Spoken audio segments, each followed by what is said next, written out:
Buddha. What's going on, Juco?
The new prime rib steak sub with seared and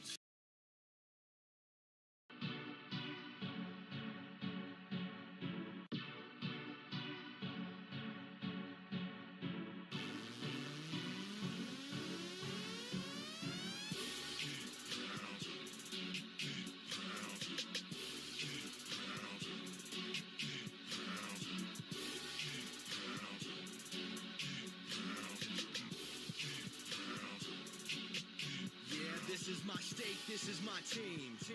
You know what that means. This is for the black and blue that I bleed. This is for the chance to bring home that ring. But everybody gonna doubt this. So far there ain't been another way around it. We bring heat to the game each week. They just say we ain't got what it takes. Well, y'all can just keep saying that we ain't gonna make it. But at the end of the day, this'll be the Panthers nation. You know, this ain't a game to us major players at every angle that you can think of. That's why you hate us. Get out the way of greatness. You can look at our faces and see the blood, sweat, and tears that it took to create this. Yeah, I know what you're thinking, but you can save it. Cause even on the darkest of days, you know we're always gonna find a way to.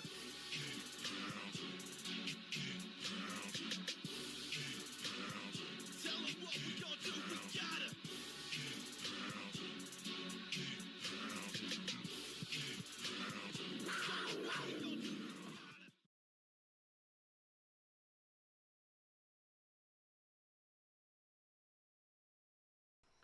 All right. Hey. What's going on, y'all? We're live. On this beautiful Wednesday morning. And the players are practicing right now as we speak. Their first practice to get ready for the Broncos game on Sunday. We'll find out more about what's going on after they get out of practice. But if you like the channel, if you like the content, if you like the streams, hit that like button, hit that sub button, hit that bell, select all, leave a comment on down below if you're on YouTube, and share the YouTube streams, share the YouTube videos. We're trying to get to 500. We're very, very close, and we want great people up in here, man. We want kind people, respectful people, and part of the Panthers family, man. They can have healthy debates. Not that toxic nonsense, man, that I had to get rid of earlier this week, man. Bring in some kind people, man. That's what we want. I encourage everybody to have an open mind and to speak their opinions, And if we agree to disagree, we agree to disagree. I mean, that's fair. That means let it go. You know what I mean? Let's move on to the next topic, We can continue to talk about stuff. I got no problem with that. I got no problem with people sharing their opinions. Just don't be a troll, But, that's the type of people we want up in here, man. We want the non-toxic ones, fans from all 32 teams are welcome here, as well as people that are newcomers to the game that would like to learn about football and understand the statistics of it, and all the extra things that go on with it, the full picture of it, welcome on in. Come on in. We got some iced tea, we got some lemonade sitting out, man. Come on, let's have a conversation, man. It's a family environment. We from the South, man. That's how we do things here. Whatever you sipping on, enjoy yourself. It's early in the day, so you probably sipping on some lemonade, right? Or some iced tea. Or some coffee, maybe, on a Wednesday morning. But hey, welcome on in, man. It's a family environment. And that's how we like it here. Hey, but go check out the Facebook group page. Keep Pounding in all caps. If you have not done so already, join that group. And there will be in-game posts, polls, opinions, and reactions to NFL news, as well as information about the scheduling of the channel and the Yahoo Sports Keep Pounding Fantasy Football League that we are going to start doing every year, and it's going to be free every year to join. All right, guys, let's get into this content. Now, from what I just heard yesterday, Sam Darnold will start against the Broncos. What does that mean for the future success going forward? That's what we're here to talk about. And, of course, go over the Ravens game, which I was not able to do on Sunday night, regrettably, because of a family issue that popped up, family emergency. So, I'm here now. I just wanted to rest up and make sure I was ready to go, and give you guys the best information possible, rested and prepared.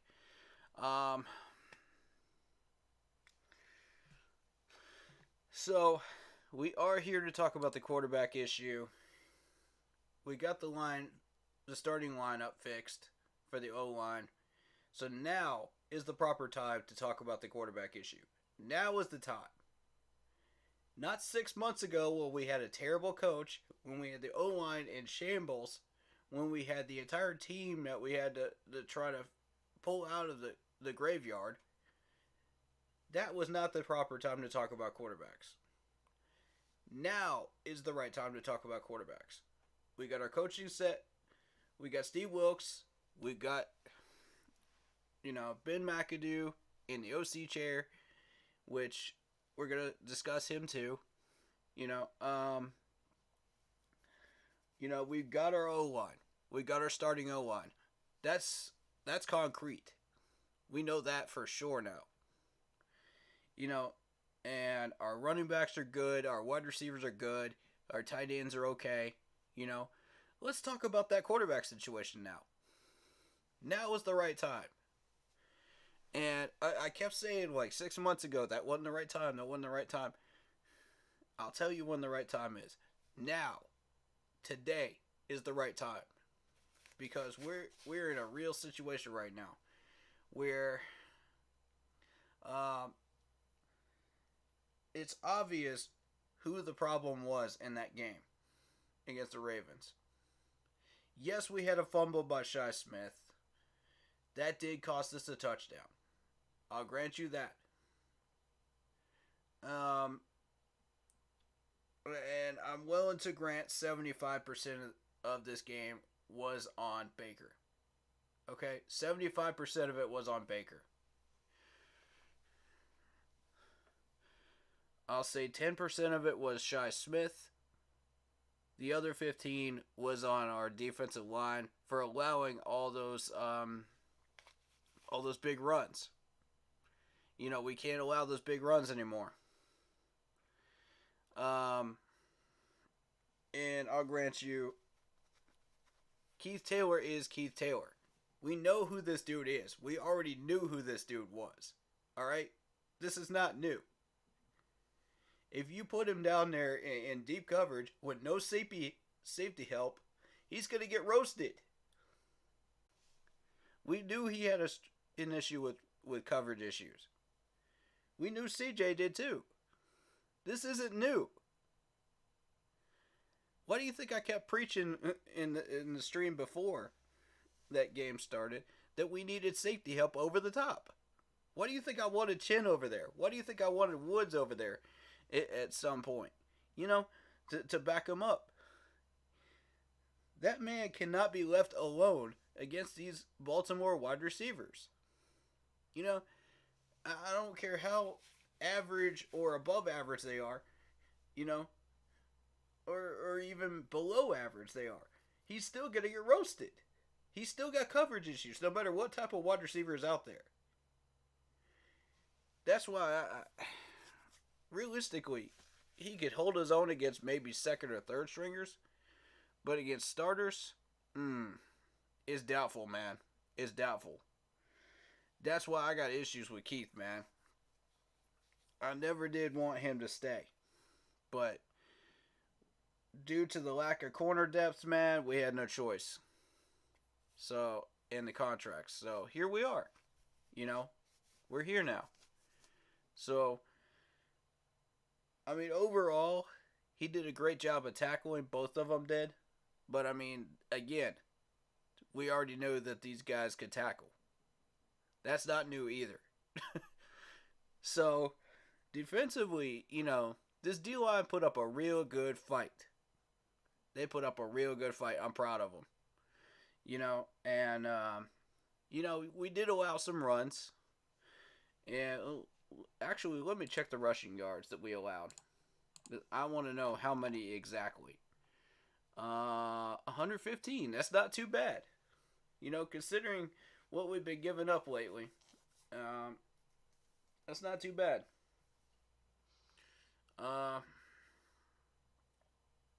So that D-line did step up in pass rushing.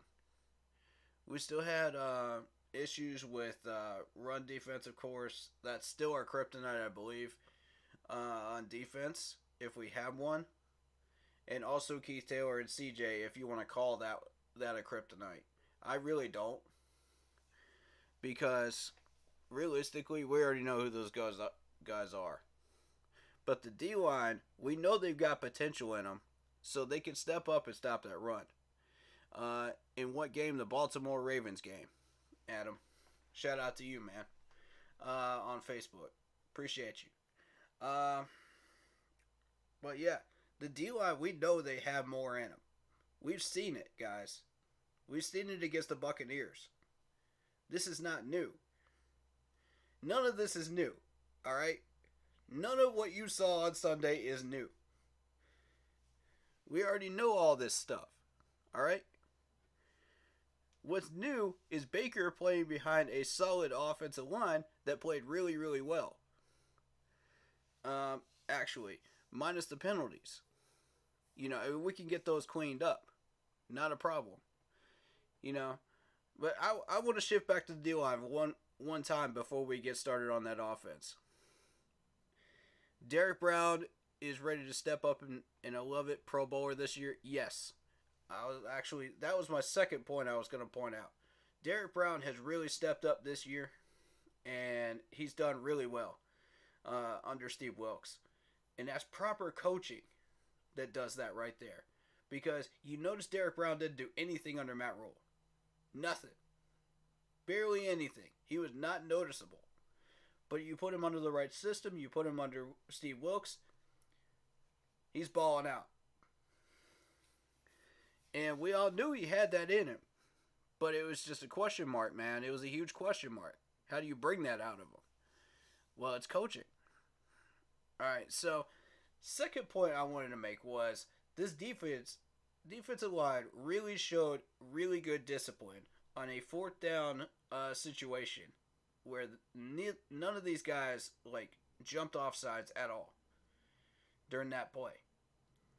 They were trying to get free yards. They were trying to get, they were trying to get a free first down. We didn't give it to them. I'm proud of these boys for that. That's discipline. Now, I need y'all to show that same kind of discipline through 4 quarters, man. That's what I need. That's what we all need to see right there. You show that kind of restraint right there, we going places. You know what I mean? That's one of the starting foundational things that we would like to see on that D-line. And honestly, I'm proud of this defense. They played lights out against that Baltimore squad. We shut them down to 13 points. And I mean, realistically, if Shaq Smith hadn't fumbled that ball, it probably would have been 3. Because we did that well. That running game probably for them would have opened up some passes, but as long as we keep them contained, we don't let Lamar out. Boom. I mean, look at this. Lamar Jackson only had 31 yards rushing in 1 touchdown. And that was after the Shi Smith fumble. We had this dude shut down before this. Shut down. And I mean, if we can do that against Lamar Jackson, we can do that against Russell Wilson. We can do that against mobile quarterbacks that are RPO types that can extend plays. Probably not against Patrick Mahomes if we were to play him, but there's a few of them that we couldn't do that to, but because they're just that good, even at extending plays. But I mean, right now, shutting down Lamar Jackson, that's big. That shows we got potential. We can do that again. And it helped that we played Marcus Mariota the week before, and he's that same type of quarterback, except that Lamar is better. So now the fact that we have successfully shut down Mariota's zone read, and we shut down Lamar Jackson from getting those extra rushing yards, now we've got a lot of potential. And that is growth on that D-line, which I've been waiting for a long, long time for. Because if you remember last year, just about every team was shredding us with the run game, just absolutely shredding us. So, and these mobile quarterbacks, were shredding us as well with these extra yards. And now that we've been able to shut down the quarterbacks, now we can start focusing on that run game, and we can limit them to the 115 yards that we did this week. I keep wanting to say today, but it's Wednesday. Sorry about that. But, we shut them down to 115. That's excellent. Great job, D-line. Great job. I mean, we still got some work to do, but that's a real good start. I'm proud of y'all. I'm very, very proud of y'all for making growth there. And I think Derek Brown is a leader on that D-line. I really, really do. I think he's the leader that we've been looking for. Because it's not going to be Matt Ioannidis. It's not going to be any of the rest of those guys. It's going to be Derek Brown. He has clearly shown that he has those leadership abilities and skills to properly handle this D-line. So I think you start there when you start looking at pushing up the play and motivation and everything that a leader on the D-line should do. Now, moving on to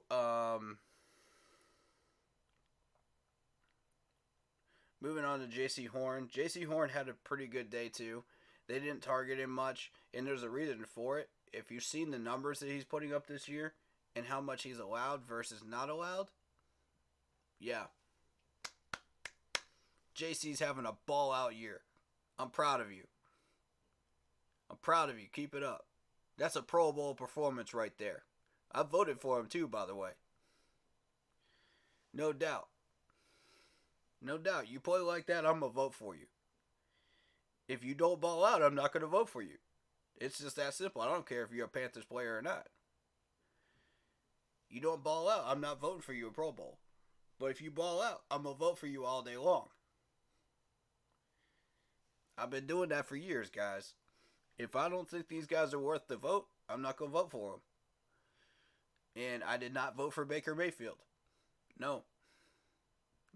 Because he's only on there because of the amount of time that he spent here last year, plus the 4 games that he started this year under Matt Rule.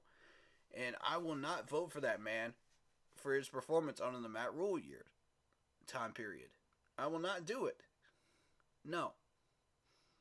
And especially not with the performance that he just put up on Sunday. No.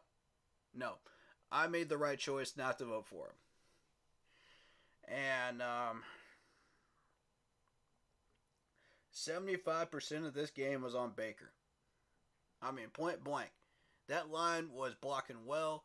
He gave him time to go through his reads.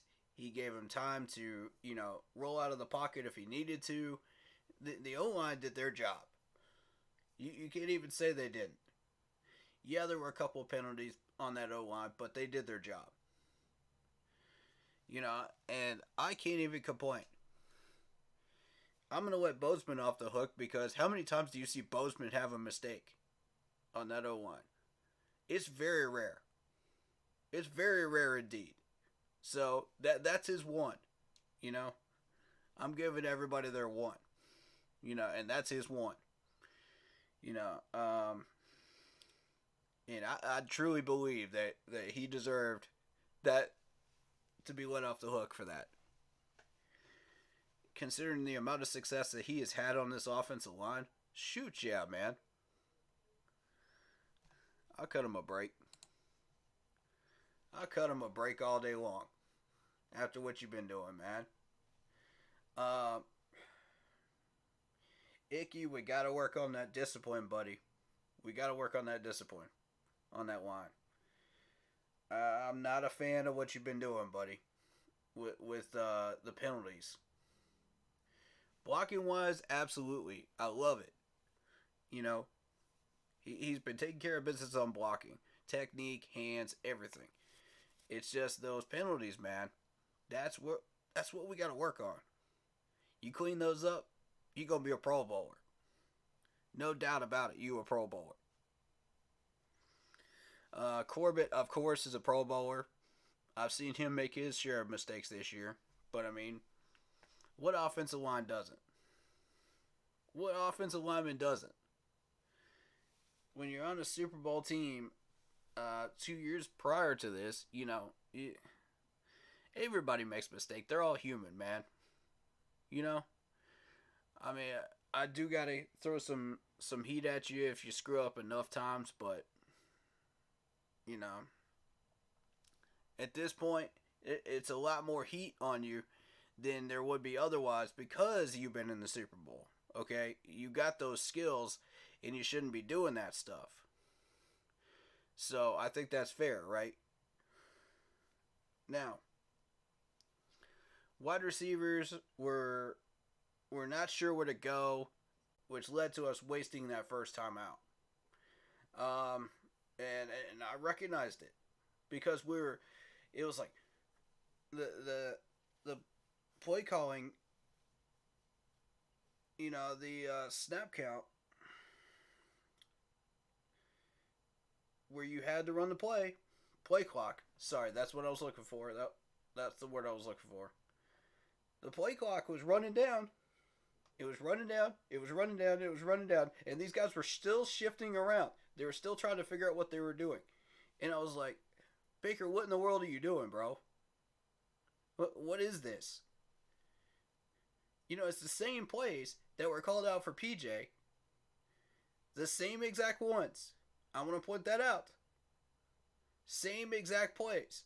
I recognized a few of them. A good 4 or 5 of them that were run a number of times. And I'm sitting there going, okay, if PJ could run these plays without having an audible, why can't Baker? Why can't Baker shift these people around to the right spot, and eliminate the extra language, pre-snap. Let's cut that out. Let's shorten that. Because I've seen a number of quarterbacks that just and then they get down to the snap count of like 3, 2, 1, and it's like delay a game because they got too much language in their pre-snap. And I think there was a quarterback last year that was talking about that. I think it might have been Sam Darnold. As a matter of fact, I'm not sure which. It could have been Cam, but I'm not sure which. But one of them was talking about that.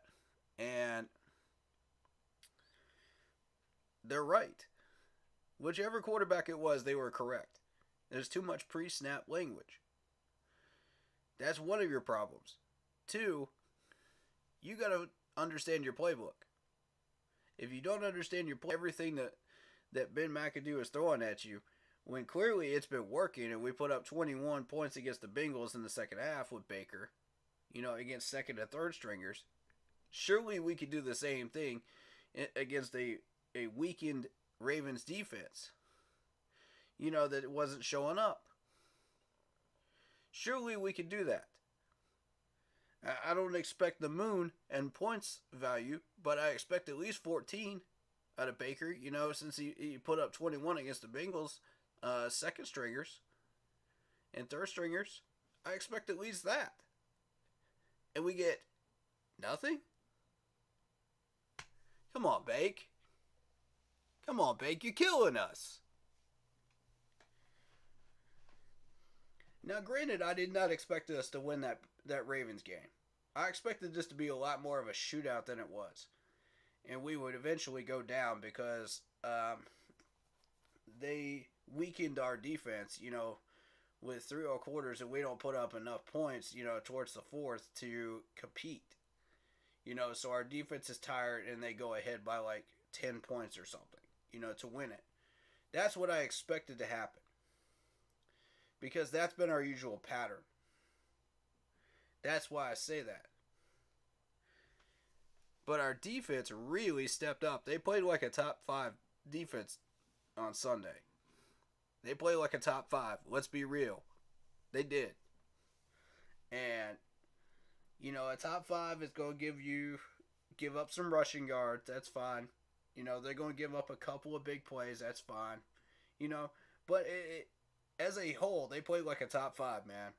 And I got to show the utmost respect for that defense. Because they kept us in it the entire game. It wasn't until that fourth quarter, man, that offense didn't put up the points. So the defense got tired, man. They've been on the field too long. And if anybody knows anything about football, that is a thing. Okay? You cannot dispute that. That is a thing. That is real. That is legitimate. That's a reason why they're tired. Okay? And they're not doing their job right in the fourth. That's not an excuse. That's a reason. I've been trying to tell people that. They don't understand this. So, some people don't understand that. And I don't... Whatever. Let's move on. 13-3. Take away the Shi Smith fumble. And put up 14 points by Baker. We win. The way that defense was playing, we win. There's no reason why we couldn't.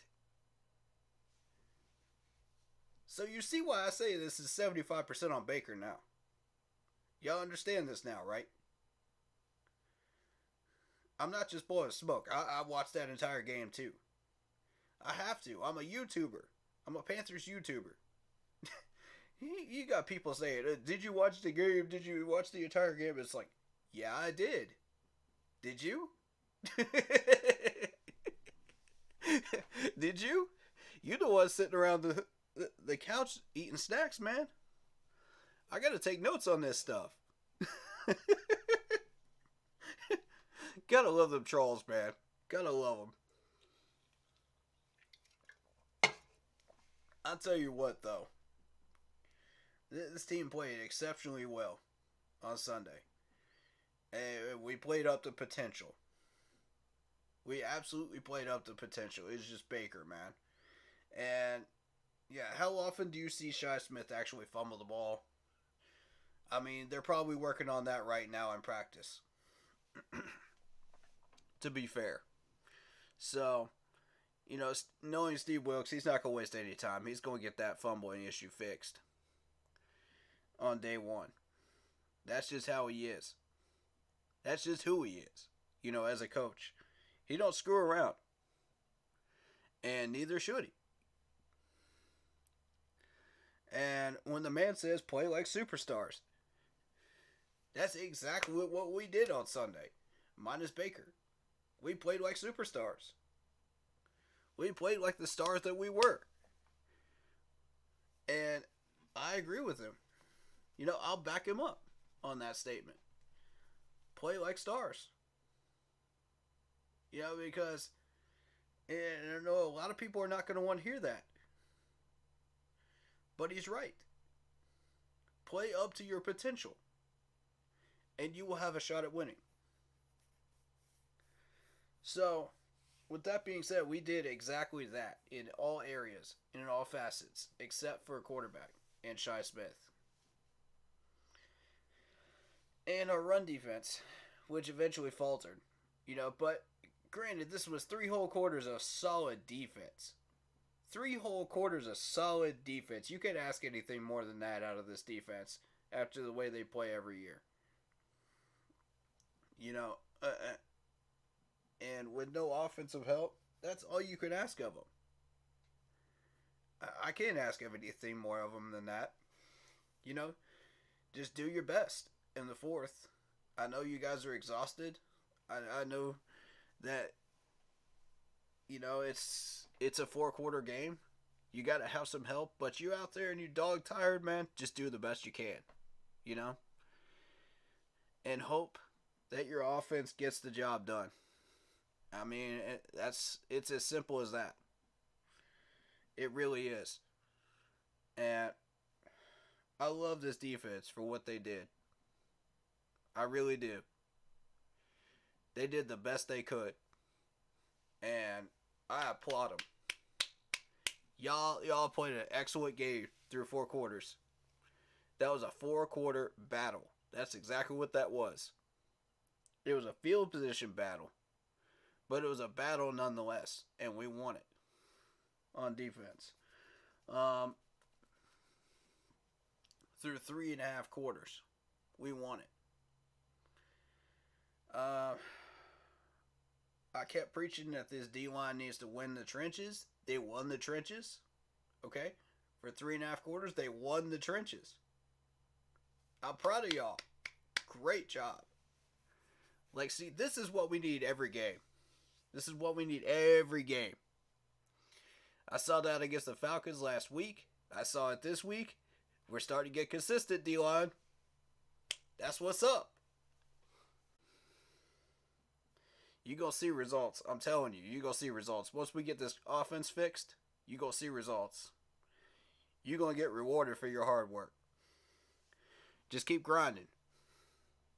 You know? Keep pounding and keep grinding. Keep winning them battles on the trenches, man. We're gonna get the results. Alright, so let's talk about this offense. Now, I got another beef with Baker Mayfield right now when it comes to play calling. Did y'all see that screen play to DJ Moore? Y'all know exactly which play I'm talking about, too, because he ran it twice. Knowing it would not work. The first time, he tried to audible out of it. Didn't work. Very next play, they had 8 people in the box both times. Okay, keep that in mind. 8 people in the box. And you run the same exact play without audibling it. And you think that's going to work? Come on, Bake. Come on, Bake. Use your noggin. Use your noggin. No. You know how I know this has not been McAdoo's fault? None of this was? Because PJ was running the same exact plays and he got results out of it. We put up 34 against the Falcons. That's how I know. He put up 34 points against the Falcons the first time we played them. Same exact plays. Tell me I'm wrong. And Baker can't figure this out. He can't figure this offense out. He's had 3-4 weeks on the bench to learn this playbook. He's watched PJ run this offense for him, and you still can't run it. God almighty, man. You killing me, Bake. You killing me. We should have won that game. We should have won that game. 14-3. That's exactly what we should have won it by. Yeah. And that's a shame that we took that L right there. After that defensive effort, man. That was a complete waste of a great defensive effort. And I'm so disappointed in you, Bake. Come on, man. I'm not mad at you. I'm disappointed in you. Because I know you can do better than this. Okay? You put up points in the first part of the year under Matt Rule's offense. But you run Ben McAdoo's same offense under Steve Wilkes' management. And you can't put up anything? Nothing? We know you can put up points against starters. We know you can. That's not a... that's not under question here. Did you even come out and try? Oh, man. And with Baker going 21 for 33, 196 yards, that's not going to get it done. Let's ignore the 2 interceptions. Let's ignore the 4 sacks. And let's just focus on that. 21 for 33, not pushing the ball downfield at least twice. That's not going to get it done. against this Ravens defense. They are much smarter and they are much tougher than that. And you know it. I gotta throw you into the doghouse, man. I got to. I got no choice. You put yourself there, bro. For real, you put yourself there. And I don't like doing this, man. But for real, if you display a performance like that, I gotta do it, bro. I gotta roast you. I got no choice. I love giving credit way more than I do putting people in the doghouse. Way more.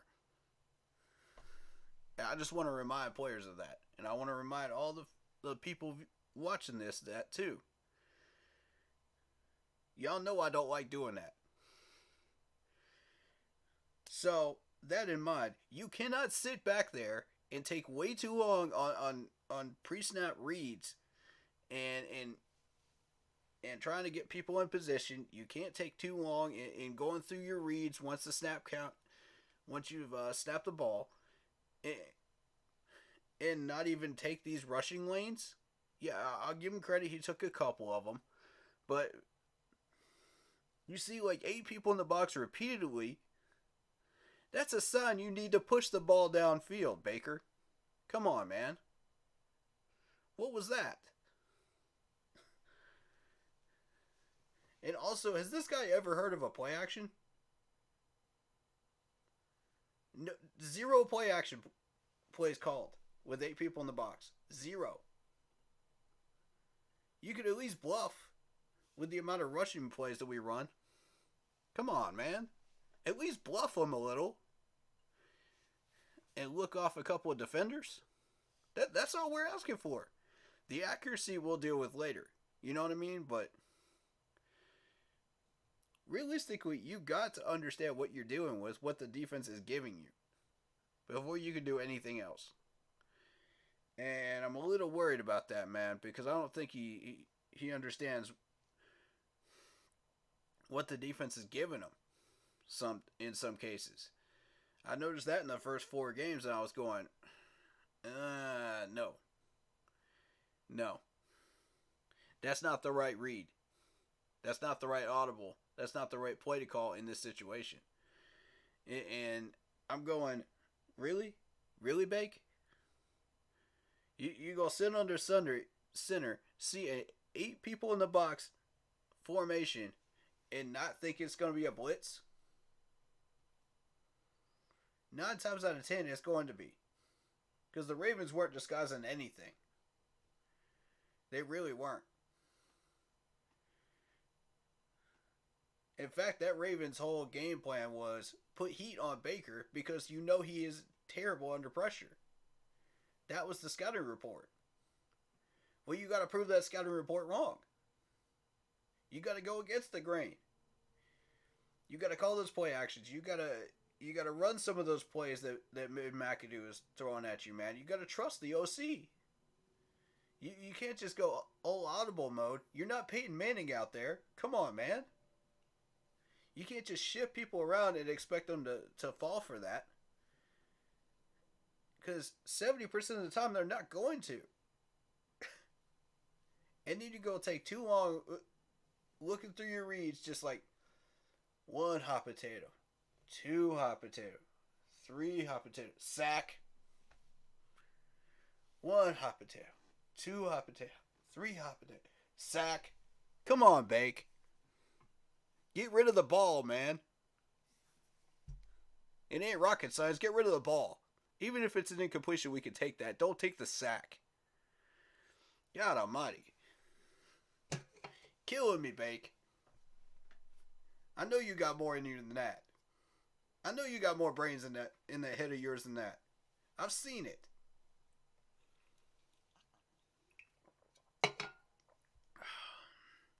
Please tell me that's not what his practices looked like last week. Because if that's what his practices looked like last week, you shouldn't have even started him. And if that was better than Sam Darnold, then we're really in trouble on Sunday. Yikes. Yikes, y'all. Yeah, I'm at this point. I'm convinced Baker and Sam are not the answer as far as starter for us. Um, there's some people that say PJ should be our starter, and we should build beyond him for a little bit. I don't know that we can go a whole season with PJ. Under this system, I think we could find better in the draft. Um, but we would have to develop them. Now, the next question is, who is Matt Corral? We're not even sure. This dude spent the entire year on the IR. All we saw of him was preseason. So how are you going to judge Matt Corral while he's playing some second and third stringers in preseason and act like, oh, Matt Corral ain't it? Play him against some starters once he's healthy. Then we'll find out who he is. We got him on contract more than 22 and 23.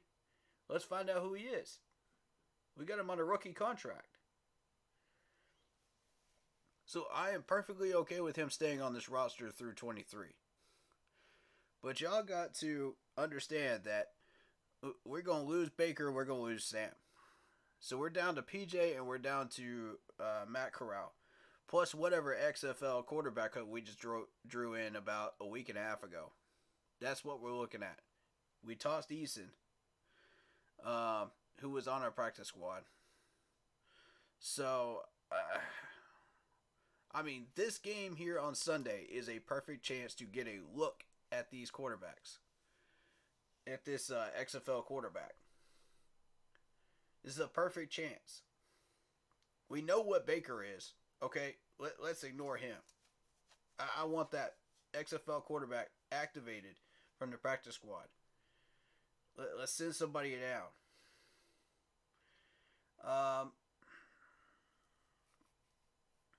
And let's find out who this guy is. Okay? Then we'll know, do we need to draft a quarterback or not in 23. Who knows? This guy could be the answer that comes out of the ashes of a volcano for us and becomes the starter.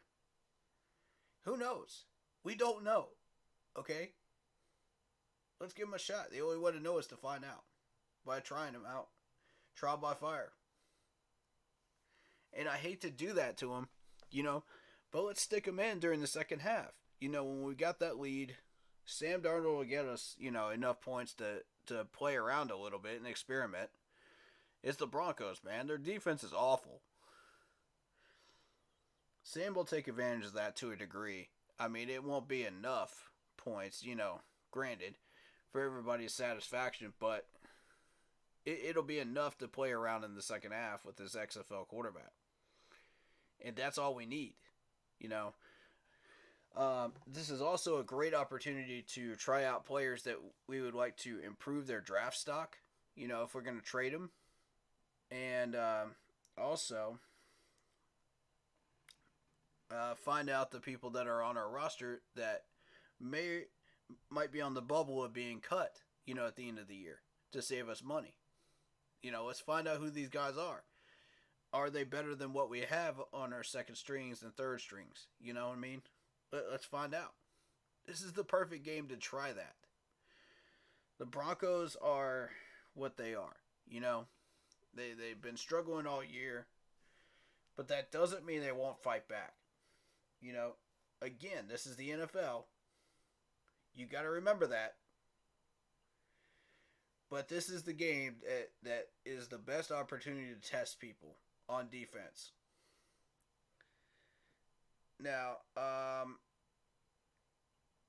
the Detroit Lions game later on is the perfect chance to test out offensive players. In retrospect. Because of Detroit's horrendous defense. So, that is your window. If you want to try out players, that's your window. And I've named a few players that I would like to see us try out. We cut Mosby in favor of another linebacker. So we found out who Mosby is. So, he's gone.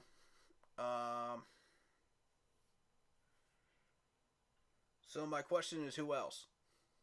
You know, who else do we want to test? Um, LaVisca is one of those players I would like to see tested during the Lions game. Let's boost up his value. Let's make him look good. You know what I mean? Let's throw him out there a little bit more.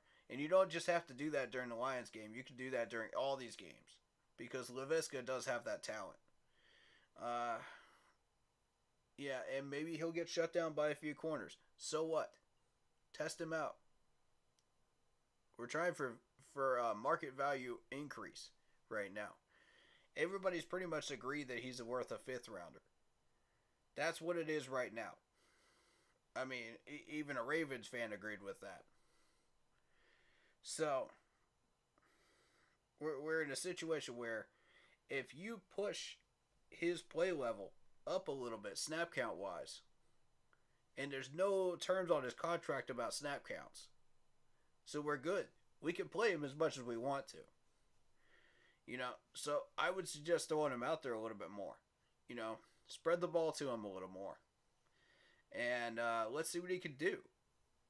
I want to push his limits. I want to see what he's capable of. Because once we know that, we can tell what his value is going to be and whether we can move him or not at the end of the year when the trading opens up again. And correct me if I'm wrong, does that happen right before the draft? Like a month or two before the draft? When the league year starts over?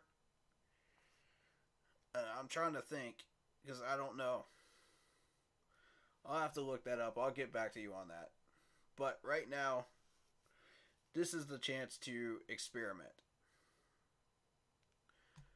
That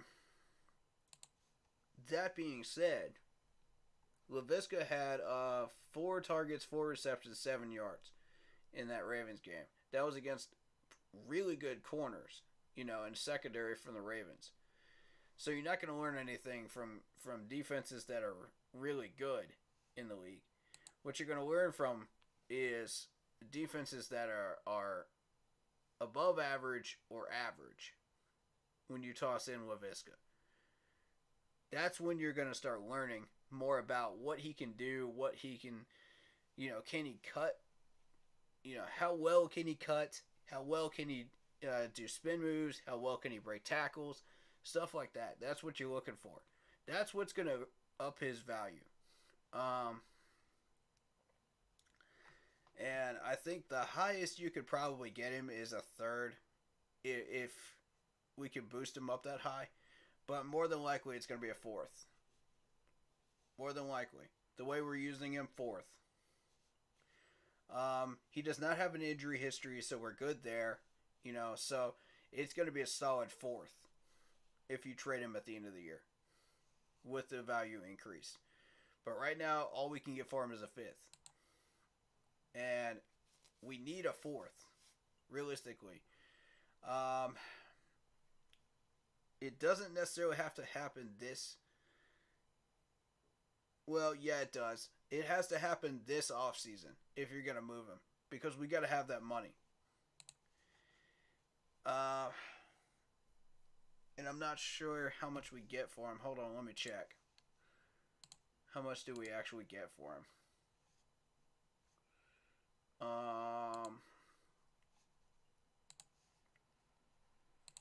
Let me actually put this on screen for you guys so you can see what I'm doing. Overthecap.com is a great website. I highly recommend it if you guys haven't used it before. If you're looking at stuff like this. Okay, so we're looking at LaVisca, right? Where you at, LaVisca? There you are. Alright. Now, we see that we have a $1.3 million cap savings, you know, if we're able to move him in the off season. You know, if we're trading him past 6-1, right? For this year. So yeah, notice what that does to our cap in 2023. That puts us in the black by about 736,000. Now recognize before that we were in the red by 930 something K. That is a move we have to make in the offseason. We have to trade him. And we need a pick for it. We need value for it. We can't just cut the man. We got to do it, man. There's too much at stake. Money-wise. Now I'm going to show you who's... If you're looking on YouTube, you can see like all the lists. I'm going to name these people out for the people that are on Facebook. If you look at the free agent list, it's a long one. I mentioned this before on stream. You got Baker Mayfield, Corey Littleton, Bradley Bozeman, Sam Darnold, Cameron Irving, Michael Jordan, Henry Anderson, Justin Burris, Higgins, Hartsfield, Sean Chandler, who can definitely go. I don't want him anymore. J.J. Jensen, P.J. Walker, Dante Foreman, Sam Franklin, Andre Roberts, Richie, the tight end, who's getting paid fullback money, and Eddie Pinero, Steven Sullivan, and Joel. Joel, the linebacker that we just recently signed for like $1 million, pennies on the dime, really. Point being, we got a lot of people to bring back, and we don't have much money to spend next year. We got to make moves. And if you were watching the stream last week, I pretty much outlined the plan that I think we should follow.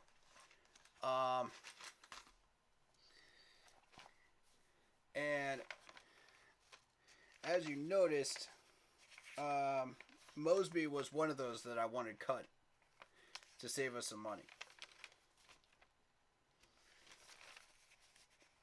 I could quickly go through that if you would like. But I don't have to, but if you would like, I can. If you'd like me to push right into game statistics, I could do that too. Whichever you prefer, guys. But point being, you know, the Laviska move needs to be made. We're currently sitting at 9.5 in cap space this year. 923K in the red next year.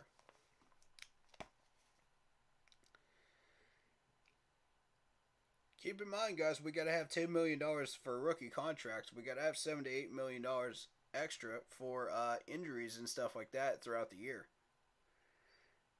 You want $10 million comfortably, but 7 to 8 works in a pinch. That's where we're at, guys. And this is a very delicate situation we're in.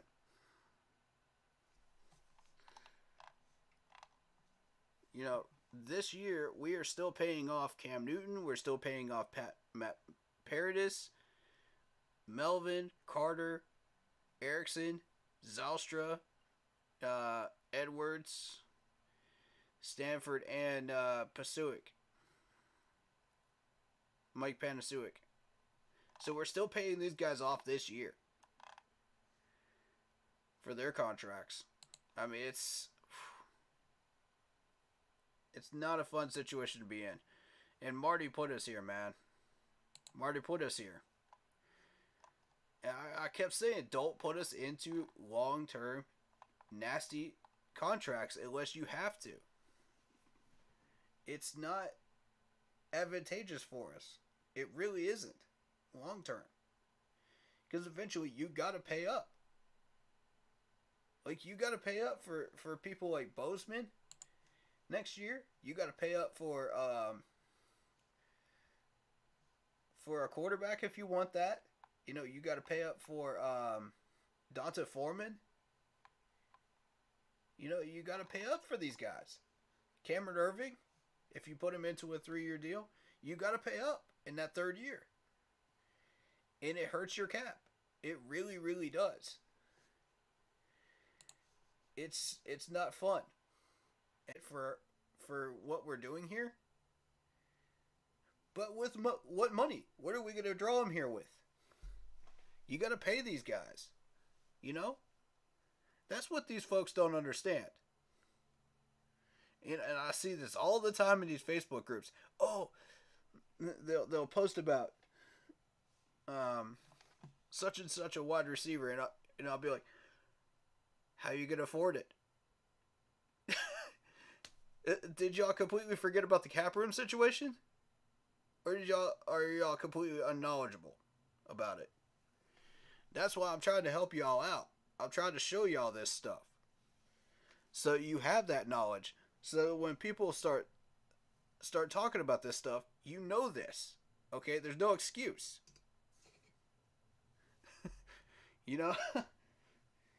And you can throw it back at them, with that same question, knowing all of this information. That's why I'm like, okay.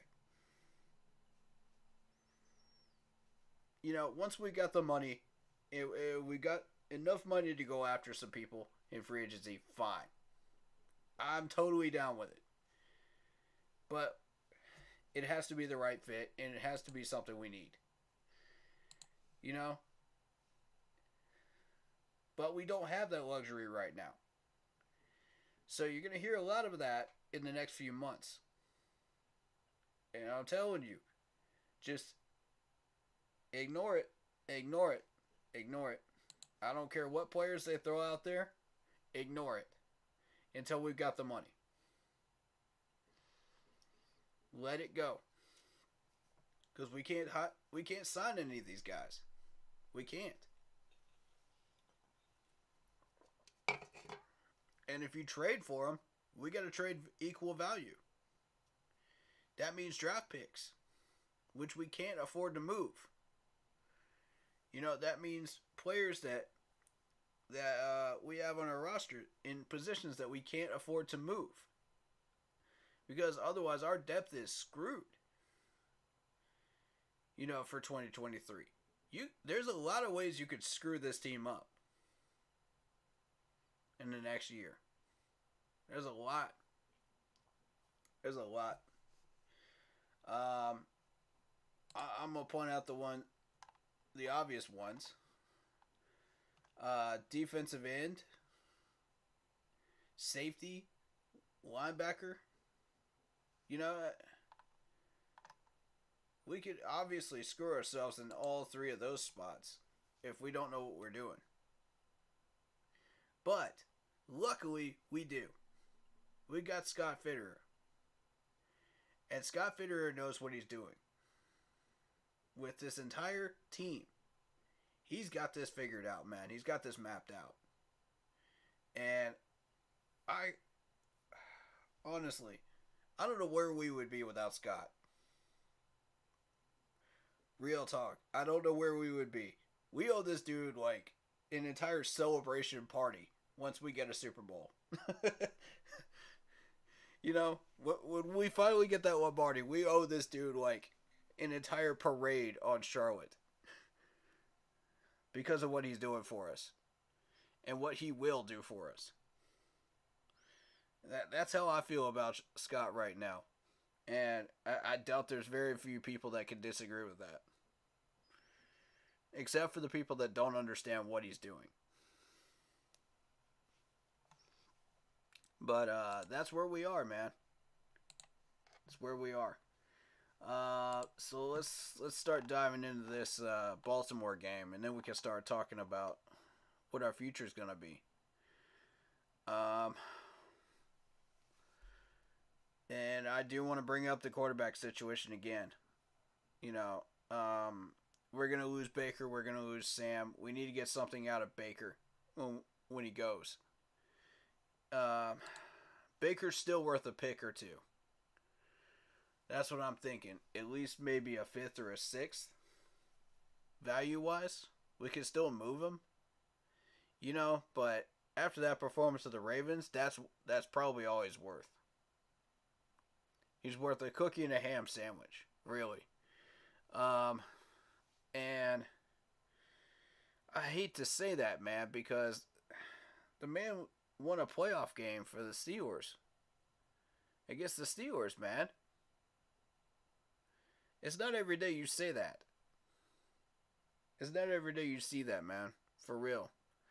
If we can't get a better quarterback in the draft, then Baker's got to stay one more year.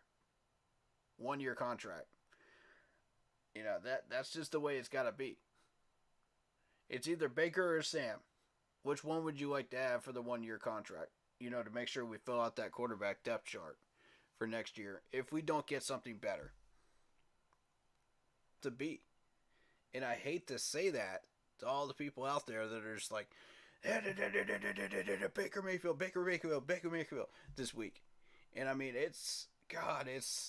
dude, people have been so heated against this man this week. God, man. I haven't seen this much hate since, towards a quarterback since Cam. It's bad, y'all. It's bad. But, I mean, rightfully so. He deserves it after that performance. We know who he is.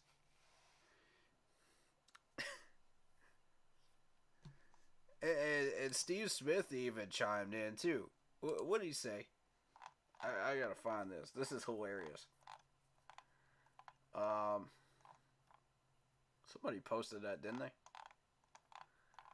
Or did I post that?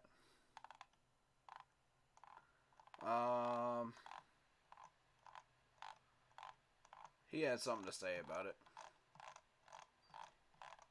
He is not defending Baker anymore. I can tell you that. And,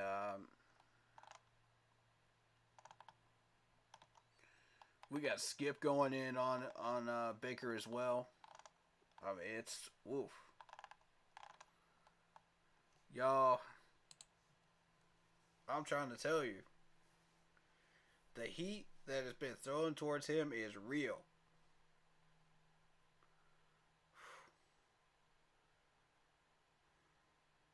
I don't even know what Baker's future is going to be after this.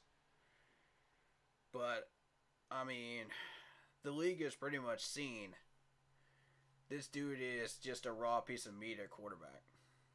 And that's... Baker, if you want to prove that wrong, please do, man.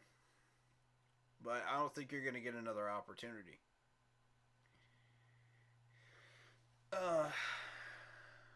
That's why I say move him. Well, we still got a chance.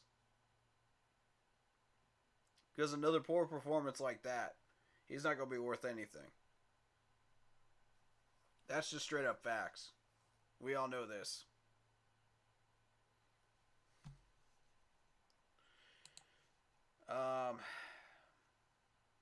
And I hate to see that happen to him, man, because he was hyped up so much in Cleveland, and he had such a great career going for him, and then it all just fell off the wagon wheels for him. He ended up down here and in a Matt Rule controlled team, and it was just oof. I hate that his career is going like this, man. I really do, because I want the best for him. And even if he does have bad performance, I still want the best for him, because he's a good human being.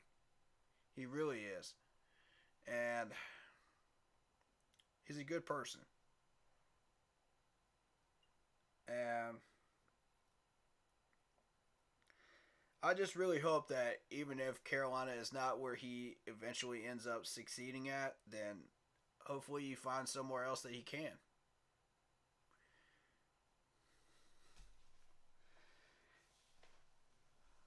And I wish him the best, you know?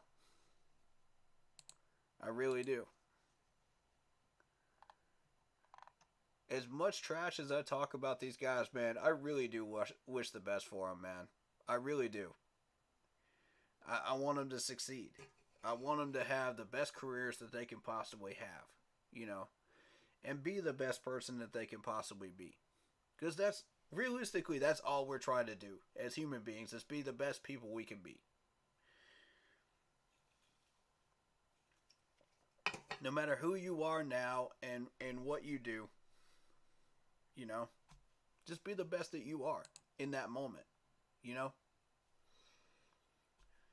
And if that means you have a bad day at the office, you have a bad day at the office. It happens. But I mean, if you're consistently not doing well, change your ways. You know, fix your mistakes, learn from it, and move on. And that's my advice for Baker, man. Just learn from it and move on. You know, because we all know you got more potential in you than this. You've proven that during the Matt Rule era, and I believe that you do have that in you. And that's why I'm giving you the benefit of the doubt with the trade value right now. Because if I didn't believe in you, I would say, oh, he's worth a ham sandwich, you know, worth a 7th rounder or nothing at all. But I do believe he's got that in him. So I'm giving him that credit. I am. Because he's proven it in Cleveland before he came here, and he's proven it a little bit during the last year. You know, we won enough games to get to 6. You know, that should be proof enough he's worth something. You know, on the open market.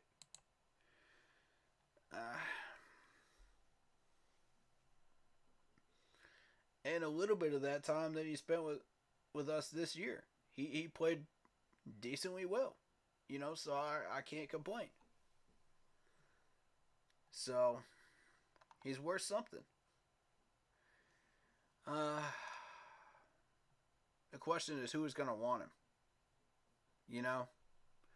I don't know who's going to want him after this. It'll probably be a backup role. And I hate to say that for him, but I think it might be. But we'll see, man. We'll see. Who knows what the future holds with teams that might need quarterbacks? I mean, rumor has it, man, that Denver's not real happy with Russell Wilson right now. So, I mean, that's a possibility. And the Bears, how much longer are you willing to ride out with Justin Fields? I mean, that could be a possible opportunity right there. But the Bears are stubborn, man. When it comes to quarterbacks, the Bears are stubborn. I've noticed that. So, we'll see. We'll see on that one. Texans could be desperate enough to go after somebody like this. And maybe he might even thrive in Houston. Who knows? They're starting to build back up weapons with the new GM in Houston. Who knows, man? I mean, you still got a couple of options, man. So, I mean, don't give up hope if you end up out of Carolina. You still got a couple of options. Somebody will take you, man. But, you know, as far as I'm concerned, my advice to the coaches, I don't know if I would give him another chance. Unless we are really in trouble. And really desperate, you know, to put points up. With our schedule being what it is right now, I might give him one more chance against the Broncos in the second half, maybe. But personally, I would try out that XFL quarterback before I would do that. That's just me and my style of how I would coach. But that's, you know, knowing what our situation is with this team. But again, it's Steve Wilkes' team. Do what you think is best, man. You're the coach. Do what you think is best. You're running things here, man. Alright, so I wouldn't test out either one of them against Seattle. Because Seattle has that potential to come back and really hurt you. You know, if you put in the wrong quarterback. Pittsburgh won't put up more than 20.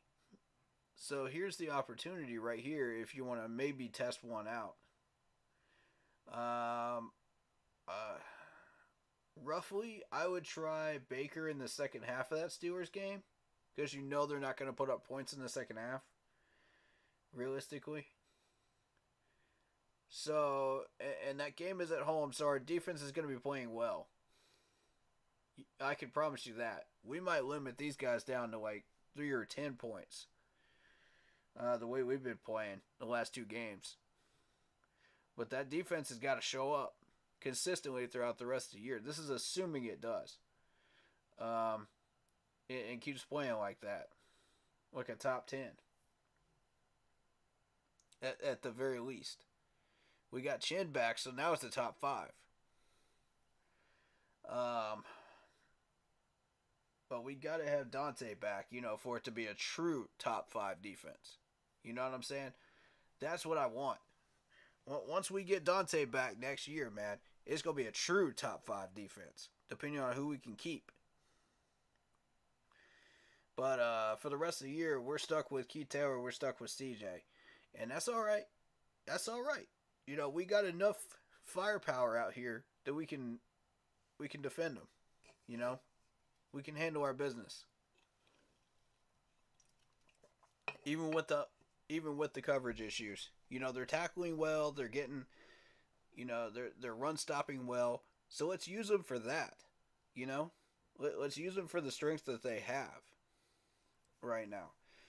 And give them some safety help over the top. Give them some safety help in the middle range. And they'll be fine. That's how I feel about that. They'll be fine. So for right now, it's the top 10. Until you can get that fixed. Which it's going to be a top 10 throughout the rest of the year because Dante's out for the year. We're not going to reach top 5 level again. However, Chin gives us that opportunity to possibly. So, being that situation as it is, we can shut down the Steelers to 10 to 14 points, I believe. I'm going to say 10 to 14.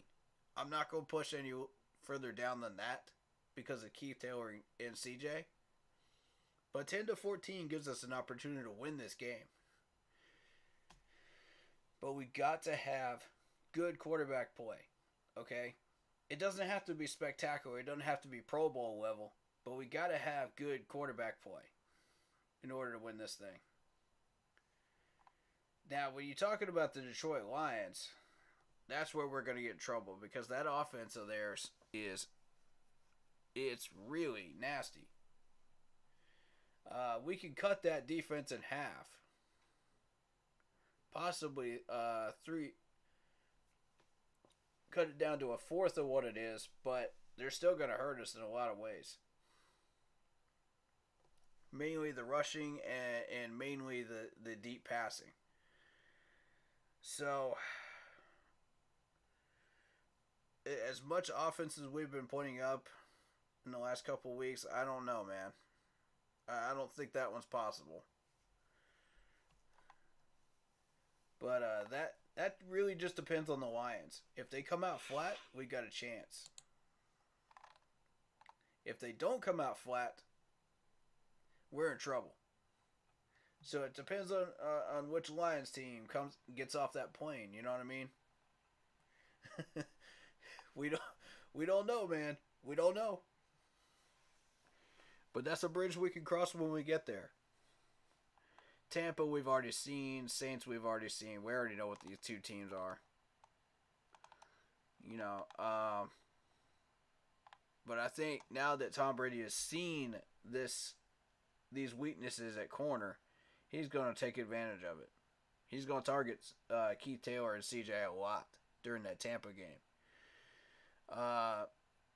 That's why it is imperative to have that safety help over the top to help them out. Otherwise, that's going to be a long game. I'm going to tell you that right now. Because that's how Tom is going to start getting into a rhythm. And we cannot allow that man to get into a rhythm if you want to win against the Bucs. You cannot allow it. Because once he gets in a rhythm, he ain't never going to stop. It's Tom, man. Come on.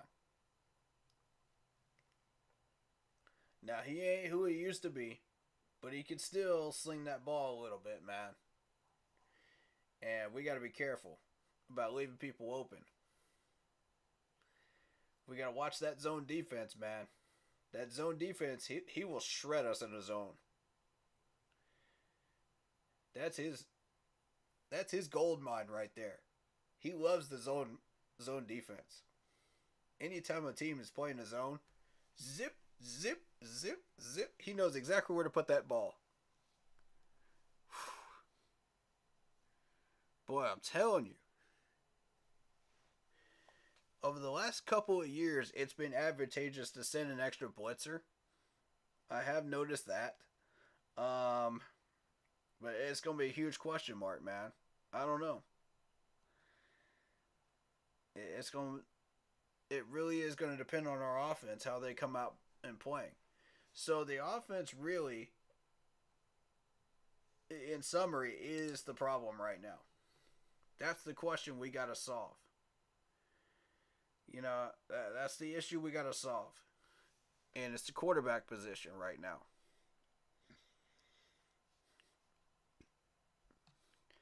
And I know I'm going to get a whole lot of people saying, "Oh, it was the quarterback problem all along. It was this and this and this about the quarterback problem." Fix the line first, then you could deal with the quarterback problem. Been saying it, and I will keep saying it until I am blue in the face. But these people don't want to listen to that.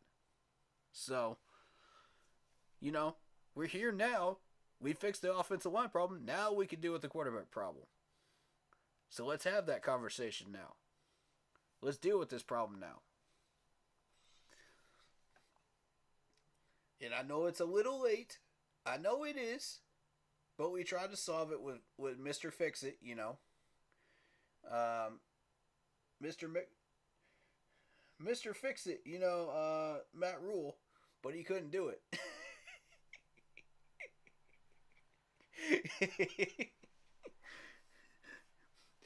We had Bob the Builder as our head coach for a while. That's what made us have trouble with that right there. You know, so he tried to put a Band-Aid on a gaping wound, and you can't do that. You really can't. It does not work. You got to stitch that bad boy up. And that's what we did with that O-line. We stitched it up. And we found out that that gaping wound wasn't as bad as we thought it was. Which surprised me. Because we went from a 31st to a 4th ranked offensive line just by putting Bozeman in. I was like, you know, that was a pleasant jaw drop right there. That was a very pleasant jaw drop.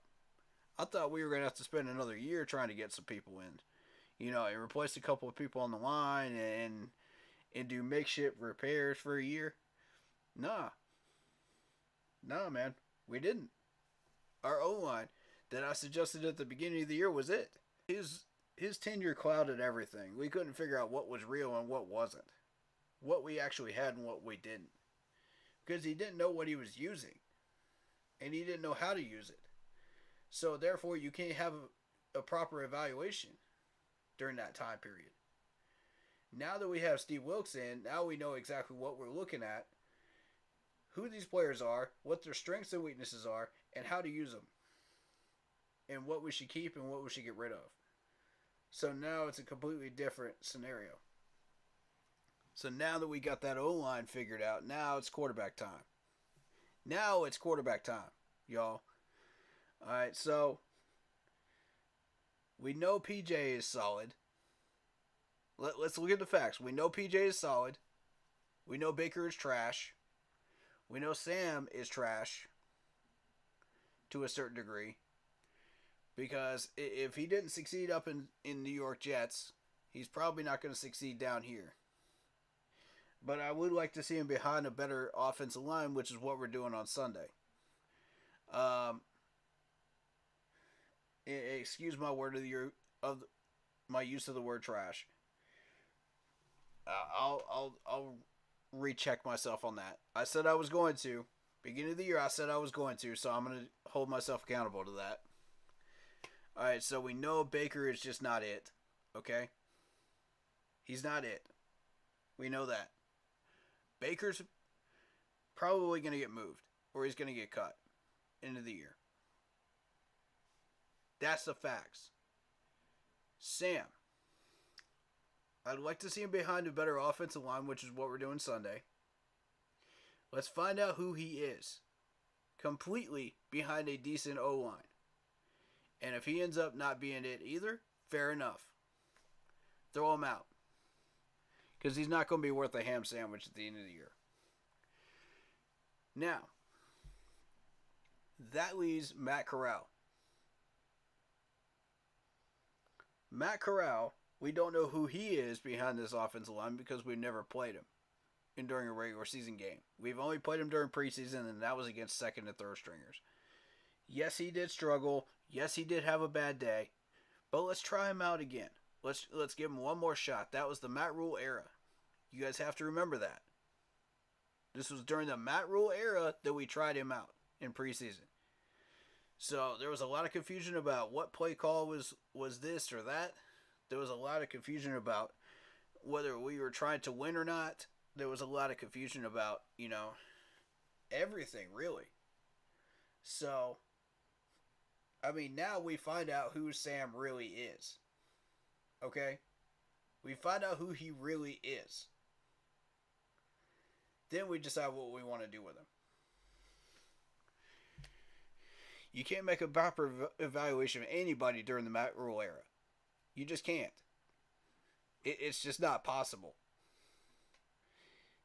And the people that have shown up, that were balling out during Matt Rule's era and Wilkes' era, that's how you know who these players are.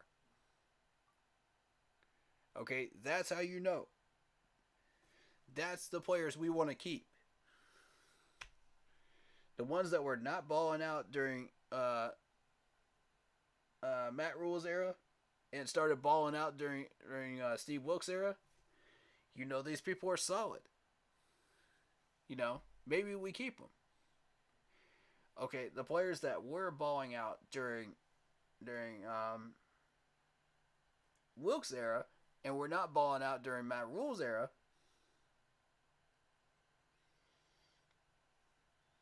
we're going to have some conversations.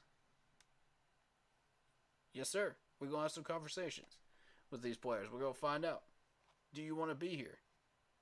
Do you want to keep competing here? Now, here's the question.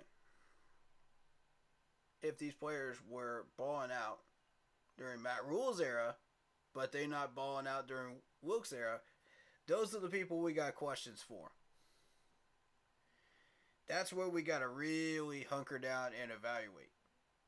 And we got to find out who these guys really are.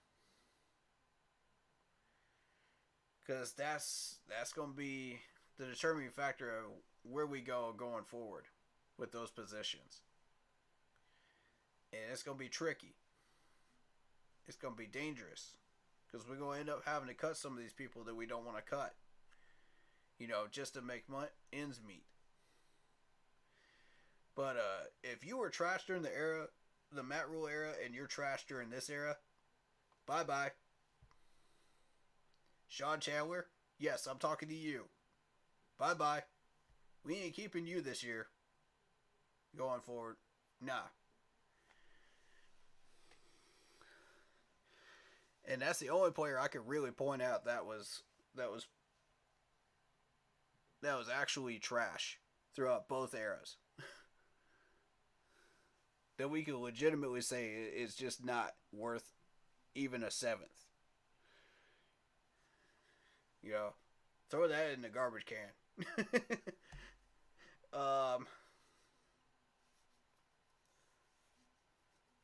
We gonna move on, man. So yeah, Sam Darnold will get his shot. We'll find out who he really is. And then we'll decide from there what we want to do with Sam. So, I like Steve Wilkes coaching right now. I like what he's doing. I like how he's doing things in a very methodical way. And I like how he's evaluating the talent too. He's doing an excellent job with that too. He's doing an excellent job of assigning value and finding out like what we're doing going forward. And I mean, the man's just checking all the boxes for me. He's checking all the boxes. And the fact that they are seriously considering making him permanent head coach makes me so happy, man. Those are the rumblings I've been hearing, man, and I gotta tell you, that made me a very, very happy man as a Panthers fan.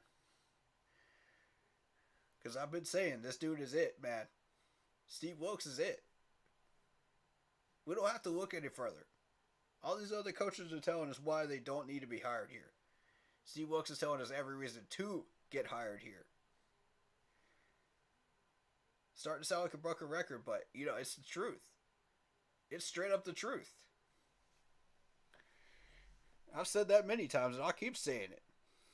Because it's not becoming any less true. So,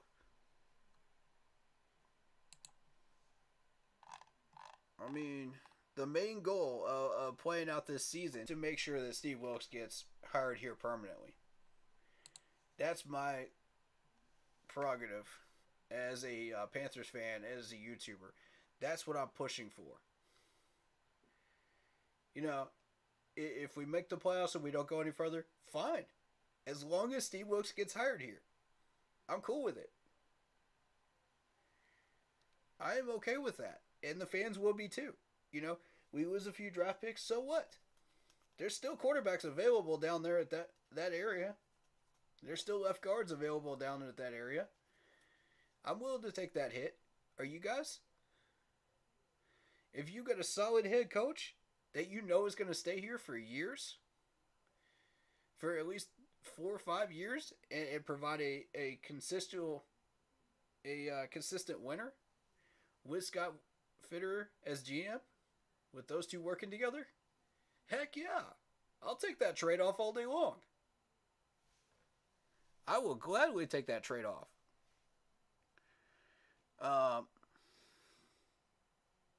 But, I mean, yeah, you could go for another top 3 pick and go for another quarterback that'll end up being a bust under a coach that's going to be terrible, like Matt Rule. I don't think we'll find another coach that's going to be that bad, but we'll probably end up with another bad coach. You know, this is the trade-off that you have to consider right now. If you don't want Steve Wilkes in, who are you going to get? You're not luring Dabo out of Clemson. That's not happening. Venables just started in Oklahoma. That's not happening. You know, you're not getting Nick Saban. That's just college coaches. If you look around the NFL, Bellamy's not coming here.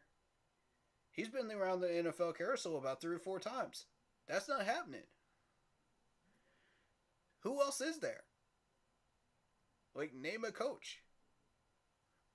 And all these people are just like, oh, we wanted offensive coordinator as a head coach.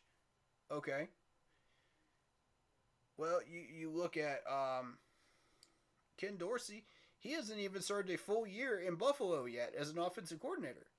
What makes you think he's qualified to be a head coach if he hasn't even served an entire year as an offensive coordinator up in Buffalo? Yes, he's doing well, but you have to have a solid year's worth of experience up there before you can be considered. He's not ready. All right, so who else is there? You know, name an offensive coordinator right now, because I can't find one. The answer is Steve Wilkes. He was here during the Super Bowl era. You know, he knew exactly what it took to build that Super Bowl team, the rise and the fall of it, and what we did wrong, and what we learned from it. So he understands what it takes to build this roster, brick by brick, to what it was before. I mean, there's so many reasons why Steve Wilkes is the answer here. So many reasons. Uh, I'm not even going to waste my time running through them all because you already know them all. You guys already know them all. Vietnam says, I'm not happy that Wilkes could be our new head coach. Why? He is too conservative and run first offensive plays are boring. Well, he's not running the play call. First of all, that would be Ben McAdoo. Secondly, let me explain something about these run first plays. Our offensive line is built 60-40 run predominant, okay? What that means is they are run first, pass second, okay? So what Steve Wilkes did when he took over was he shifted our offense back into what this offensive line was comfortable with the system. Now, if you want to move offensive linemen and make it a pass predominant offense, fine by me. But you're going to have to toss some offensive linemen that we have right now, starters. Are you willing to do that? No. I'm not. Because what we're doing right now, it's working. PJ has proven that. You know, he has shortened the lingo of all the play calling. He's only had to move like one or two people around, pre-snap, and recognizes what the defense is giving you. Yeah, it's short passing. Yeah, it's screen plays. Yeah, it's like it's small stuff, but it runs your team down the field, and it eats up the clock. That's the point. With a game manager type offense, that's the point. That way, the other team's offense is not on the field as long. And it gives your defense the strength and the time to heal up and rest enough to do an even better job out there. Yeah, you might end up with 3 sometimes, but shoot, man. That's the price you got to pay. But PJ has proven now that he can actually throw touchdown passes. He's back to his old 2020 form when it comes to that. And I'm very happy with that. And you didn't get that under Matt Rule's tenure. Matt Rule's offense with I'm trying to think of his name. Joe Brady, that was a pass first offensive coordinator, shotgun type of offensive coordinator. You're trying to run a pass first offense with a run first offensive line. It doesn't work. It does not work that way. You've got to shift it into what the offensive line is and adapt to that. And yeah, if that means you have to shift into a RPO type quarterback, that's what you got to do. If you've got 3 Pro Bowlers on the offensive line and you don't want to lose them, that's what you got to do. Otherwise, you go for the quarterback first and you got to toss half the offensive line, so the offensive line's going to be trash for 3 years. So your quarterback's going to get killed, he's going to get put on the IR. It doesn't work. I'm telling you right now, that's what it takes. You got to shift that quarterback situation into what the offensive line wants is built on. Otherwise, you're gonna fail. You're gonna fail. It's as simple as that.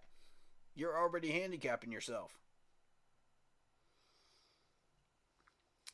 So I wanted to explain that in detail there and kind of show people this is why this is being done the way it is.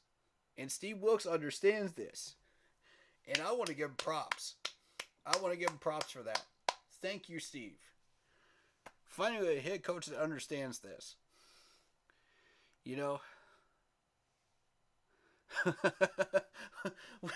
We've run through Ron Rivera. We've run through Matt Rule. Neither one of them understood this.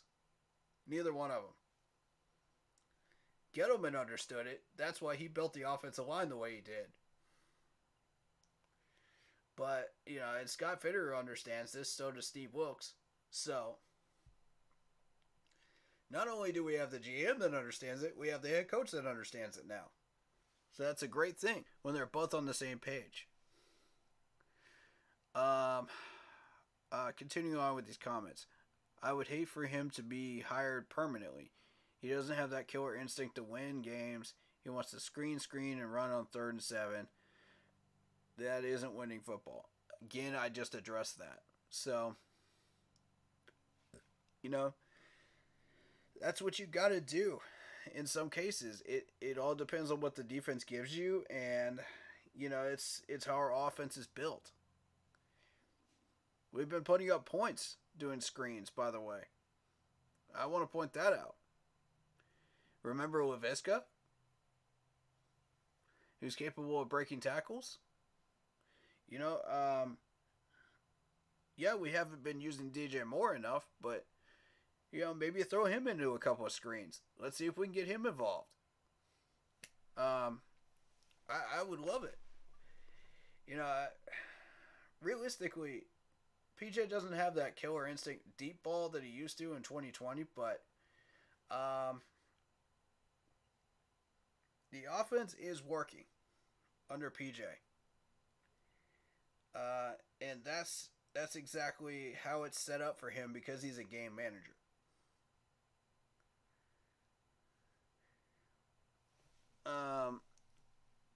Eric Bellamy should be our choice at offensive coordinator from the Chargers or Cowboys. Okay. I'm not disagreeing with you on Eric Bellamy. What I'm saying is I don't think we can get him. The dude has been through the coaching carousel like 3 times now and hasn't landed a head coaching job. You got to wonder why. Okay? You got to ask that question right now. And every year that he does not get hired, that drumbeat gets louder of that question. Why is he not getting hired? What are these coaches, what are these GMs and owners seeing that we're not seeing? Because everybody's just like, Bellamy should have a head coaching job by now. Bellamy should have why not? All right.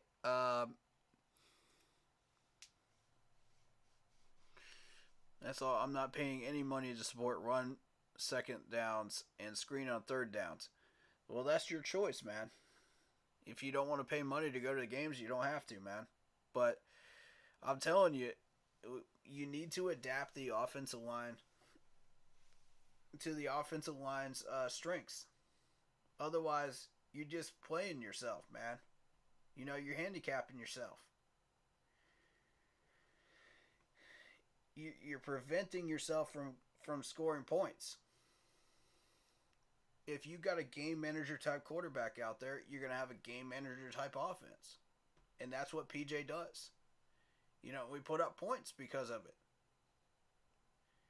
Which, under Matt Rule's era, you could see that we were not putting up points at all doing that same thing. But once we got Wilkes, we should have beat that Falcons team and swept them. Come on, man. PJ put up 34 points. What more do you want? What more are you looking for? The reason we only scored 3 on this Sunday is because Baker didn't know what the heck he was doing. Baker's he's not it. Everybody's been talking trash about him, man. And, I can't disagree with it. I can't defend him after this Sunday. I really can't. If you want me to defend you as a player, I can't defend that performance. I can't do that. I can't give you your flowers if you don't deserve them. So realistically, what I'm saying is how come PJ can run this same system, same exact plays, and get 34 points out of him against the Falcons, yet Baker comes in here against this tough secondary of the Ravens and gets nothing. Okay? Gets nothing. You should at least get 14 out of that game. At least 14. The way that linebacker core was playing and the way that the defense was playing for the Ravens, you could have at least got 14. Because we were moving down the field a couple of times. And we came away with nothing. And I'm sitting there going, really? Nothing at all? Takes 4 sacks, throws 2 picks? Come on. If you really believe that Baker is the answer after that, I'm sorry to tell you. You're sadly mistaken. No, it's the same offense, Vietnam. It's the same offensive plays calls. Go look at the tapes, man. It's the same plays. How many screen plays did PJ throw out there when he was putting up those 34 points? How many screen plays? It's the same exact amount.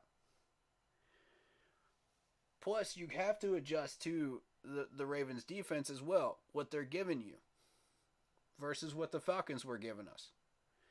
It's a different team. That's your second point right there. Baker has that RPO in the shotgun all game, and when PJ plays, it's under center. Okay, true. But PJ plays it differently. It's the same offensive plays, but PJ plays it differently because of his style.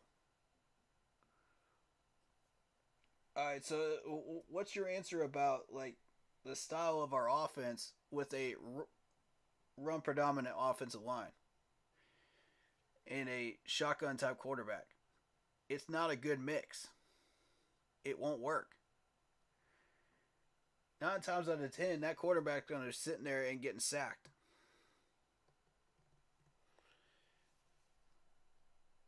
It doesn't work. You need a RPO type quarterback to work with a run predominant offensive line, and vice versa. You need a pocket passer to work with a 60-40 pass predominant offensive line. So what are you going to do? Throw out the entire offensive line that's run predominant out with the bathwater? And we're talking 3 Pro Bowlers here. You can't do that. You can't do that. We're stretched enough as it is. So you want another 3 years of trash offensive linemen? Is that what you want? I mean, think about it, man. That's your options.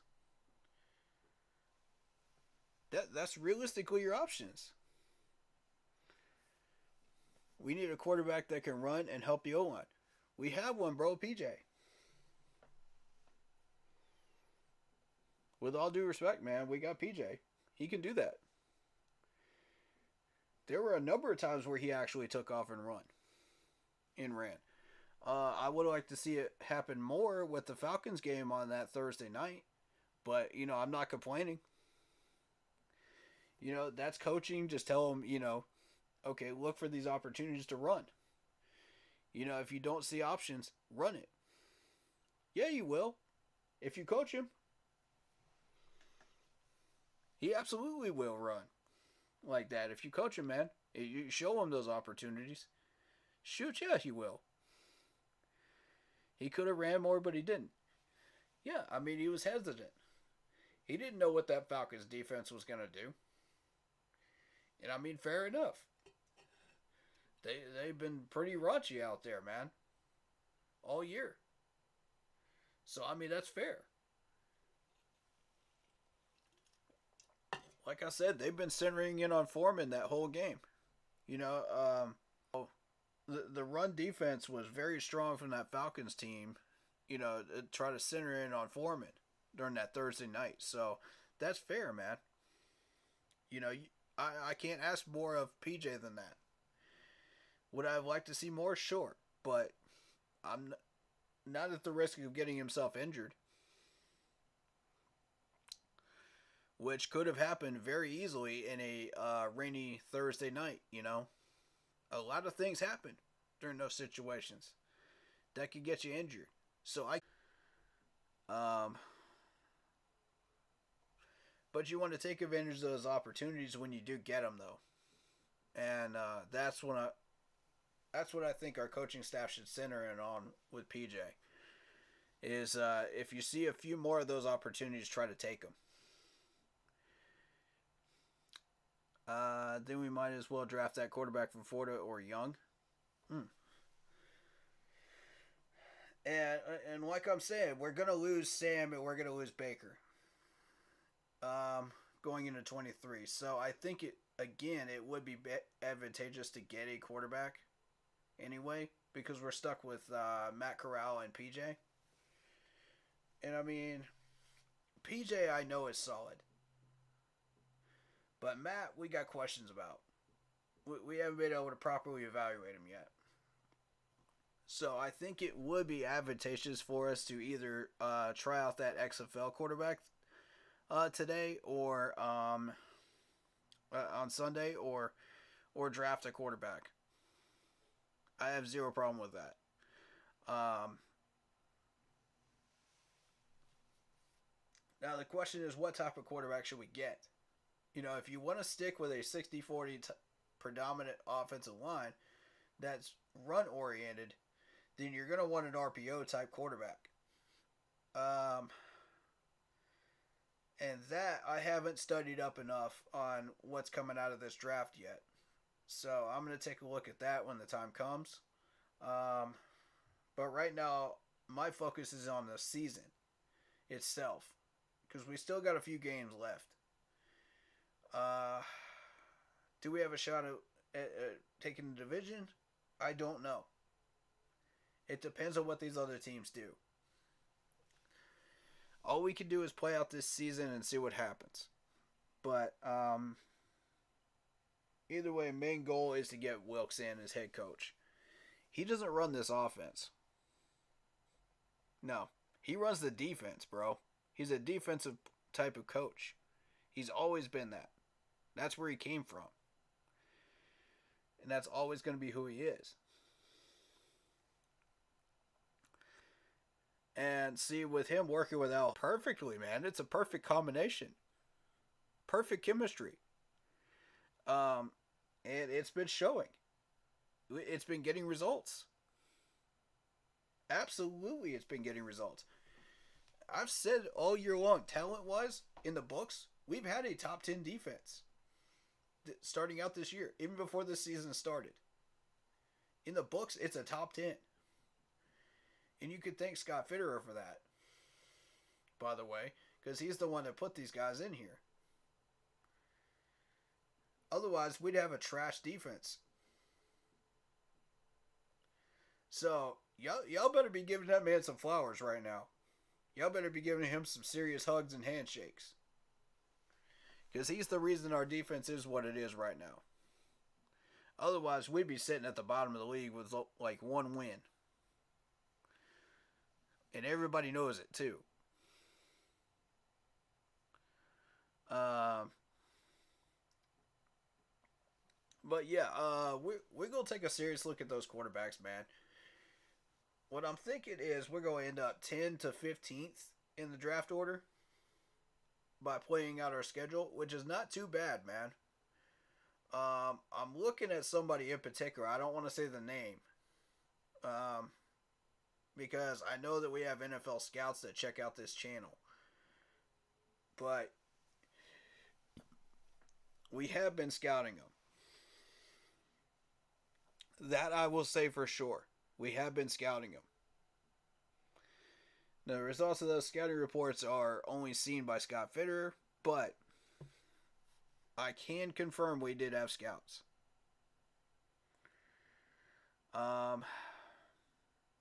At those particular games. And I do agree we need a quarterback drafted. If this XFL quarterback is not it, fair enough, he's not it. If Sam ain't it, he ain't it. If PJ continues his play, we can keep him on the roster for cheap. Which, you know, we know Baker ain't it. We toss Baker. We try to get a draft pick out of him. That's what we do. But I want to know who this XFL quarterback is that we just signed. I want to know who he is because I like his numbers in the XFL. As a matter of fact, I'm going to bring those up. I want y'all to see this. Let's see. Team.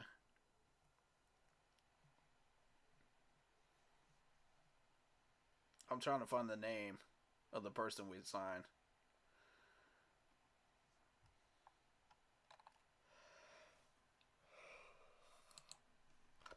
Depth chart. We'll just go to quarterback. Did they elevate him? No, they didn't. Okay. They did not.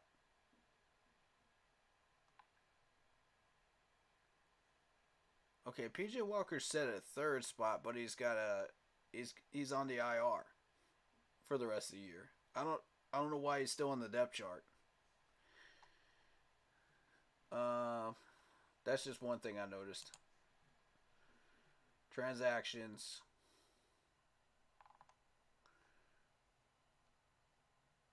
Oh, we released him. We released that Derek King. Okay. Derek King. I don't know how to say his first name. I apologize if I get it wrong. Y'all know I'm famous for mispronouncing names. But we signed Aaron Mosby back to the practice squad. We signed Kenny Robinson back. But this will be the third time that Kenny Robinson has been re-signed back to the practice squad.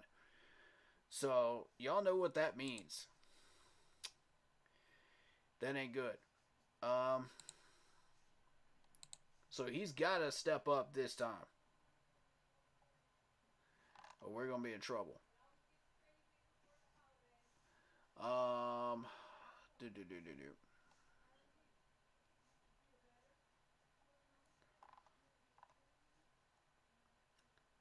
Alright, so we're going to need another quarterback. That's what we're going to need. I don't know what's still on that practice squad right now.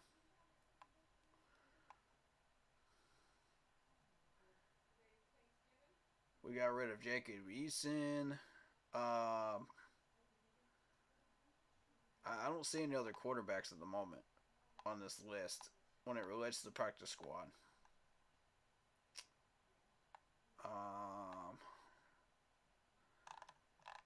So honestly, like, Mosby's going to be gone anyway, man. We might as well just toss him to the Wolves. I think we go after another quarterback somewhere, you know, in free agency right now, and test him out. Test him out for cheap. You know, we got $9 million right now, 9.5. Now's the time to do that, man. Use that money, and let's see what we can get. Who's still available?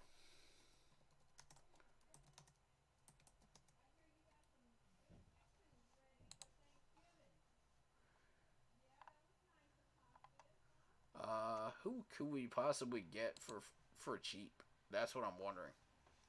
Who's still here?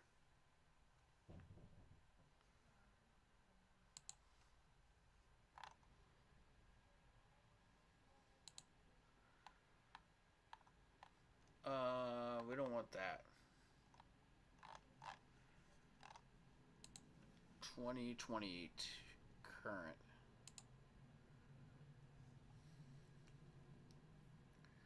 Okay, so we got Teddy Bridgewater out there. We're gonna ignore that. Mariota got signed. Brissett, I think, got signed with the Dolphins. Yep.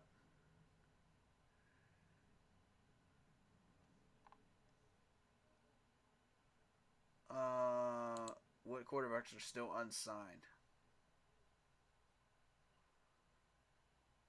I don't care about 2023. I want 2022.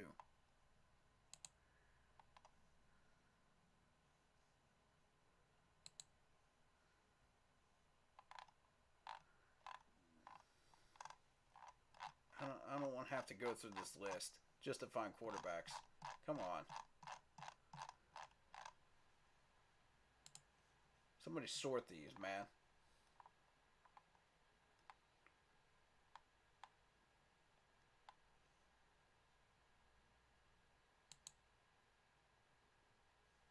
I think that's probably the best one. Okay.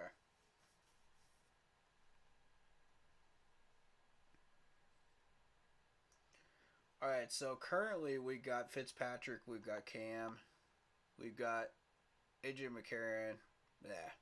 Brian Hoyer, nope. Dwayne Haskins, nope. Mike Glennon, nope. Bortles, nope. Pass on Bortles.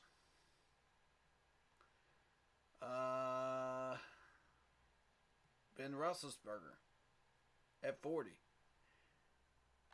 I mean, that's tough, man. That's tough.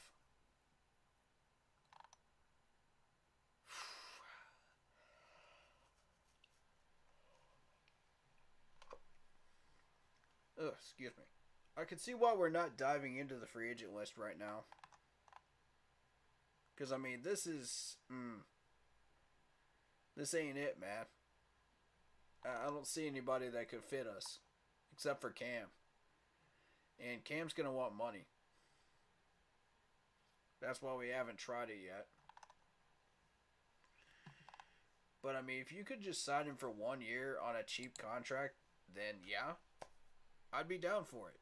But the problem is, Cam's going to want to play out the rest of the year, and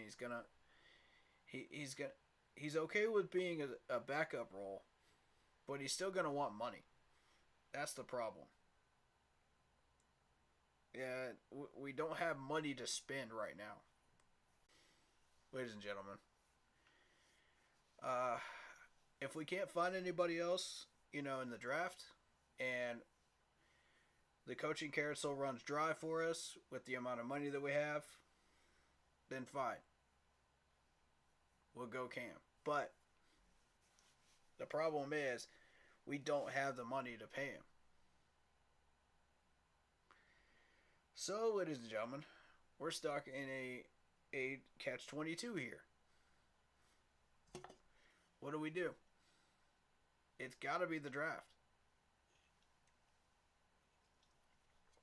We have got to hit in the draft if we go quarterback. Which would mean first round, which is fine with me. We could get a left guard in the second round. Not a problem. And that left guard, if you develop him correctly, could be a Pro Bowler. Depending on what we get. Next priority has to be linebacker, of course, because we have so much little depth at linebacker. It's insane. We got to have that. And you look at the list, we also need a defensive end to match up with Brian Burns. And then it's depth from that point on, because you'll end up with Chuba Hubbard at running back, because if you don't re-sign Donta Foreman on a 3-year deal. Which leaves corner. We need a number 3 corner. We've got to have that. Because honestly, Keith Taylor ain't it. C.J. Henderson we got on a cheap dime. And he has coverage issues. So he's not it yet either. And don't even get me started on Stanley Thomas Oliver. So we need a number 3. We need a solid number 3. That's what we need.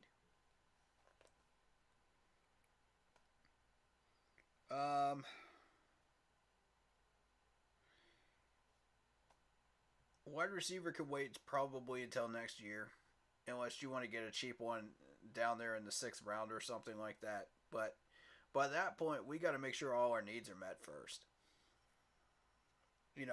We're not looking for the next superstar wide receiver at that point. We're looking for somebody that can just fill the void. and be that fifth one. Um, and I don't think we're going to have the money to just pick up a cheap wide receiver at the end of this. I really don't.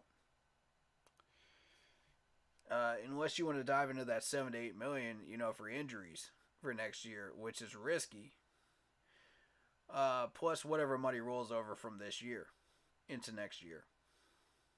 So I mean, it's tricky, man. It's tricky. Yes, we could go quarterback, and there's still a quarterback around 10 to 15 range. But who are you gonna get? That's the question. That is the huge question mark. Now, again, I'm not gonna say who, but I'm staying.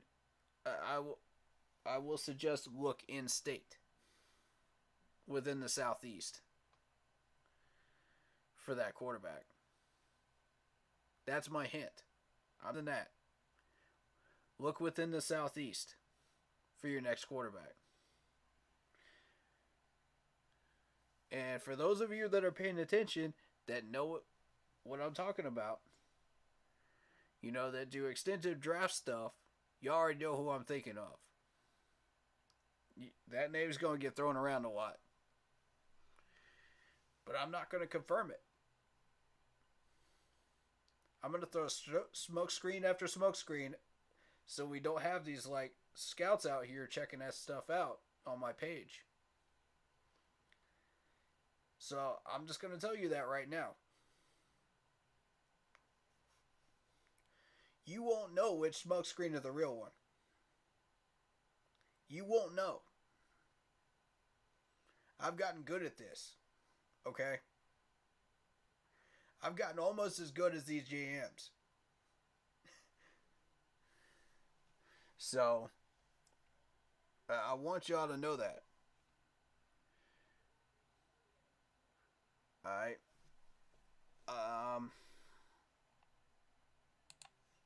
That being said,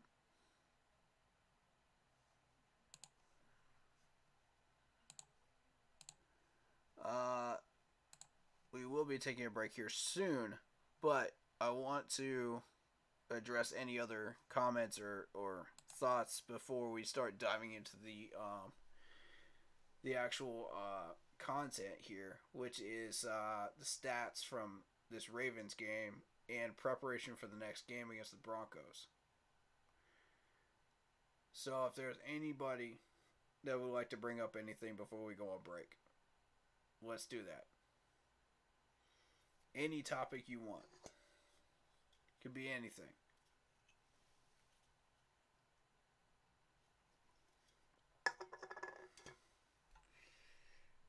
I just want to make sure we cover all our bases here, man.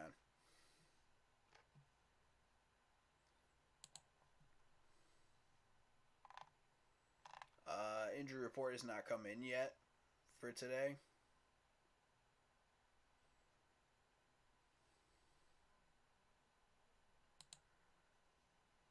So let's take a look at the standings.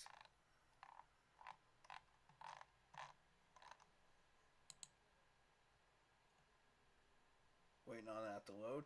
Okay.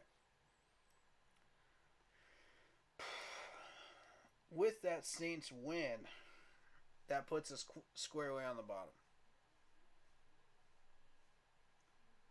So we're a game behind the Saints. We're 2 games behind the Falcons. And we're 3 games behind the Buccaneers. So winning the division probably won't. We got a very, very narrow window. Where the Falcons have trouble, with the last 3 games. The Saints run into a busy schedule as well. And the Buccaneers outright.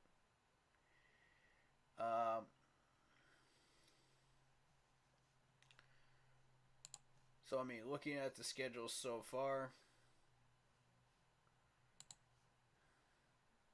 if you look at each one of these teams' schedules going forward, and we're only focused on the NFC South right now. We'll look at the rest of them later on. But right now, I want to know where we're at. Buccaneers, let's look at that schedule. Um, you got a Browns team that is kind of struggling at the moment.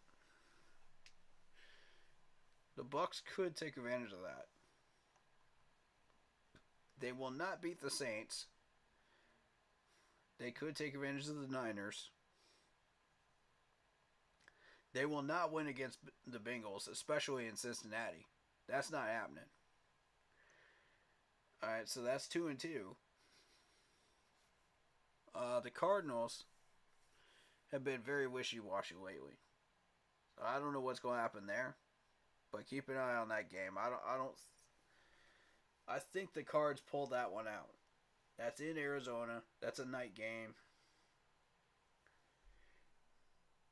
So, and we beat them as well. Down here, week 16. So we take them out. Falcons beat them as well. Bucks are done. Okay. The Bucks do beat the Browns. They do beat the 49ers. And they somehow managed to pull off a miracle win against the Cards. That's 3 wins. And they've got 7 games left. That's not a winning combo for the Bucks. Sorry to tell y'all. If you're a Bucks fan, beware. And if you're a Bucks fan right now, you're circling that game against our Panthers and saying, okay, we got to win this one in order to get back in this thing. Falcons. Falcons are going to be our next biggest problem. Our main problem getting back in this race. Because if you look at it, they just put up 27 against the Bears. They put up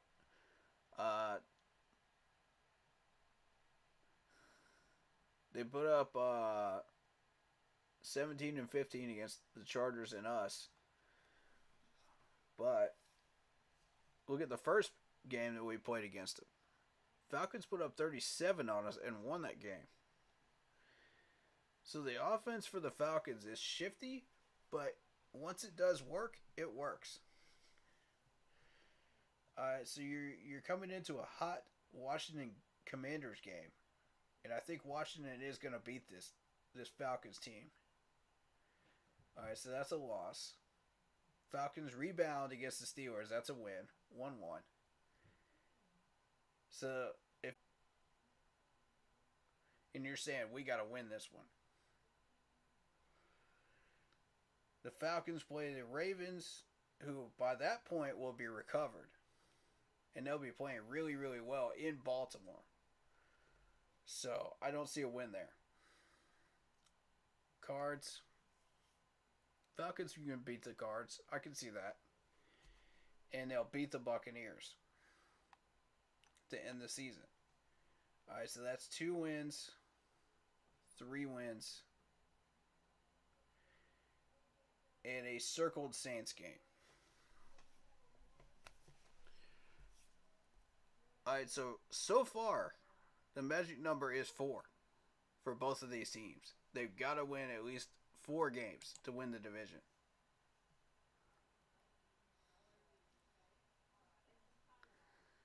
Magic number is 4. Saints. If the Saints can't match 4, they're done. Saints can beat the 49ers. They can beat the Bucks. They can probably beat the Falcons. And they'll probably take the Browns. But they'll take a loss against the Eagles and us. That's 4 wins, folks. Saints take the division.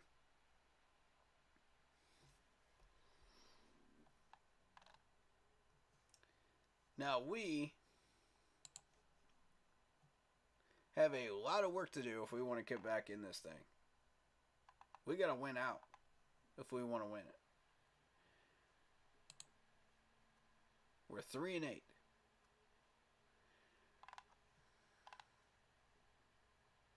So we need 1, 2, 3, 4, 5, 6. That gives us 9 wins in order to get back in this thing and win it. Not possible.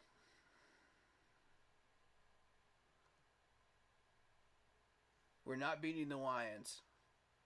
Not with Sam Darnold, not with Baker. With PJ, maybe we got a shot. Maybe. That's a hard maybe. With PJ in, we would be able to take down the Bucs and the Saints. Without him in, we got to find out who Sam Darnold is. The defense will do their part in all of these games. All of them. We're done, though. I don't see it, guys. As optimistic as I like to be with this team, and as realistic as I have to be with this team as well, I just don't see it. You know, we might make wild card if Sam steps up and plays really well. But he's got to play better than he's been showing. And right now, I don't see that happening. So, and a win against the Broncos isn't really that much of an accomplishment at the moment. Like, there's a couple of things I'm looking for out of Sam. If he can at least put up 14 to 21, we'll consider him in the conversation for quarterbacks. If he puts up 28 to 35, then we'll seriously consider him to be our number 2 guy right now. That's what I'm thinking. And that means you got to get down the field. You got to do what you're supposed to do. So that means the O-line has to win the battle in the trenches, no mistakes. You know, as far as penalties, you know, you're going to miss a block or two. That's going to happen. But as long as it doesn't get my man Sam sacked. See, that's the thing. You got to make sure these guys don't get... I think we might have had a bust. We might have had a bust with Deontay Brown. But, granted, he was not given enough chances to show himself. Now, Brady Christensen, I've got questions about. I've got questions. You know, this dude has missed a few blocks this year, even during the Wilkes era, that were critical ones. And, you know, I got questions, buddy. You want to answer those for me, man? You want to come out there and play well? Show up. I need to see a solid Brady Christensen in the next few weeks to answer those questions. But so far, O-line has been playing pretty well. You know, with this many questions floating around with this team, I just don't see us getting to the playoffs this year. Which is fine. Just play out the schedule. Let's see what it ends up being. And then go from there with the draft picks. You know, if we get Steve Wilkes out of it, that's what our main goal is.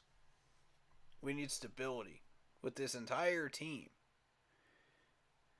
You know, if that means we got to sacrifice some draft picks, this is a time to sacrifice picks, and this is a time not to. This is the time to do it. Because of what we're trying to get accomplished. And yes, we miss out on some players. So what? This year. I'm not going to cry over it around draft time. I'm not going to complain. I'm not going to cry over it. Whoever we miss, we miss. I trust Scott Fitterer. He will get us what we need. But it's going to take time and it's going to take patience and it's going to take a lot of scouting, which I know Scott is good at. So, we're in good hands, y'all. We're in good hands. Everybody's going to complain, we didn't have the most successful draft. We ain't got to have the most flashy draft out there. As long as we get what we need. That's what matters. Yeah, we might not have the best available players, at the top of their PFF grades, but as long as we get those B plus players, man, at our draft spot, and we get Steve Wilkes out of it as a permanent head coach, I'd say that's a successful offseason. I will take it. I will take it. I'll be a happy man.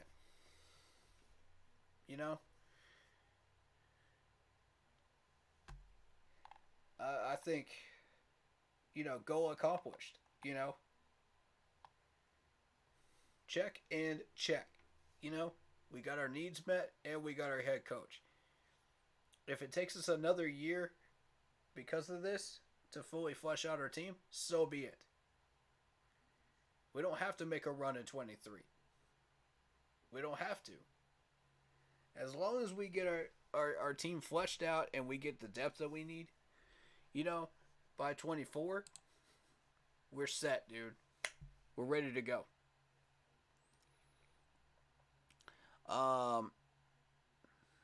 Sorry, I've been kind of neglecting the YouTube chat because I've been on here. K McDonald, welcome to the YouTube chat, man. Shout out to you. He says, how about them Cowboys? Dallas run the table. Time to whoop up on them Giants tomorrow.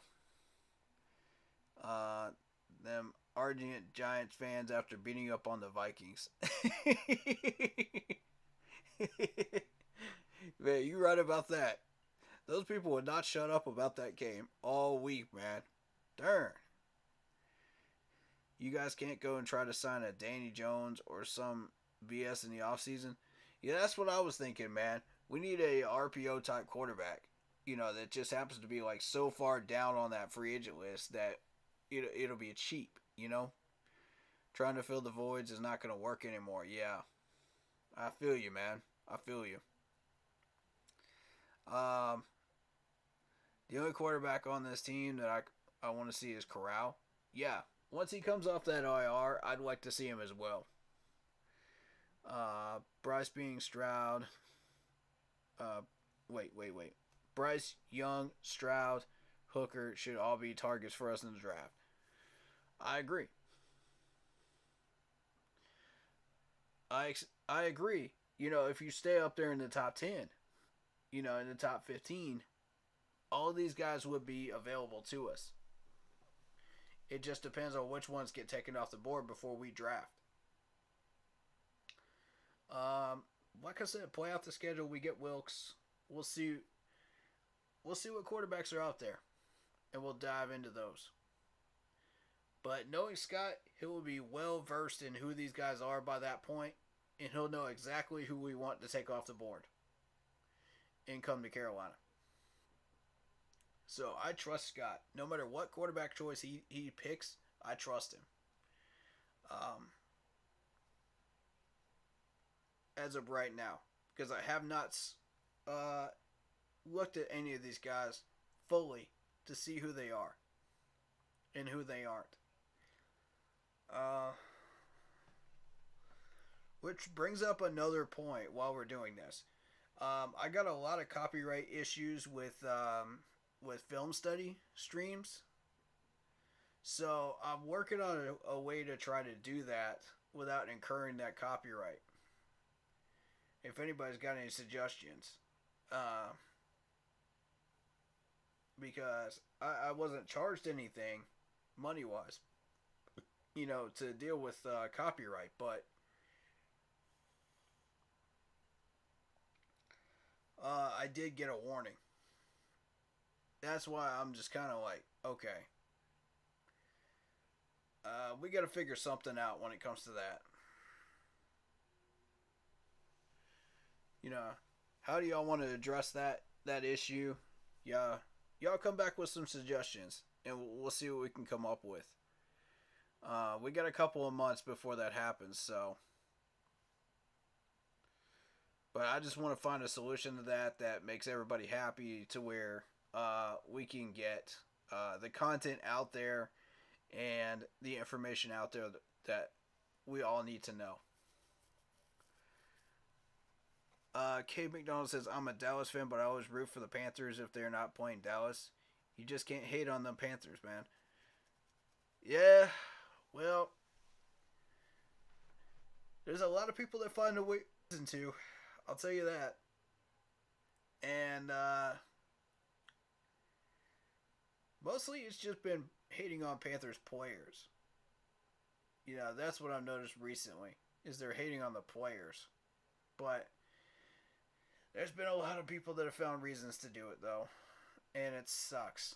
You know, we got to get out of that funk. We really do. Been watching you since that Dallas versus Panthers game last year. You love the content, bro. Keep it up. Thank you, man. Appreciate you, Cade. I appreciate all y'all, man, for sticking around for this long. You know, I realize I'm not the easiest person to listen to, and sometimes, you know, I don't have the greatest things to say, but my opinions are what they are. You're not always going to agree with them, you know, and that's okay. That's okay. I just want to give people a platform to be able to express their opinions, you know? That's the important thing here. You know, and if you're going to be respectful and awesome and welcoming and respectful of other people's beliefs and opinions, welcome on in. You know, we welcome it. We fully encourage that. You know, I want people to be heard. You know, but you know, just don't be a troll about it. You know, I had to ban somebody this week for it, and it was regrettable, but I had to do it. But you know, this is a family, man. You can't just come in here and disrespect people's opinions and act like that. And act like a troll and try to make people look foolish. That's not who we are. Okay? Now, I will say this. I do make reporters and people look foolish all the time. But that's just what I do. You know, that's not you guys, okay? I just spread the truth, man. People don't like it, they don't like it. That's how it is. If you think that's the first time I've been laughed at for my opinions, come on, man. Like, seriously? Wow. Just wow. Like, I've been doing this for a number of years, even before YouTube. So, I've been laughed at a lot for my opinions. But you know what? They're most of the time they're correct. And if people call me out and I do correct it, I correct it. You know what I'm saying? I will gladly eat that crow if I'm wrong. You know I will. I'll be the first one to do it. But, you know, that's if you could prove me wrong. And you know, I'm not here to be just almighty right about everything type YouTuber. That's not who I am. I'm just trying to spread the truth. People don't like the truth. It is what it is, man. It is what it is. You know, you can lead a horse to water, but you can't make him drink. You can't make him believe the truth. It is the truth, though. Try and integrate some roundtable stuff. People seem to love those conversations. Yeah, man. Absolutely. That's what we got Zoom for. Anybody can jump in there anytime they want. You know, feel free, man. You know, I leave that wide open for everybody. It's pinned in the chat. You know, it's pinned in Facebook normally, but it didn't pop up in the chat on Facebook for some reason. But normally, like, I try to let people jump in whenever they feel like it, man. You know, it's always been that way. That's how I like to run things here, man. You know, and I give people a chance to talk, and just not enough people want to do that. So that's up to them. But I leave it wide open for them if they're interested in doing it. You know, feel free. Um,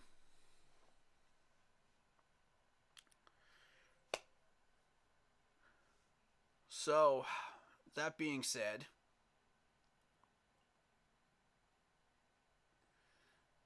I'll give you I'll give you guys a couple of minutes before I go on break here, and then when we come back from break, we'll run through the stats of the Ravens game, and we'll start the Broncos game prep,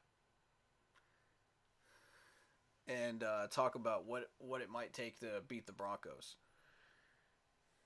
And I'll probably do a lot of early previews of conversations about that Broncos game that I was gonna save for the Saturday night stream, but we'll do it.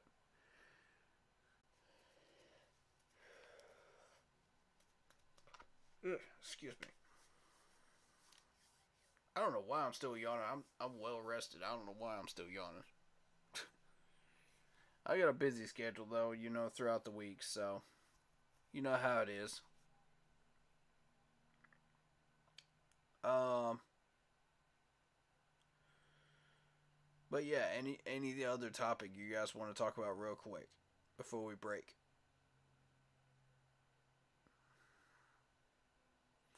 I'll give you guys a second. Um,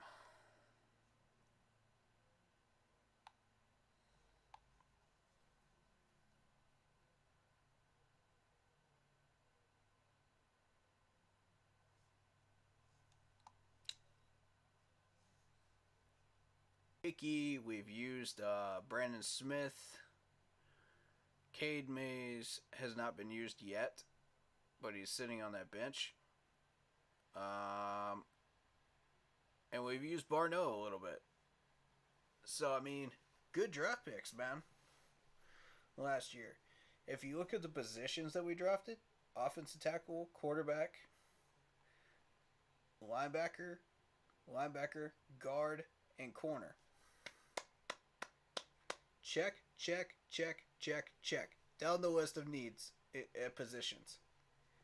It's not the most beautiful draft out there, but I mean, if you look at the positional needs that we drafted in, brilliant. Brilliant. Best that was available in those positions at the time that we were drafting them.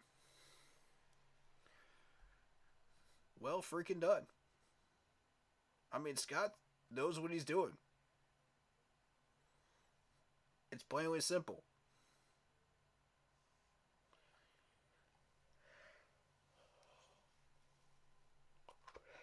And he's going to do it again. I have no doubt of that. So put your faith in Scott. Put your faith in the system.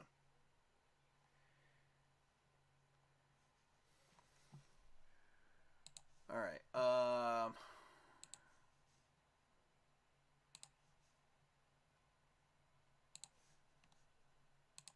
Let me get. We'll go ahead and get this break time going. But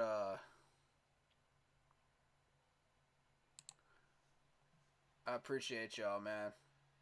Appreciate y'all a lot. YouTube TV.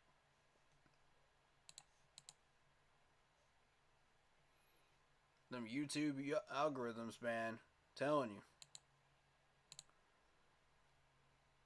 We're gonna have to find a way around that copyright for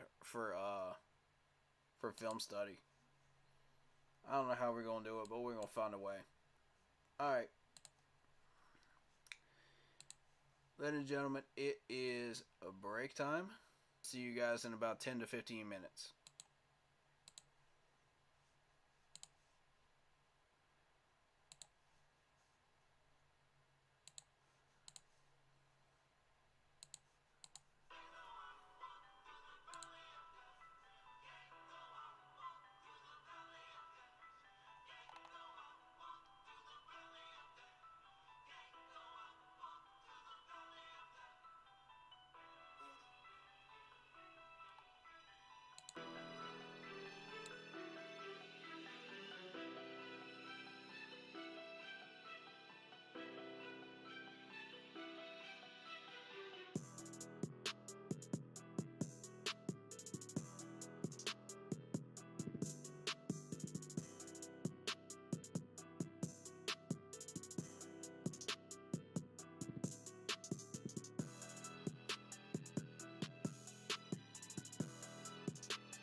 Even if your team's not in the same place, your work can be. You just need Asana. Asana organizes work so teams know what to do, why it matters, and how to get it done. Try it for free at asana.com. That's ASANA.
Peacock y Telemundo son la casa de la Copa Mundial de la FIFA en español.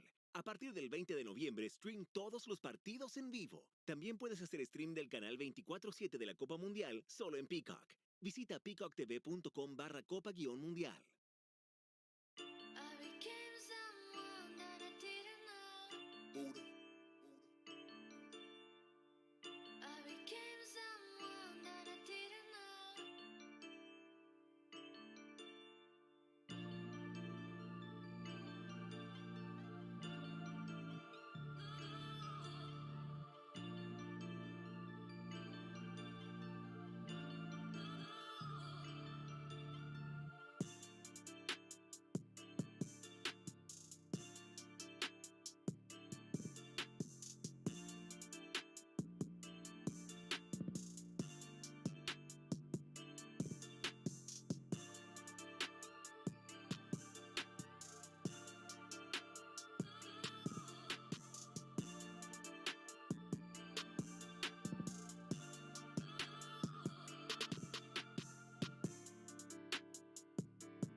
right, ladies and gentlemen.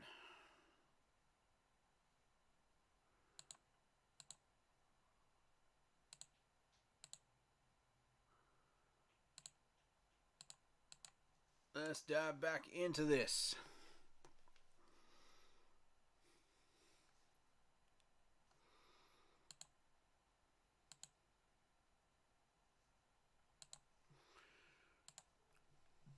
I'm gonna deal with something real quick. See if we can get rid of all this spam nonsense. You know what I mean?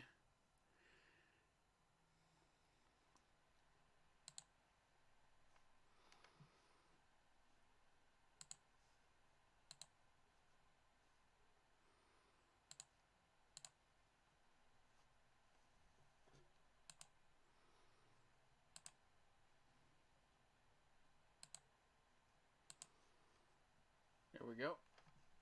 All right.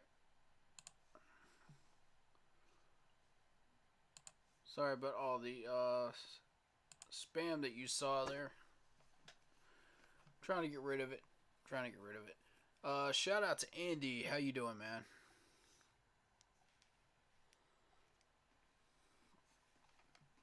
We're gonna bring him up in here.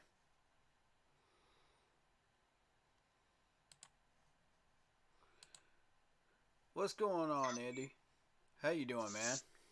Alright, how are you there? Welcome to the stream, my friend. Oh, I'm glad to be here. Yeah. And by the way, Spam makes good sandwiches if you fry it in the skillet. That's so true, man. That's so true. Alright, so let's talk about this quarterback situation, shall we? With Baker Mayfield not running the same plays as PJ Walker and not doing anything with it, what do you think we should do as far as our quarterback situation, losing Sam and Baker at the end of the year?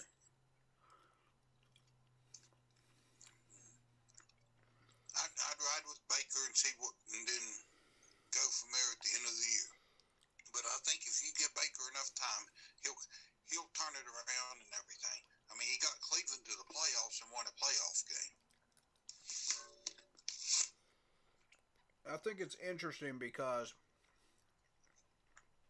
the way we're playing this offense is not his style of offense. Because if you think about it, we're 60-40 run predominant.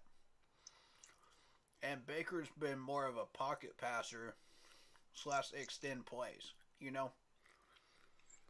So when you put those two together, it doesn't work. Yeah, that makes sense. I guess you need maybe get a guy to match up with him, or a guy that matches up, or a quarterback that matches up with the play caller, man. I would think you would want an RPO type quarterback. So, out of the ones coming out of this draft class, which ones do you think fits that MO? Fits that style. Yeah, I would have to as well. I haven't done as much research on this stuff as I would like because it's too early. Because I don't usually start that till like February.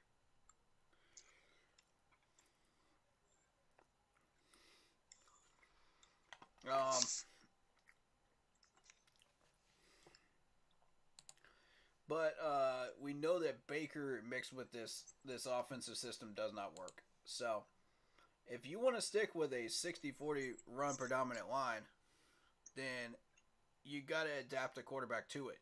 Otherwise, we're going to be doing the opposite, which you don't want to do. You'd have to get rid of 3 Pro Bowlers on your offensive line, and who wants to do that? I mean, really.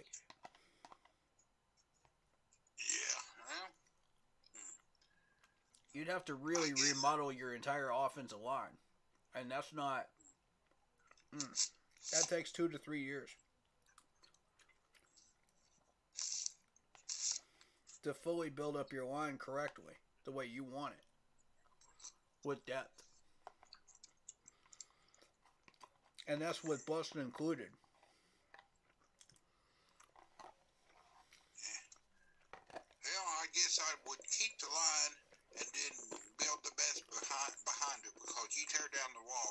you said, it's going to take 2 or 3 years to rebuild. So keep the wall right there that you got, maybe, I don't know, one piece here, one piece there, or something. Mm-hmm. Like, if you wanted to transition into a pass predominant offensive line, you could do it like piece by piece, like slowly transition that, but have your a pocket passer type quarterback ready to go for once you've started to do so, and develop him along with that. You know, with the 2s and 3s. That's what I would do, honestly. Because you can't just rush it and just like rebuild entirely just right out of the snap. You can't. You don't want to do that. Otherwise, you end up with the same thing we've been doing with the last 4 or 5 years. Just terrible O-line play. And we finally got a coach that understands this. So, that being said, you know, General Manager Scott Fitterer understands this as well. And that's the way we've been drafting. So we cut the XFL quarterback. All right, so where does that leave us, man? Because we don't have a third quarterback. Who's You know, the if XFL Baker ain't gonna quarterback? be it.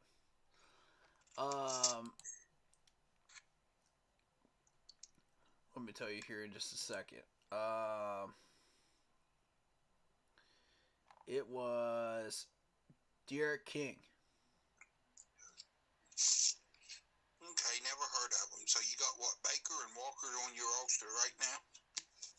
We have PJ, Sam, Baker, and Matt Corral. Okay, but Baker and Walker's the only ones available. The other two are out. Sam is available, and he's been named starter.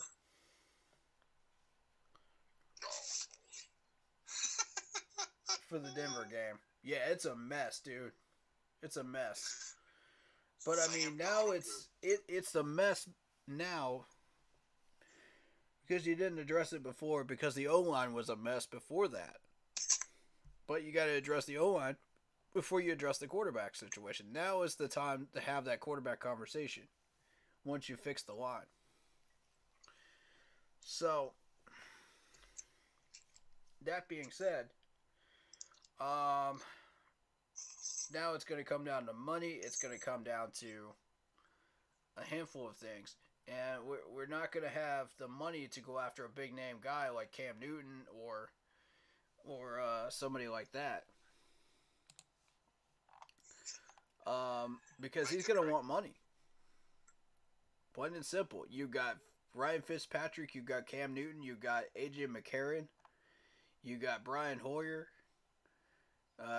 Dwayne Haskins, Mike Glennon, Blake Bortles.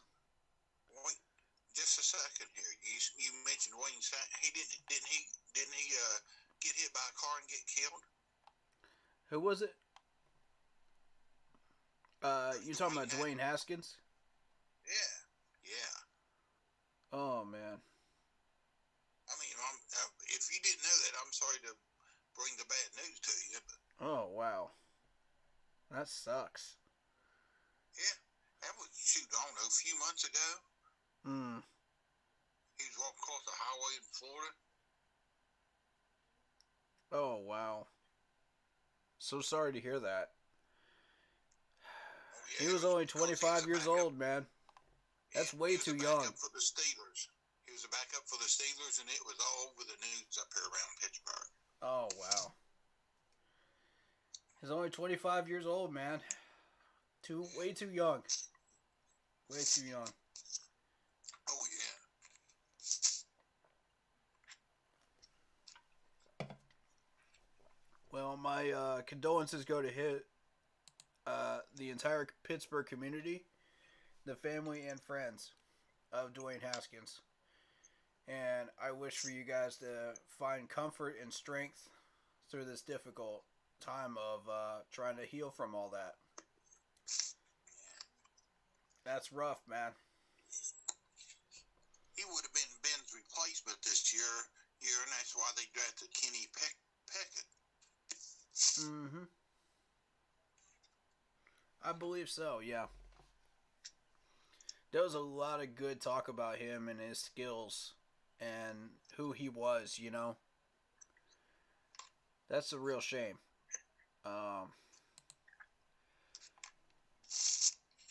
But some things are bigger than football. Yeah. Yeah. No matter who you are. Right. So, I mean, getting back to football, that's not much of a list to go by here, man. You got Ben Roethlisberger at the bottom, but I mean, he's 40. And if you try to sign Ben Roethlisberger, he's going to want money. Plus, he's a pocket quarterback. Oh, God. Plus, he's not the tank that he here. used to be, man. Because he used to take hits like an absolute freight train and just get back up. Just constantly. I don't know how he did it. This dude was built like a freaking tank. Yeah, last year, his last season, you could tell he lost it. He didn't have it no more. Yeah. He was just out there finishing up and everything. Yeah. If I'm Ben, it's time to retire, man. You know what I mean? I know he loves the game, but at a certain point, you got to say goodbye to the game. And enjoy your retirement. Enjoy what you've done. And no matter how good you are, Tom Brady hasn't gotten that message. Unfortunately. No, it's scary, though. I know. Tom Brady. Some of these guys just keep going and keep going and keep going. I'm like, stop, bro. You've accomplished all you're going to accomplish. Go enjoy your life, man. I'm waiting to see an Energizer commercial with Tom Brady in it. I'm waiting to see him get a concussion just like Cam did. And just like finally, that's what wakes you up. It's like, took you long enough. It's like, you put yourself in that position. Yeah, but the way his luck is going, they could get hot here. They're 5-5. They could get hot and win 12 and win out and go 12-5 and have at least the number 3 seed. Maybe number 2 if they're lucky. That's if Tom steps up and plays like he normally does. He would dominate this division easily if he did. Because, this Southern division is trash right now. Let's call it what it is. We're at the bottom of it. Even playing as well as we are on defense. Let's call it what it is. And it's a shame we lost that first Falcons game because we would have been tied up with the Saints still for 3rd place. But, we should have swept them. We got an opportunity to sweep the Bucks. We got an opportunity to sweep the Saints. We best not waste it. Did they beat the Saints early in the year? Yep. And that was during the Matt Rule era. Okay, that was his only win then. Yep. That is correct. But it was a major win. At the right time.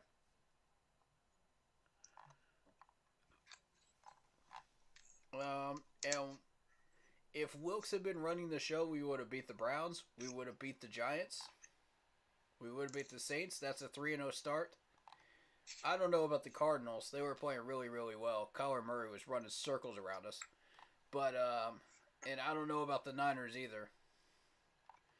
But we were playing well enough to have a shot against the Rams. That was it was an observation game for Wilkes just coming in as interim head coach, but still, we were playing well enough. He worked on the fundamentals that week in practice and got us at least in contention. There's an idea. Go get Matt Stafford for 1 year, win the Super Bowl. Follow the Rams blueprint. Oh, I would love to have Stafford. Oh my goodness. We would have to pay him though. With what money? I mean, this is the conversation we. This is the question we keep coming back to: is with what money? We're 930 something in the red for this year.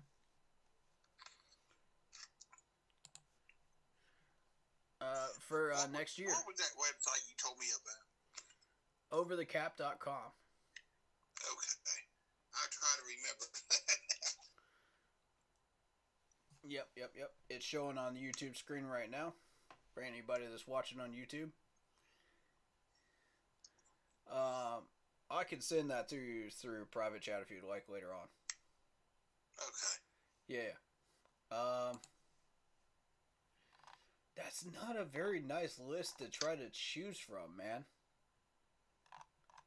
You know, if you want a third quarterback for next year.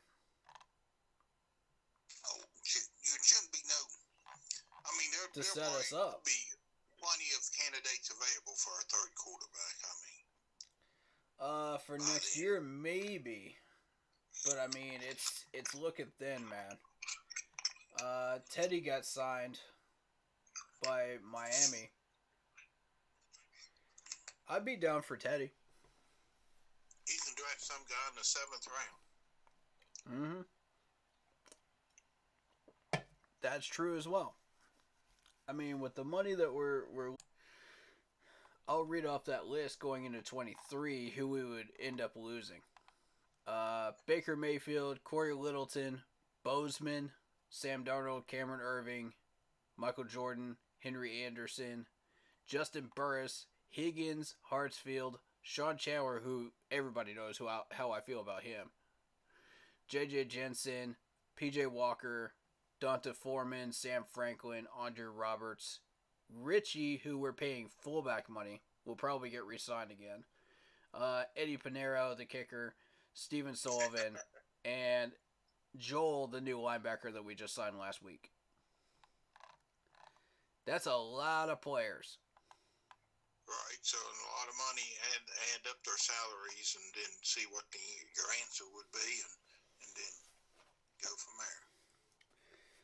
So I've pretty much got a plan that I actually mapped this out last week. I've said it on stream a couple of times, but just for you, I'll run through it again, and any new viewers that might have missed that. So at the time, we had Mosby at the time, but we decided to cut him in favor of that Joel linebacker that I just named. So same amount really. We saved a little bit of money there, but not much. But let's just think of it in terms of before Mosby got cut, okay? So you're thinking. You're looking at 28.6 mil at the end of this, and that's before you start taking out money. That's before you start subtracting. So what you would do is Brian Burns in a trade. You would move any player that could not be tradable out of this list, which includes Wilson, Laviska, Roy, Thomas Oliver, Keith Taylor, and Nixon. Any of those players that aren't worth anything, those guys would go into that trade as a freebie.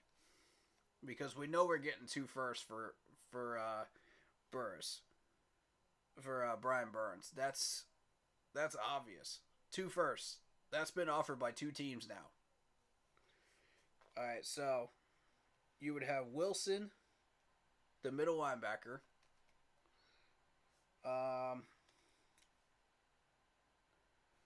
And then you would have Laviska. And in the Laviska trade, I would move both of these 2 corners, Keith Taylor and Thomas Oliver. And you would get picks for all of this. Okay, these are package deals. So you've got 2 package deals so far. The third package deal is Wilson and Roy, and Nixon. Because those guys go together. They're defensive tackles. Okay?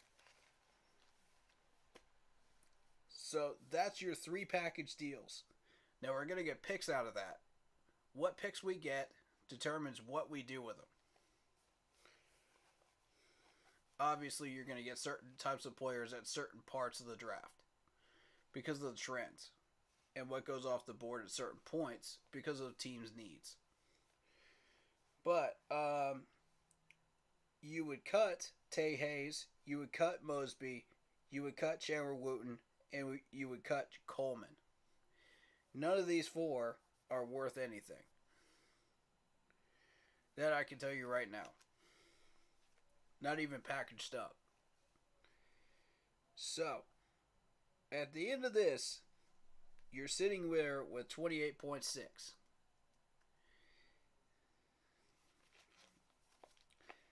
Now that 28.6, you subtract 10 million for rookie contracts. Then you subtract 7 to 8 million dollars for injury related pick moves that you're going to make in 23 during the regular season. So essentially you're looking at 18 million points, 0.6 after the 10 million is taken out for rookie contracts.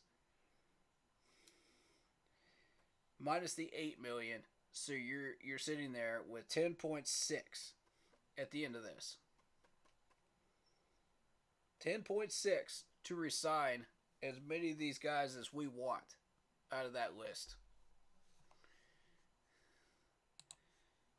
Now, my suggestion is you're going to be sitting there trying to get 3-year deals to try to shorten up how much you have to spend this year. So, those 2 to 3 year deals would go to Cameron Irving because you can't afford to lose Cameron Irving right now with all of the offensive linemen that are going on that list right now. Cameron Irving's got to stay for another 2. And I hate to say that, but if you can find me somebody that can come in here for less money and do the same job that he's doing and do it better than him, I'm all for it. Especially if he plays multiple positions on the line. I'm all for it. But right now, I'm not seeing it. So, 2-year deal, start him out with 3.5. Now, at the end of this deal, these 2 to 3 year deals, you've got to pay these guys. Okay? That's the issue with these long-term deals. So you don't want to have to do them unless you have no other choice. So you'd rather pay these guys, the 1 to 2, and get it over with, typically. But when you need players like Bozeman, who is an anchor for us on the offensive line, and basically Ryan Khalil 2.0, you got to have this guy. And honestly, I don't think Ryan Khalil got the credit he deserved. That man should have been Pro Bowler several times over, as far as I'm concerned, man. Best center in the league. But you go back and you look at this. I would put Bozeman on a 3-year deal. $3 million for the first year because that's what he's worth as a 1-year deal guy. That might get bumped down to $2 million if you're going to a 3-year deal.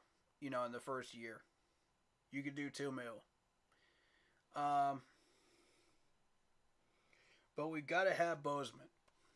That's a must-have.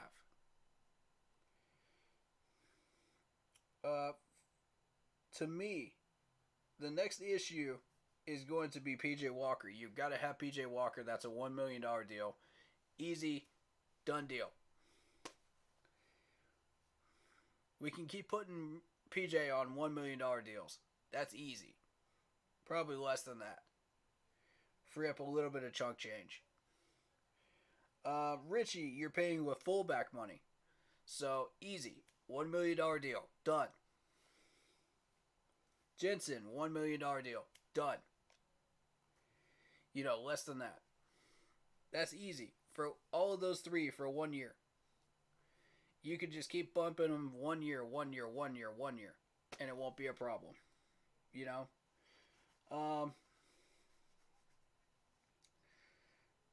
The next issue is going to be safety position. You cannot afford to lose Hartsfield right now. 3-year deal, $1 million in the first year. This is where that's going to come in. You know, with the long-term deals. Again,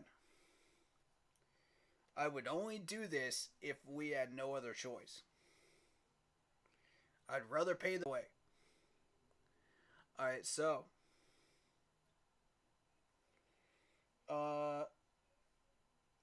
And the last one is Foreman.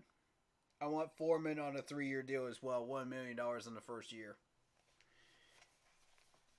Eventually, you gotta pay these guys. That's the thing, man. You gotta pay these guys at the end of those 3-year deals or 2-year deals. And that's what's gonna suck cap-wise. But by then, we should have the cap fixed.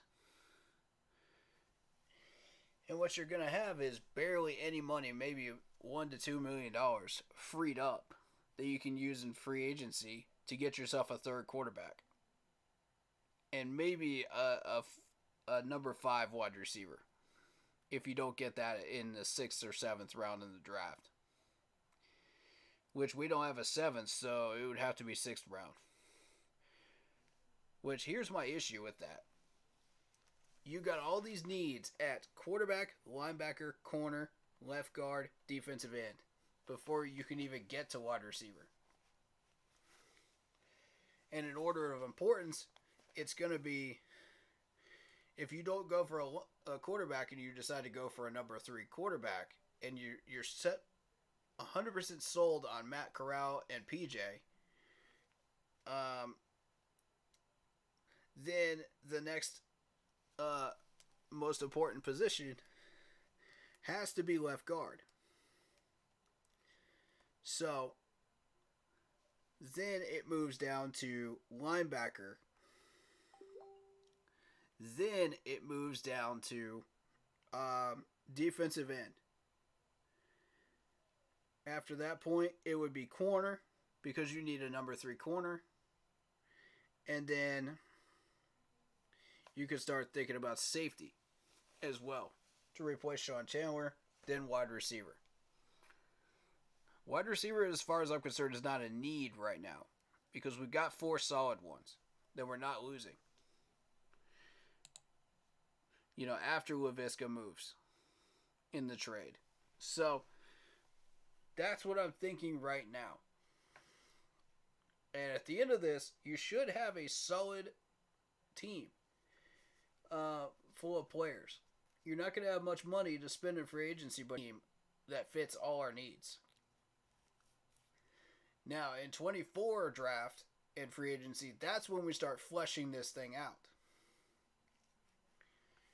We start adding some flesh to this depth chart. And by the end of 24 offseason, that's what I feel like. We'll see where we're at, and we'll see if we can make a run. Because by that point, the cap should be fixed. You know, the depth chart should be fixed. You know, we should have everything we need. And like I said, I'm okay with running out the rest of the season and getting Steve Wilkes as our permanent head coach. That's a worthy sacrifice. That is when you do sacrifice draft picks. Draft spots on the draft board. Is in situations just like this one. It's very, very rare. But you have to do it. You know, in order to get your permanent head coach in. You know, more important than the draft at this point. Because if you don't have a man in there that can manage this team and all those players that you just drafted, what's the point of drafting them? It's that simple. Really. It is that simple. You know, there's no need to overcomplicate it. It's really that easy. So, I mean,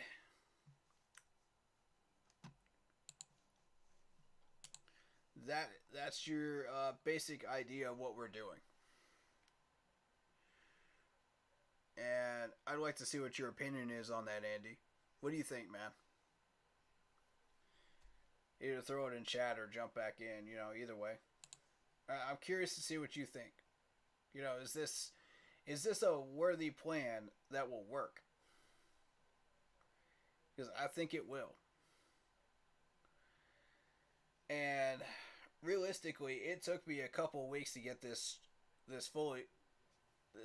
plan fully fleshed out.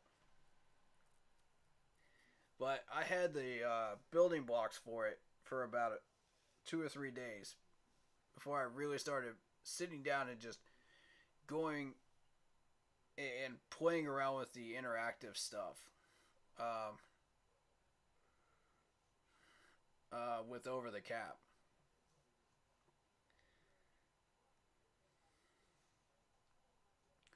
And yeah, I'll go ahead and send that to you. Hold on a second.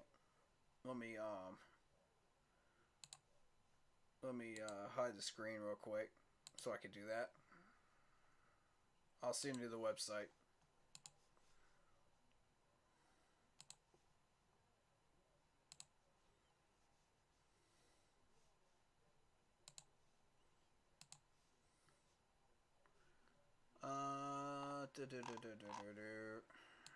Where are you? There you are.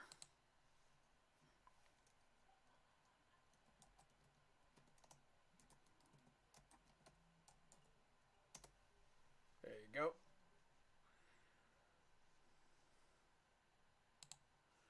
Sent that to you.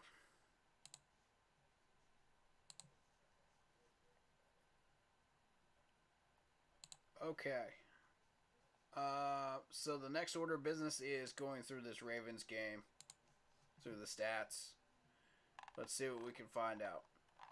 Read out these stats. But how many people could put these pieces together and figure out the full picture of what's going on and who these players are after watching the game and reading the stats out?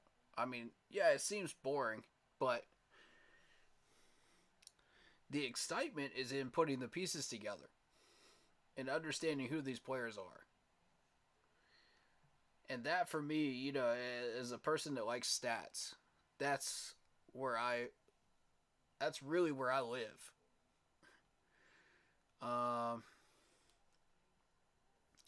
Frank Rick might get some consideration for head coaching. Nothing against Wilkes. Okay, we'll look into him.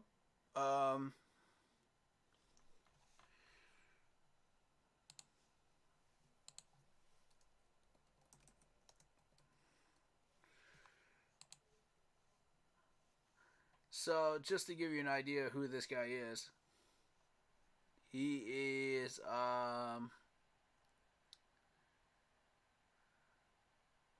he's a former quarterback who played in the league for 14 seasons with the Buffalo Bills. And he's coached the Indianapolis Colts.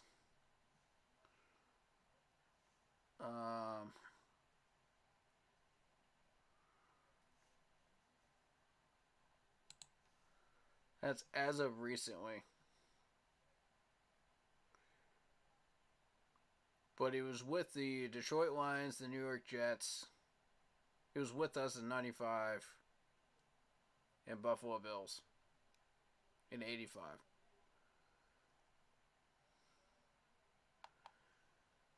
So,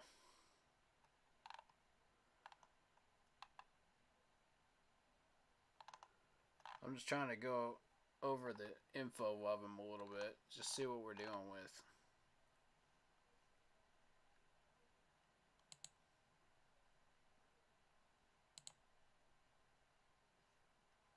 How do you do with the Colts? End of the playing career, played for the Panthers, offensive coordinator for the Eagles. Okay, thank you. That's the info I was looking for to find out more about him. How did he do in each one of those areas? Yeah, as offensive coordinator for the Eagles and for head coach for the Colts. What was his record?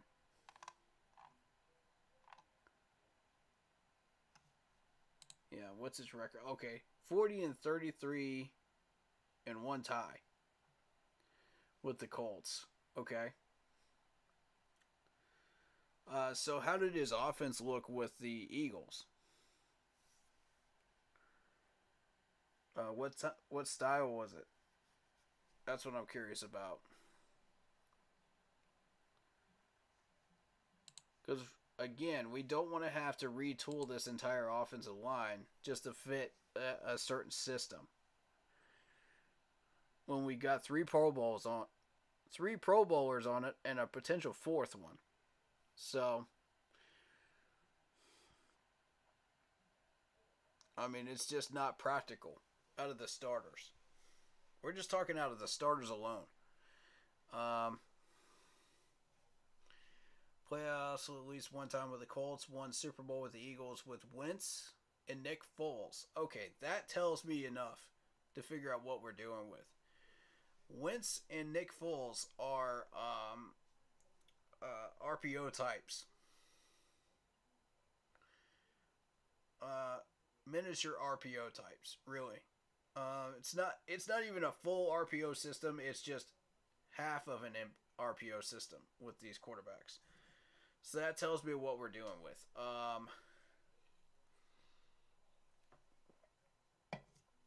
Yeah, I can see him in consideration. I can see it. I'd have to listen to him speak. And find out who he is as a person before I could really find out, like, you know, would I want him in consideration in the hat, you know, for a head coaching job. But it's a good suggestion, you know, to start off. Like I said, I want to know a little bit more about him.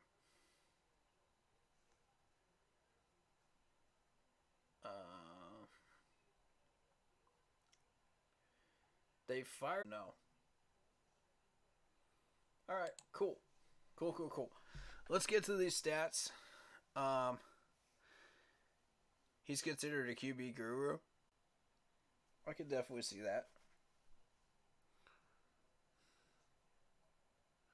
All right, so to these stats, we already talked about Baker Mayfield, 21 for 33, 196, and 4 sacks, 2 interceptions, 54.6 rating for this week.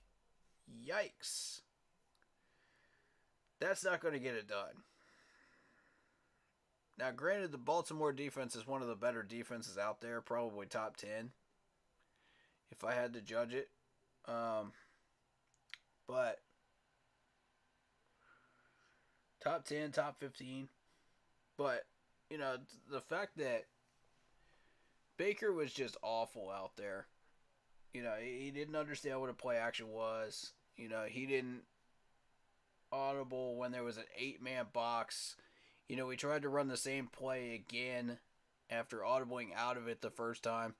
The very next play. I mean, it's just dumb stuff, man. Baker just wasn't using his brains. And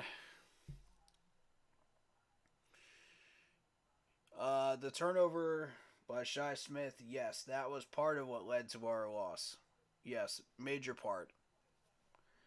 But that should not have had an impact if Baker had actually played well throughout that game and at least gotten 14 on the board. You know, we wouldn't have had to worry. He did not deliver at all. He played like trash. And let's be honest, trash is not going to win you a game against the Baltimore Ravens. And I really sincerely hope that doesn't start Baltimore's run towards the playoffs. But I think it will. Because I've been looking at their schedule. It's getting softer as it goes along. And boy, oh boy. I'd hate to be the one team that starts that run. You know? That lets them, that allows them to start that run. towards the playoffs. I really did not want to play them in Baltimore around this time of the year, and this is exactly why. I warned y'all.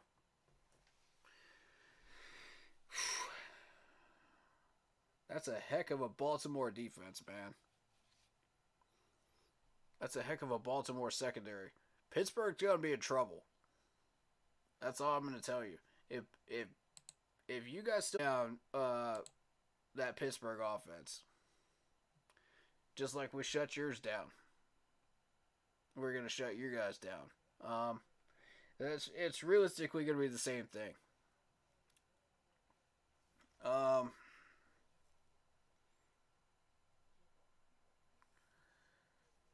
So one of the people that got the pick was Jason Pierre-Paul.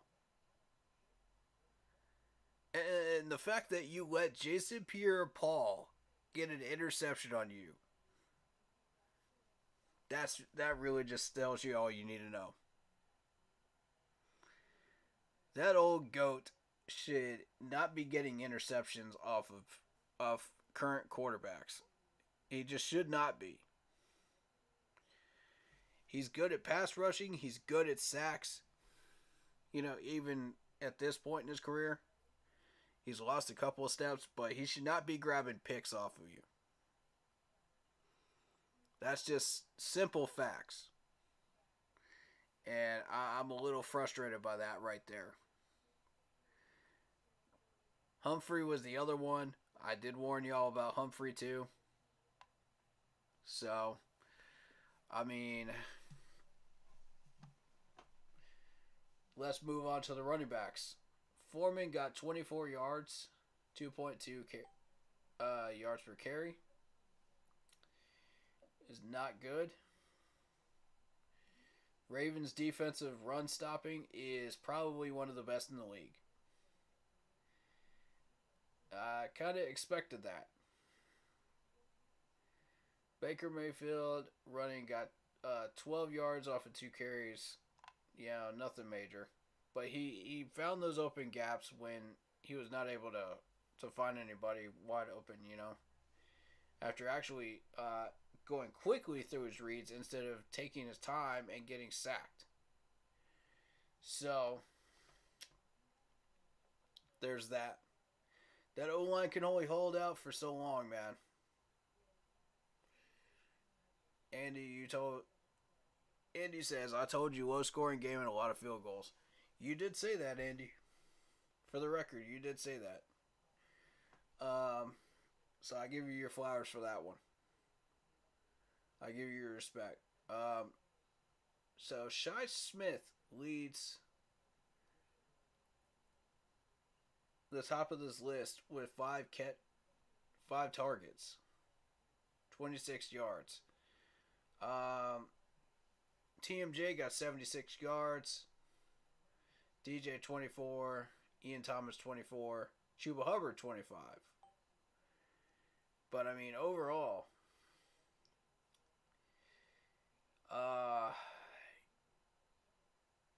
LaVisca was targeted 4 times and he only got 7 yards off of 4 catches. It's not good. Blackshear got 14 yards off of 2 catches, and I mean, you'd like to. It's good to see these guys get the ball spread out to them, but the problem is we didn't get anywhere. How old is Foreman? He might get a long-term deal. They have some rule that our running backs are done by age 30, which I don't agree with. Yeah, I read something about that as well. For the record. That's... I don't agree with it either. I'm with you. If that's a thing, I don't agree with it. I'm not... Like, what was the longest running back? How many years did he go?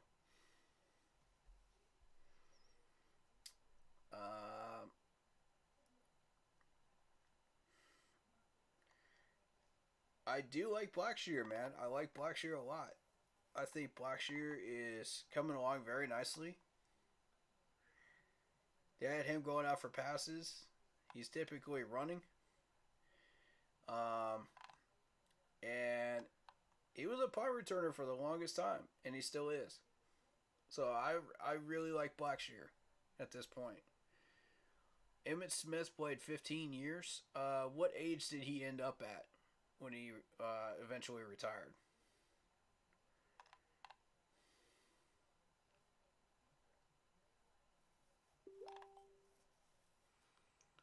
Since we're talking about running backs. Opposite of that, you had 115 yards total. Some more. Which, I mean, as I pointed out earlier, great job defensive line. That's an improvement. That's an improvement right there. The fact that Lamar Jackson had to get that touchdown himself rushing speaks volumes. You know, we did good, man. Drake only got 46. Only 46. And when you really look at it in perspective, this D-line has shut down a lot of good running backs this year. Even during the Matt Rule era. We shut down Kamara during the Matt Rule era. The D-line also managed to shut down, along with the running back linebackers, the tight ends as well.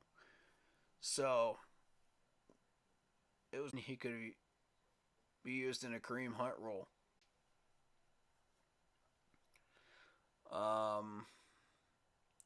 But yeah, overall, 30 carries, 115 yards total for the Ravens running backs. Nicely done, D-line. Let's keep it going, baby. Don't stop that train. Keep that going. That's what we want. Alright, so 24 for 33 is Lamar Jackson, 209 yards. 1 interception. Sacked 3 times. And as I was saying before this game, Lamar Jackson has a sack count of at least three sacks a game. I mean, that's going to total up, man. That's going to rack up.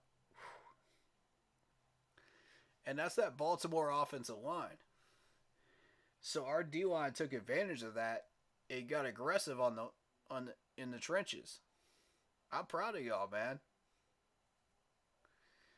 We did what everybody else has been doing. And I'm proud of that right there. Because that shows a really strong effort on that D-line. Panthers could use him in a Kareem Hunt role behind Foreman. Oh, is he still around? He's still available? If you lose Foreman, then yeah, I could see us going after Melvin Gordon. But the thing is, like, he's gonna still want money, and the other issue is if you try to re-sign Foreman for a long-term deal, you won't need Melvin Gordon. We've already got Chuba Hubbard. We've already got Blackshear, so we're good. You know. Okay, he was cut Tuesday. Gotcha. So I mean, either way, I don't think it would work out. But best of luck to him. You know. Hope he finds the team that he needs to be on.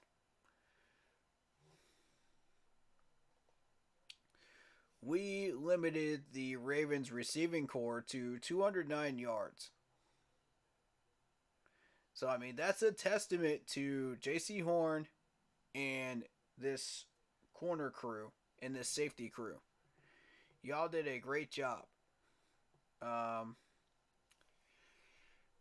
Of course, the reason that Robinson got 128 yards is because we had Keith Taylor out there and C.J. Henderson. So, if we had Dante Jackson out there, you know, that's not a speculation. That's a fact. That number would be cut in half. Because Dante has been playing really well this year. So, Although I will have to throw JC under the bus a little bit. That's the thing, man. That wide open touchdown that you gave up, JC, against the Falcons 2 weeks ago, that can't happen no more, man. That can't happen no more. And it didn't against the Ravens, so I'm proud of you. I'm proud of you for your performance against the Ravens. Good job. You redeemed yourself, and I'm proud of you. Alright, so this list is Andrews with 63 yards. And again, that's CJ and that's Keith Taylor. And that number is matched up against JC Horn. Andrews' number was matched up against Horn. That's why you see 63. That's how I can confirm what I was saying about Dante Jackson. Okay, there's your proof. Okay. You better go. Wife is coming home early today, later. Okay, man. Appreciate you coming in, Andy. Appreciate you, man. Shout out to you. Much love. Stay safe, man. Have a good day. But the rest of these wide receivers didn't even break 10. The rest of these wide receivers didn't even break 10 yards. Gee, I wonder why. Gee, I wonder why. Maybe it's because we had safety help. Like I was suggesting.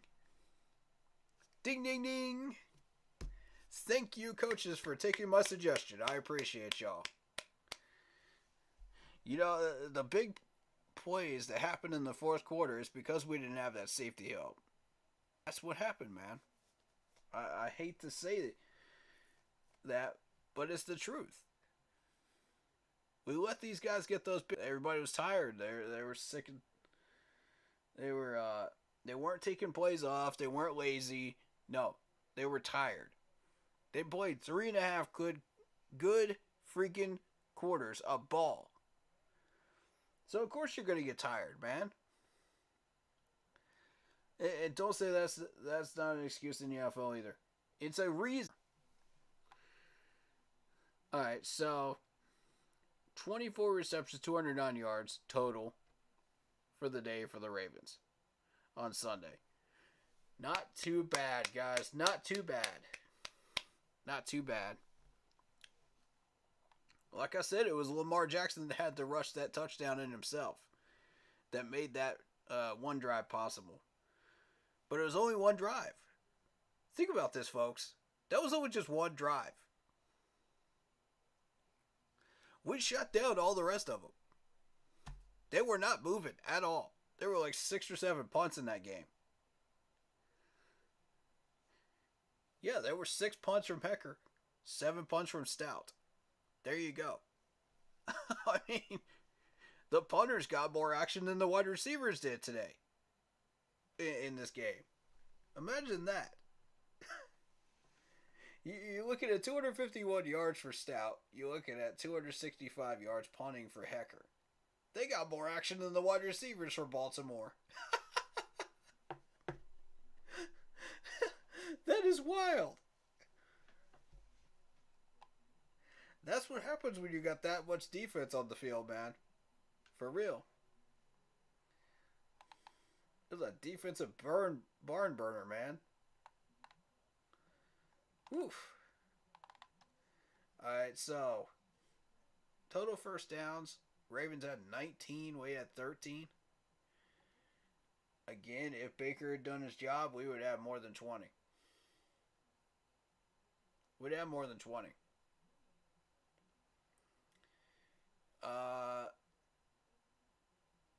7 of those first downs were by passing for us. 4 of them were rushing. So for anybody that's complaining about, oh, we're rushing the ball too much, there you go. We got handed 2 first downs by penalties. It's funny how these refs were just handing us opportunity after opportunity after opportunity, left and right. You know, with penalty yards on the Ravens, and we still couldn't take advantage of them. Good Lord, man. Are you serious? I just let me read out these penalty numbers, man. You're gonna find this absolutely atrocious. 10 penalties for 93 yards for the Ravens, and we couldn't take advantage of that. 2 of those were first downs handed to us on a silver platter, handed to us. We didn't even take them. We got them handed to us. God, man. This is what happens when you put a pocket quarterback with a run predominant offensive line. This is what happens. You get nothing. You get nothing.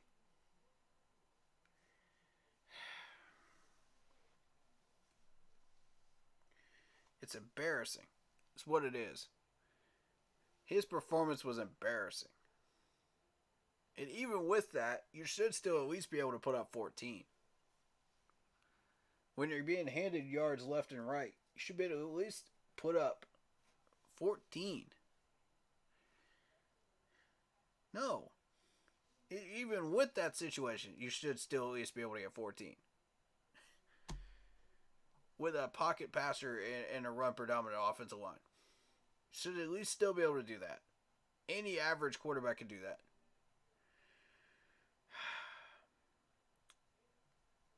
Didn't happen. We got busted for 9 penalties for 66. Gotta clean that up. Gotta clean that up, guys. I'll accept that one delay game penalty because we were doing field position battles. But that's it. That's it. That's your one. I'll give you that one. Now, third down efficiency. Ravens were 6 for 15. That's still pretty doggone good considering our defense. But it could have been lower. Our third down efficiency was 3 for 12. Yikes. Fourth down efficiency 0 for 1 for us. Yikes. Average yards rushing. Ended up being 36. Yikes. For all the running that we were doing into a loaded box. Come on, Bake. Do you notice how many times PJ opted out of a run play with a loaded box in the last few weeks? Have you guys noticed that? PJ's figured this out, okay? Baker clearly has not. And I don't understand why. That absolutely baffles me why he hasn't figured this out. So, you're looking at a lot of dead rushing plays at the line. Basically what you're getting out of that.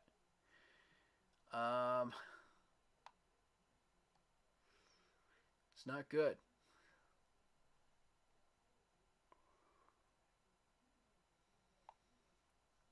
Fumbles, we had 2.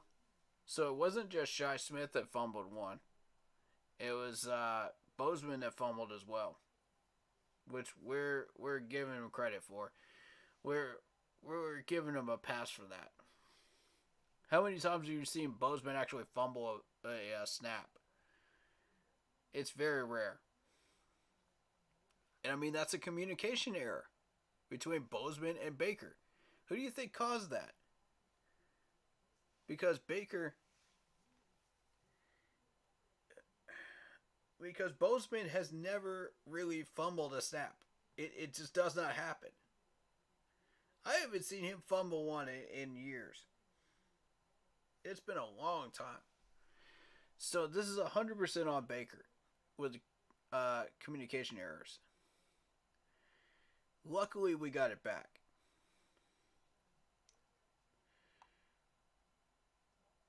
But there's that communication issue that we've been discussing. And that's Baker. That's that long lingo that you have before the pre-snap.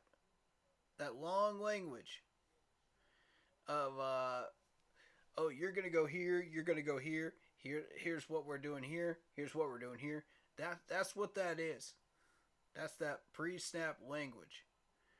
And we got to cut that down. The shorter it is, the easier for the other team it is to understand. But timeouts being used last year under Matt Rule's era. There's a lot of wasted timeouts because of that. And I'm just sitting there going, oh no. Everybody questions why we use those timeouts. There you go. I pointed it out, man. A lot of people still don't understand in the Facebook pages and stuff, man. They don't get it. And I'm like, answer's right in front of you. Come on. All you got to do is watch. Watch what happens pre-snap. You don't even have to watch what happens after the snap happens. Watch what happens before the snap happens. Watch all these people moving around. That'll tell you exactly what you need to know. Red zone efficiency, 1 for 4 for the Ravens. 0 for 1 for us. The fact that we didn't even get into the red zone until that late into the game tells you how strong the Ravens defense is, but also how inept Baker was in that game. Yeah, it took until middle of the third quarter to do it. And that's... can't have that. Punt, punt, punt, punt, punt. 5 punts in a row. Where we didn't even move the ball. We didn't even move the ball, y'all.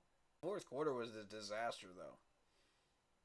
Fumble, downs, interception, interception. Complete disaster. We folded on offense. Defensively, we played really well.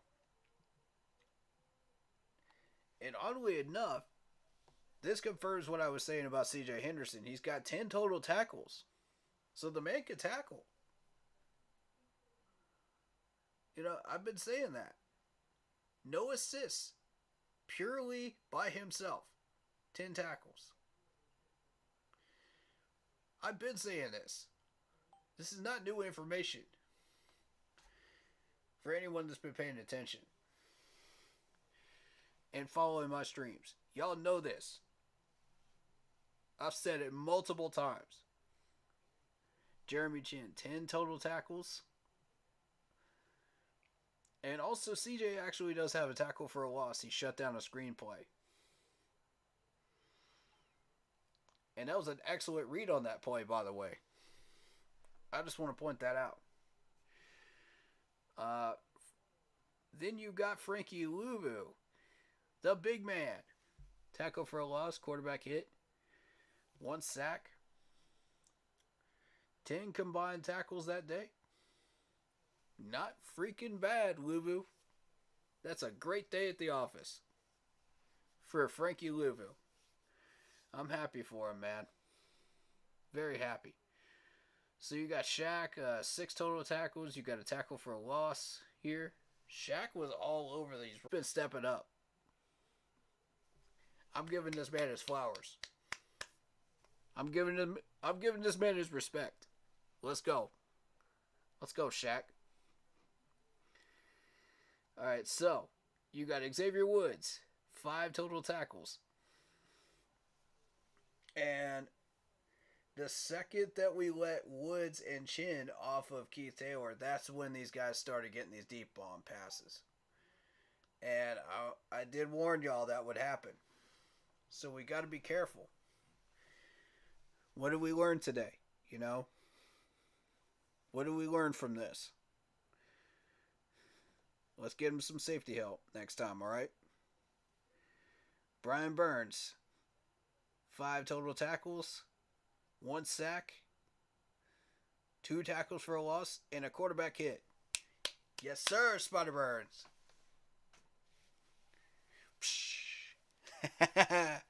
Love it. Let's go, Spider. Big man. Dude, I love Spider Burns right now, man. This dude's been playing really well and really stepping his game up under Wilkes. He really buys into what Wilkes is trying to do with this defense, and you can tell. J.C. Horn, 4 tackles, 1 tackle for a loss. Nice job, J.C. Yes, sir. Earn your money, man. Earn your money. Gross Matos, 3 combined tackles, 1 sack. Finally. Yes, sir, Gross Matos. About time. About time. All that hard work. It's starting to pay off, isn't it? Let's go, man. Keep pumping that iron. I'm telling you. It's starting to pay off for you, bro. Keep pushing that line, bro. You gonna get there. You gonna get there. You still got more to go. You haven't hit your swing yet. I know you haven't. Keep pushing the limits. Tackle for a loss. 1 quarterback hit. Yeah. This was a flash of what he can do. Okay? This is why he earned the starting job.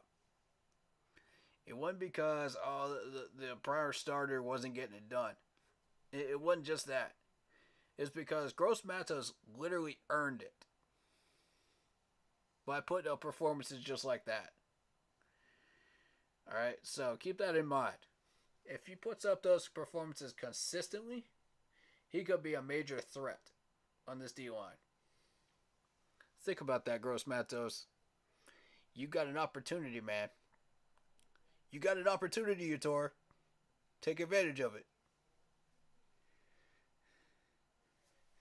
You know, take your name off that list, man. Take your name off that list. Make us want to keep you, man. Make us want to keep you. Make us second guess that. Because that 28.6 before you start taking money out, that includes a trade with you in it. So, you know what I mean? Like, show up, man. Make us rethink that. We got you, bro. We got you. Because I detest having to want to trade anybody. Really. I detest it. It's down to business, man. That's what it is. You know, no offense. But that's how it is. And I know I get that you love it here, man. I do. You don't have to say it. I know you do. So, keep doing what you're doing, man. It's going to pay off. Sam Franklin, 3 total tackles. Brendan Smith, 3 total tackles. One of them was a run stop. One of them was a coverage stop. Nicely done. Bravion Roy. Inside pass deflection. Good job. And that was a interception as well. It got tipped into your hands, bud. Right place, right time. I keep saying it.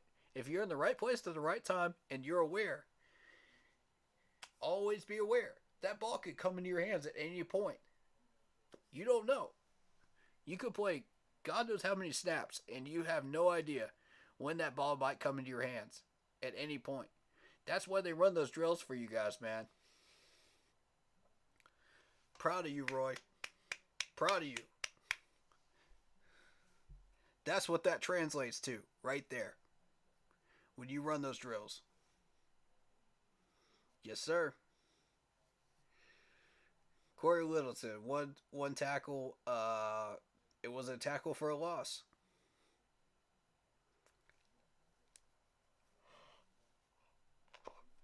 Excuse me. Keep doing what you're doing, Corey Littleton. Let's go, man. All right, so Barno, one tackle for a loss. And here's where we get into the bad territory here.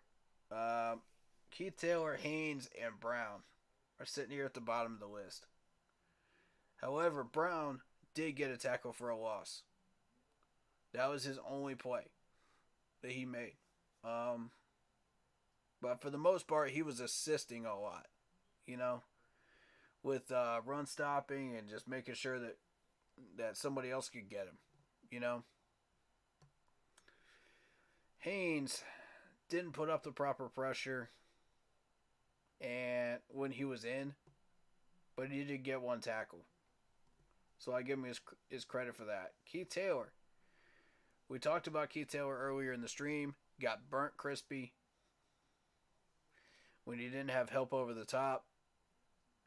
Even if he doesn't have help over the top, he still gets burnt. That's the problem. That's the problem I got with Keith, man. I'm just not... I'm not sold on this dude, man.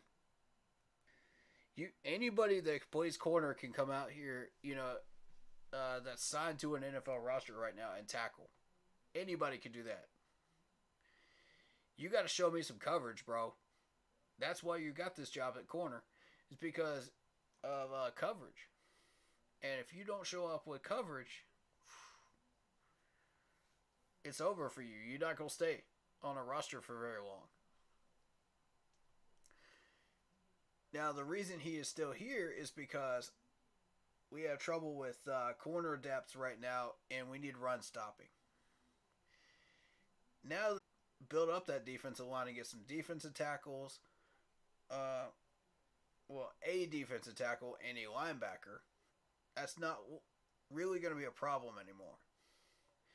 So his focus is going to go back to coverage, which he's not that great at, and it's not good. That's why we got to have this number 3 corner in this draft. It's critical. I'm not feeling Stanley Thomas over either. Same issue. Same exact issue. I'm not overly fond of Dante going for the ankles, you know, on plays when he starts out 5 yards back behind the line of scrimmage either. But I could deal with it because of his coverage ability and, you know, his run stopping ability. He's much, much better than these two. And that's why he's got the starting job. Yeah, he occasionally has a coverage issue. But most of the time, those have come in the fourth quarter once everybody's dog tired and the offense isn't putting up numbers. So, I've noticed that. So, like, say 2, 3, 4 drives in a row where we don't put up points on offense, the defense gets tired and Dante will give one up. That's going to happen, man. That's part of football. That's part of that domino effect. I've been trying to tell you all that. That's a legitimate reason. Now, as I said, anybody can tackle at the corner position. Anybody. Show me some coverage, Keith. Show me some coverage. That goes for you too, CJ. Show me some coverage. Anybody can run blitz. Anybody can run stop. And I need coverage from you. You're missing a third of your game, bro. You know?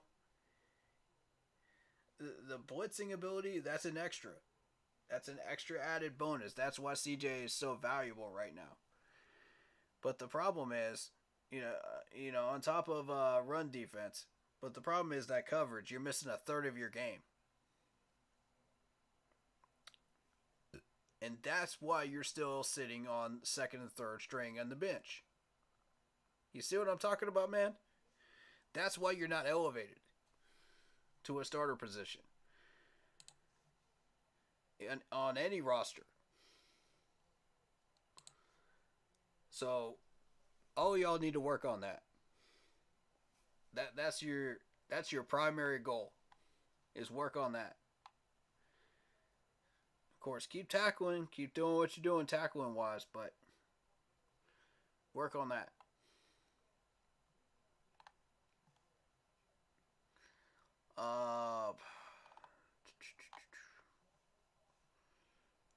Joel, the new linebacker, did get a tackle in special teams, on a return.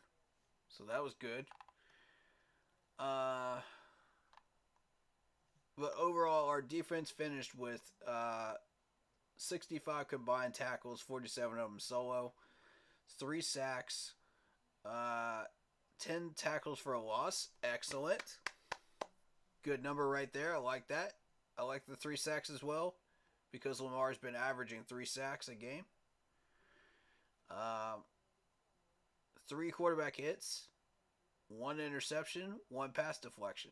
I'd like to see that pass deflection number go up. I'd like to see that happen. But again, we were playing Lamar Jackson, so I get it. I do understand that. And I take that into account. I'd like that to be about 3 when you're playing somebody like Lamar Jackson. I get you that you're not going to get more than that probably, because Lamar has a affinity for extending plays and being very good at it once you get him actively involved. But the interesting thing is he's been reduced to being more of a pocket passer than a runner. That's what that Baltimore fan was saying in the presser chat. So I took that into consideration, and he was right. When you watch that game, and you watched it with that knowledge in mind, he was right. I'm sure y'all noticed it as well. He didn't run like he used to. Maybe he's taking his body's health more seriously and just trying not to be aggressive on that. Who knows? But I noticed that too. He was right.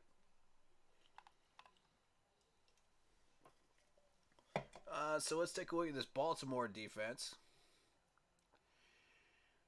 And Queen was the guy leading the charge with 12 combined tackles, none of them solo, a half a sack for a loss of 4.5 yards, a tackle for a loss, and a quarterback hit. Whew. Guys, we can't allow these guys to get these kind of numbers. We can't. We can't, man. And that's not on the offensive line. That's on Baker. Just sitting there like a hot potato. Just 1 Mississippi, 2 Mississippi, 3 Mississippi. You gotta quicken up that inside of your mind play clock, man. That ain't how it works. That's not the actual game speed, bro. No. If that's the speed you're going at, these guys will get sacks on you. That O-line can only protect you for so long. Somebody's going to break. And unfortunately, it was Icky in most of those cases, and Brady Christensen. But still, occasionally Corbett will miss a block too. But these guys have got to step up, man. For real. That's after they've been blocking for a certain number of time. At that point, when you got 3.5 seconds to get rid of that ball, that's on you. Okay? If you even got 3 seconds to get rid of that ball, that's on you as a quarterback. Because most of these offensive lines can hold out for about 3.2, typically, around the league. And that's some of the better ones. When you consider Tom Brady's, it's probably like 3.5. But still, he's got that ball out of their way before anybody even comes close. So, when you're talking about an average of like 2.5 to 2.7, that's Matt Ryan numbers. So you're talking like 2.7 to 3. That's how long Baker had back there. And if you can get the ball out of there by then, either these wide receivers are running the wrong routes, or routes not conducive to getting a with a sack as well. A sack and an interception. And a pass deflection, too, while we're at it. Not fun. Alright, so these are kind of the not fun numbers that we're going through right now. But we got to go through them. We got to learn from it, right? Smith, 7 tackles, 1 sack, 1 quarterback hit.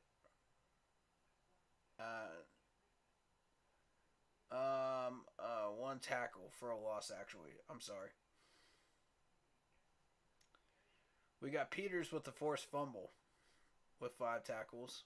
We got Hamilton with tackle for a loss or quarterback hit. We've got, let's see. I'm trying to read out the highlight ones, that catch my attention. Jessica Paul. We all know who this dude is. The fact that we let this man get an interception on us is embarrassing. That's just straight up embarrassing. He doesn't catch picks anymore. That's not who he is. That's not what he does anymore. But the sack, oh yeah. The tackle for a loss, oh yeah. He's got 2 tackles for a loss. This dude ran circles around our offense. And we cannot have that. This is, you're talking about Jason Pierre-Paul. This is a veteran in the NFL. This dude should probably be retired by now. I'm surprised he's still doing what he's doing by now. But I mean, maybe he's got a few more years left in him that you can milk. But, and he's definitely showing it. That's for sure. You move down to Campbell. Campbell had a sack, a tackle for a loss, and 2 quarterback hits. Stevens with a pass deflection. And we move on down here. These are guys that are just getting 2 tackles, per game here. You move on down to Jay Houston with a half a sack for a loss of 4.5 yards. He was the other one working with Queen on that sack. And a quarterback hit. Humphrey with a interception and a pass deflection and a fumble recovery.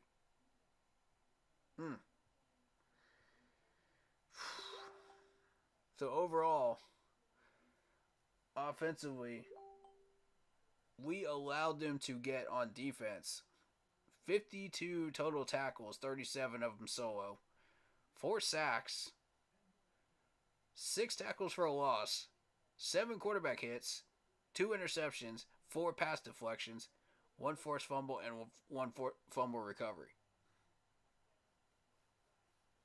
That's not what wins games, Baker. That's not what wins games, bro. Whenever you get another chance at a successful game, don't let them do that to you again.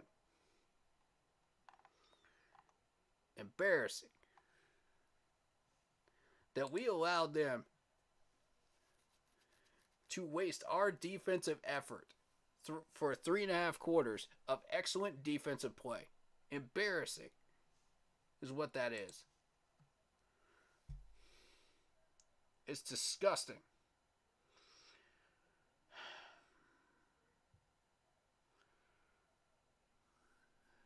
Two for 6 on third down efficiency in the first half for us. 2 for 6. Now you tell me, how many points does it take for us to get a lead over a Baltimore team that is tougher than nails, but didn't show up? Doesn't take much. Doesn't take much at all. They only put up a field goal in that first half.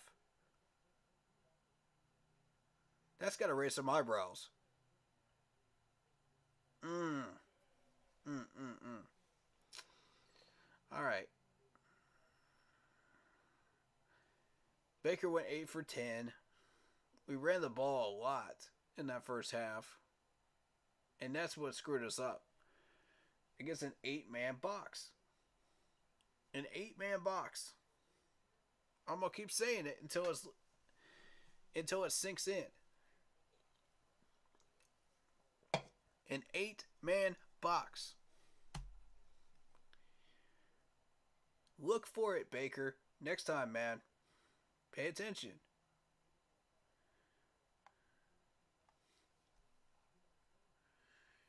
Alright, so realistically, it did not look like a good half. Now, defensively, it was an excellent half.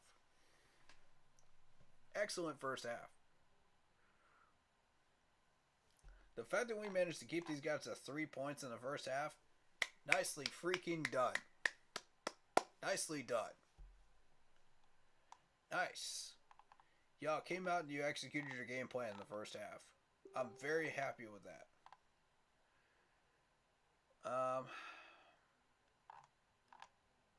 I just regret that it wasn't enough. Third quarter, beautiful job as well. Absolutely beautiful job. And my main two concerns in that game was, is the defensive line going to fight and win that battle in the trenches? And is Eddie Pinheiro going to be affected by that wind? Playing the way we were on defense. Getting to that point. How long can you shut down Lamar Jackson? How long until we have to kick a field goal and that wind affects Eddie? That's what I was thinking, going into that third quarter. I was like, how long can we keep this up? And we got our answer.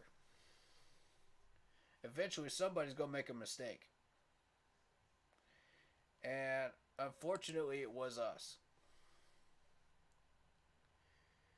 And it was on offense.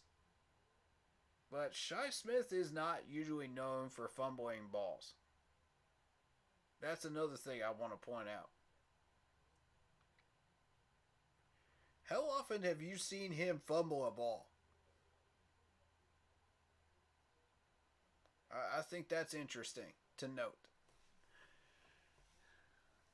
So, I'm not too mad at him, but I'm saying, correct your mistake next time, man. Correct your mistake. Get on it in practices. Work on that. Hold that ball a little tighter, work on the technique, whatever you got to do. But whatever it is, just try to fix that one, all right? I'm not mad at you. Now, Baker, I am mad at, because I know that Baker has more talent than that. I know Baker is smarter than that. He's got no excuse. No, I'm not letting Baker out of the doghouse, man. I'm not. No. And I'm not trying to give Shi a pass for that fumble either. But I'm mad at Baker, though. We had a solid shot at winning that game if Baker had done his job. Solid shot at it. I was like, come on. God, I wanted it. I wanted it, y'all. Because that win would have put us back in the map. That would have put us in the competition again, man. We'd be sitting right where we were before we began that game, with 2 games back from Tampa, and tied up with the Saints. 1 game behind them and the Falcons, It would have put us right there, right where we wanted to be. If only Baker had used his noggin.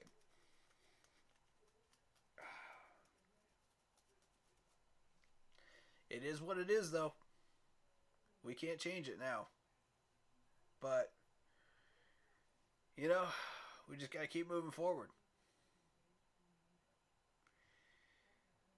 And if that game was any indication, Baker's not the guy. So let's see what Sam can do. I'm open to Sam. And this defense will start doing the same things that they were doing against Lamar Jackson when they play Russell Wilson. Russell's been struggling. We could take advantage of that.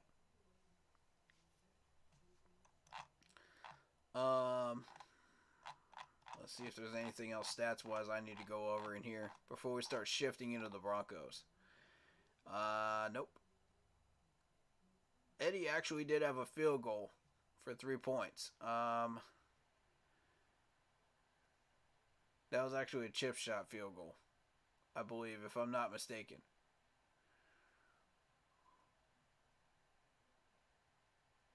Yeah, because it's not saying, like... How far was that field goal, by the way?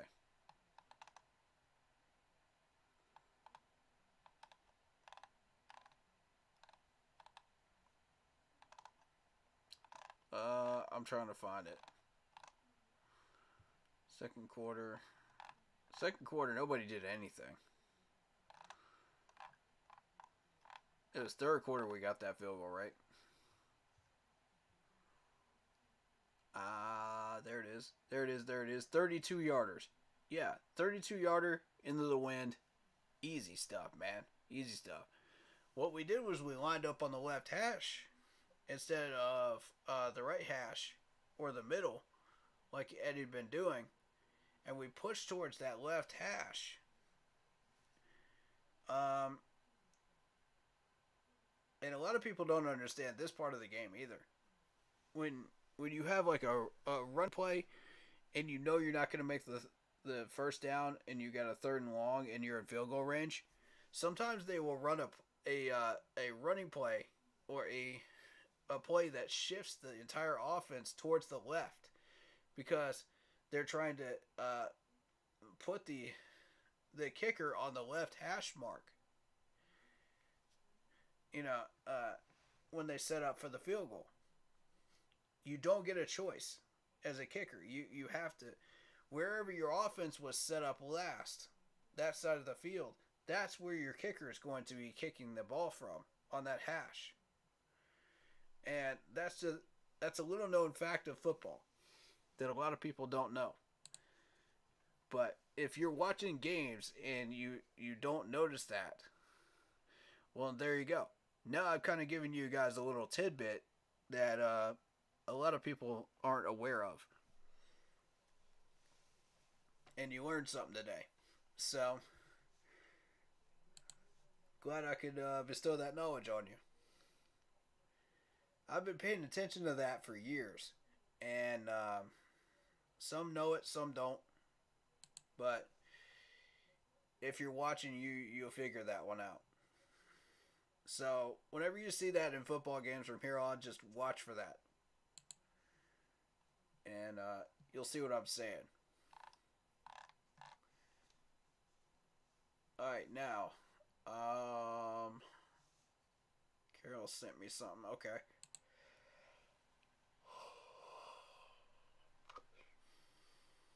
Usually this is football related when Carol sends me something. Because she's our quarterback partner. Give me 1 second.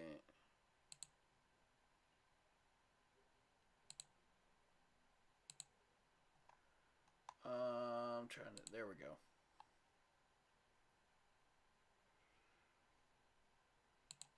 So let me see. What she sent me. Let me see if it's relevant.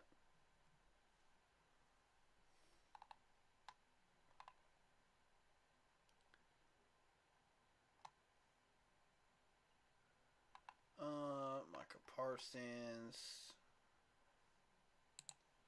Micah Parsons tweet. Okay. See what we got here.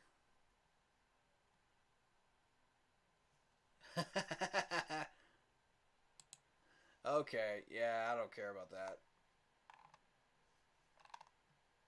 I don't care about that.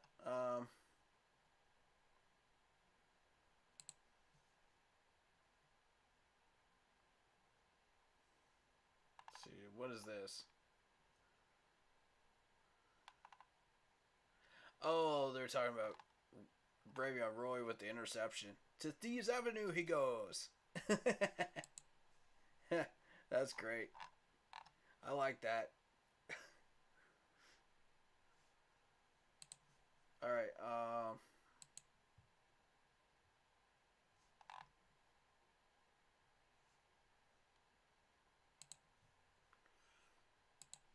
Let's see. Okay. I kind of don't want to give you guys previews of the Broncos game because I want to save that for Saturday night. But I think you can pretty much tell how we're going to be playing that game against the Broncos. It's going to be the same way we played the Falcons and the Ravens these last 2 weeks defensively. We just have to shut down that running game of Russell Wilson, which we will. You know, if our defensive line steps up again, they've had 2 weeks of practice at this, so we shouldn't have any issues. So then it's just a matter of shutting down their wide receivers, which it should be a repeat of what you just saw this week. Realistically. Defensively, it's just a repeat. You know? We just aim for their running backs and hit the target, you know? Offensively, that's where we got questions, man. We gotta, if we can put up more points than we did this week with Sam Darnold, that's a win. Point blank, that's a win. And there's no excuse why we can't win this game. Because Sam at least gives us a chance to get field goals. He'll at least get us in field goal range. That we know from the Matt Rule era. Now, what can he do outside of the Matt Rule era? I'm thinking we put up at least 1 touchdown with Sam. Possibly 2. We'll see what happens, though. We'll see. But we'll start to get TMJ more involved. We'll start to get Shi Smith involved with Sam Darnold. Because I noticed that Sam liked to throw to Shi Smith a lot. We'll try to get Blackshear involved again in the receiving group. Realistically, it's going to be a lot of spread out ball, just like you saw this. Who will find these guys? Yeah, and it's just a question of, does Sam really want to be here after this year, man? Does Sam want to be here? Does he care about Carolina anymore? After Matt Rule is gone? He was all hyped up. He was gung-ho about Matt Rule this, Matt Rule that. And then, all of a sudden, Matt Rule's gone, and he's going, crickets, crickets, crickets. You never hear from this man. You never hear from him anymore. So I'm wondering if he still believes in our system and really wants to be here after this year. I don't know, man. I don't know. Steve, that's a problem for you to figure out. That's a problem for you to figure out, buddy. You're the head coach right now, so, I mean, best of luck on that. And I hope, I hope you can find some kind of compromise with him. But honestly, I don't see Sam staying. Realistically, I don't. After this year. Unless you're that desperate and you need a third quarterback and you can't go anywhere else, then Sam is your man. But it's got to be on a cheap 1-year contract. That's what it has to be. I hate to say it, but that's what it has to be. And,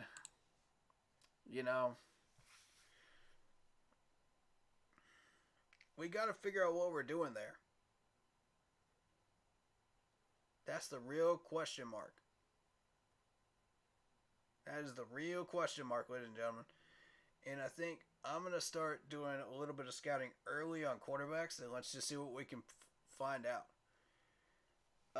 There's also a really good defensive tackle I'm eyeballing in the first round as well. I'm not going to say who. Again, I don't want these scouts to figure out what we're doing.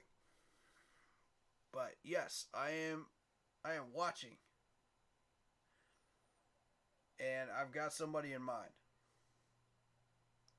Now, whether Scott will draft him or not, that's another matter.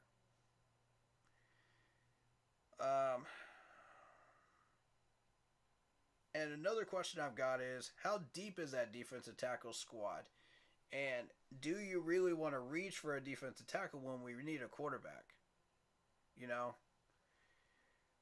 Or a left guard more than a defensive tackle.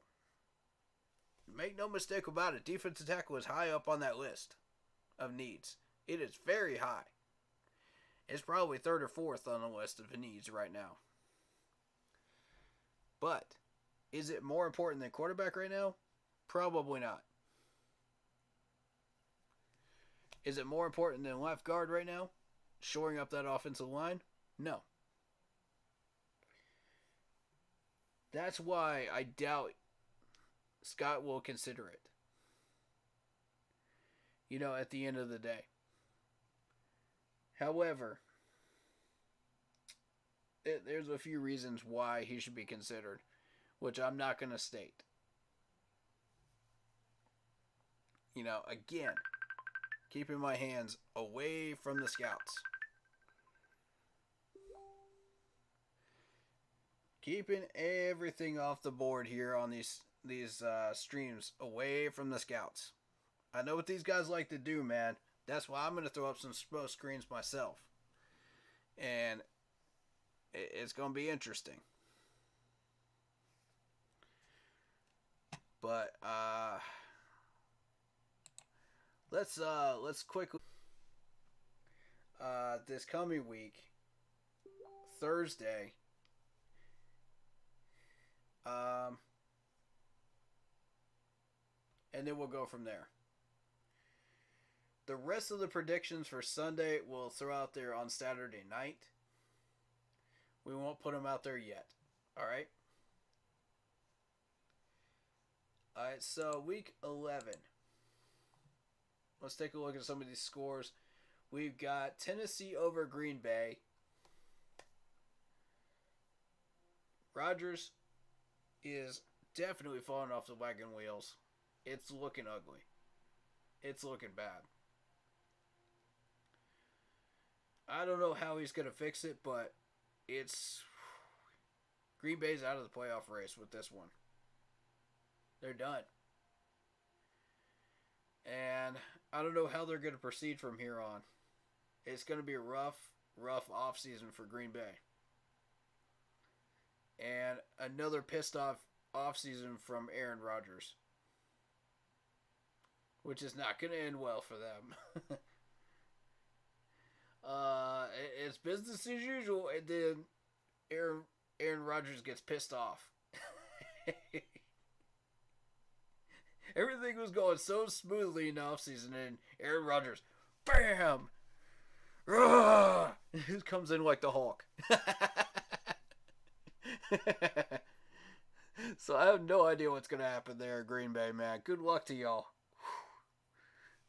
That's a rough situation. I would not want to be in it. But at least Green Bay's been a playoff contender, every year. So the one year he isn't,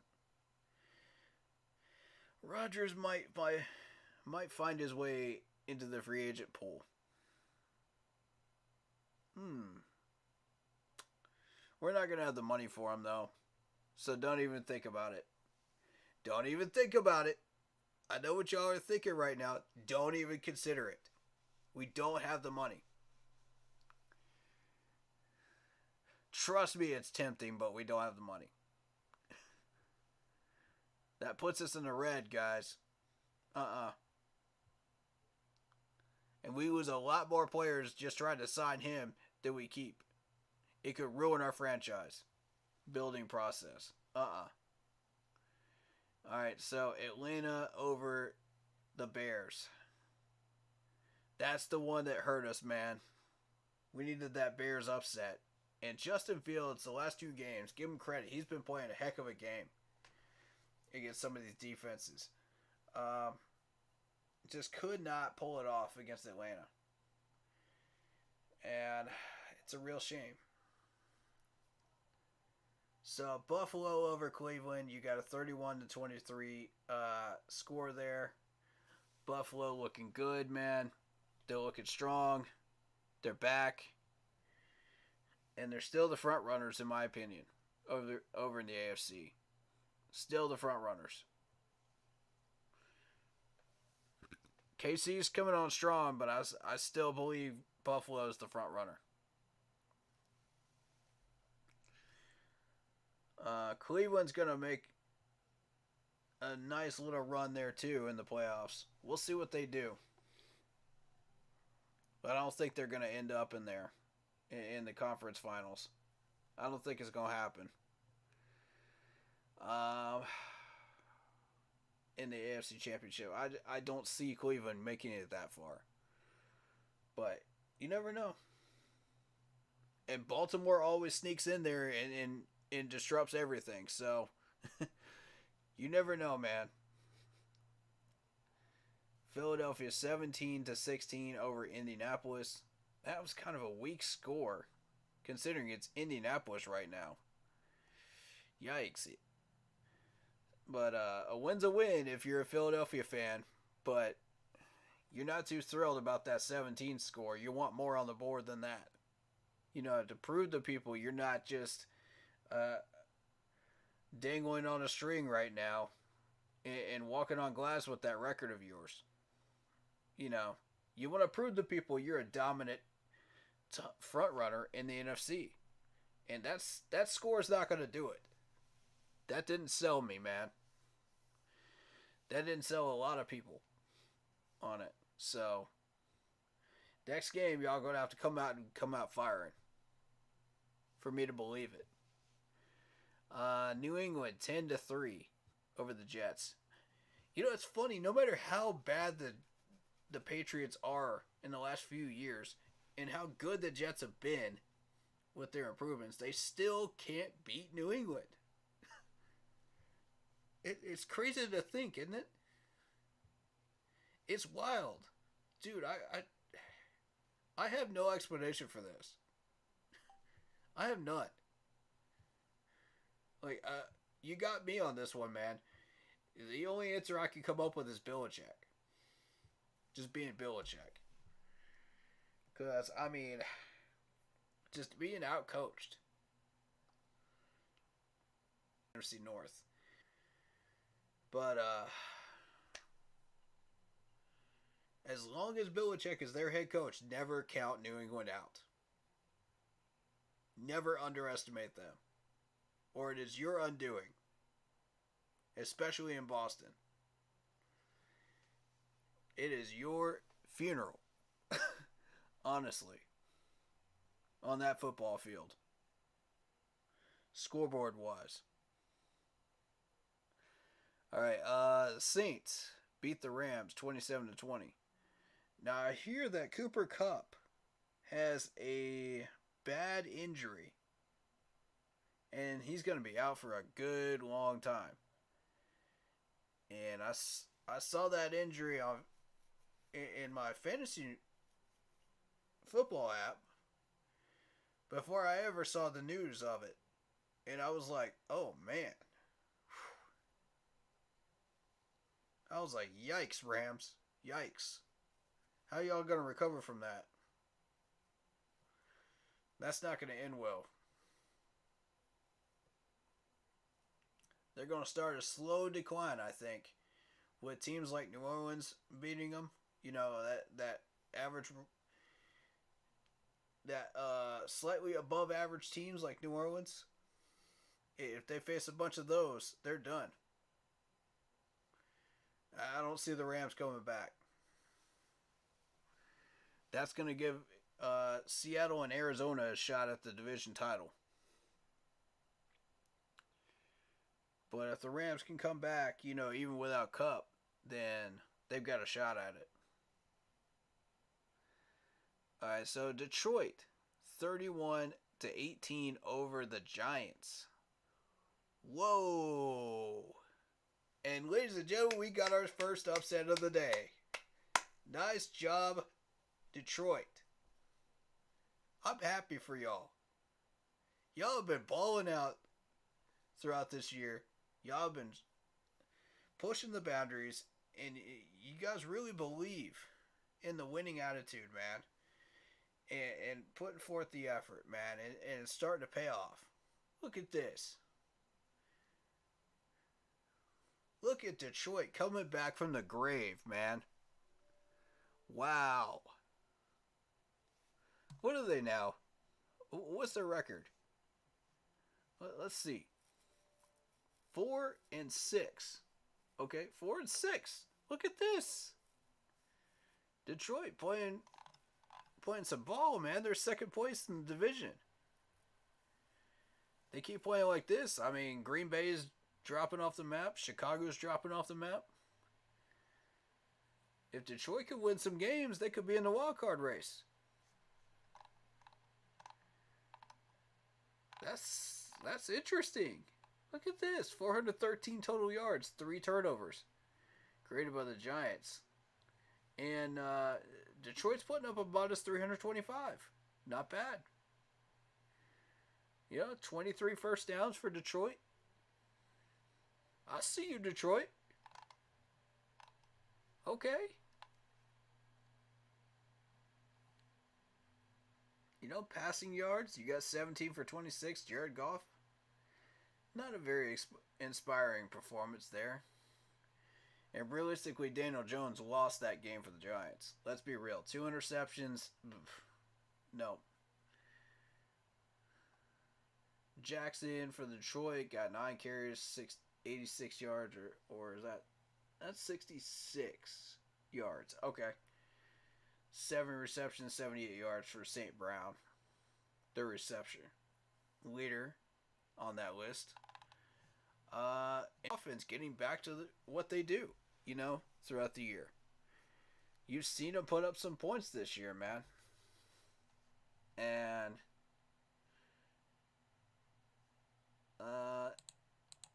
it's evidenced by a lot of things that you're seeing on these scoreboards. Sorry, I haven't had it on the screen for you. But here you go. But it's evidence when you look at them, you know, against the Seahawks with 45 on the board. It's evidence when you watch them against the Commanders, 36 on the board, and against the Eagles, 35 on the board. So they're starting to get back to what they do. You know, the last couple of weeks,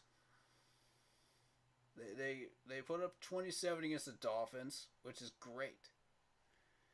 31 against the Bears, easy, you know, with that Bears defense playing what they are.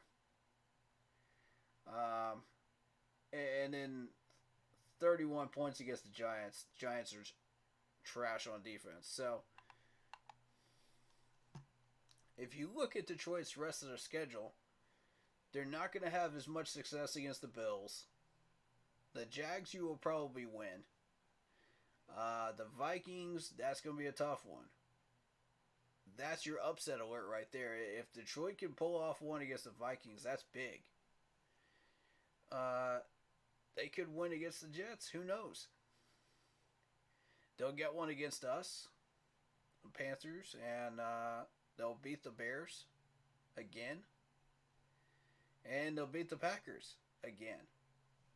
So I mean, realistically, you looking at like two possible losses on the rest of that schedule, being the Bills and the Vikings that could hold them back, and maybe the Jets, because they're gonna run circles around us.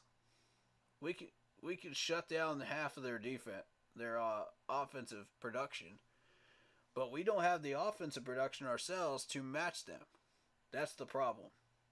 That's why we're going to lose in the fourth quarter. It's going to be a tight game, but we're going to lose.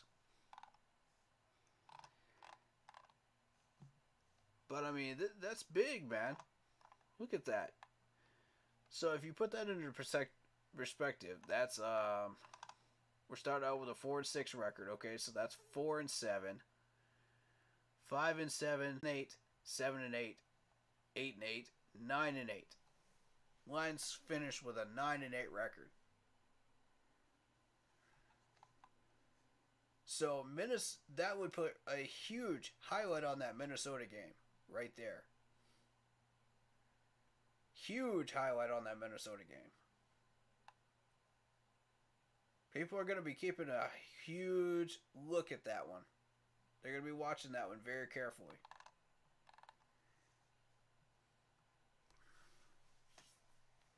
Because at this rate, I don't see Aaron Rodgers bouncing back. I just don't see it.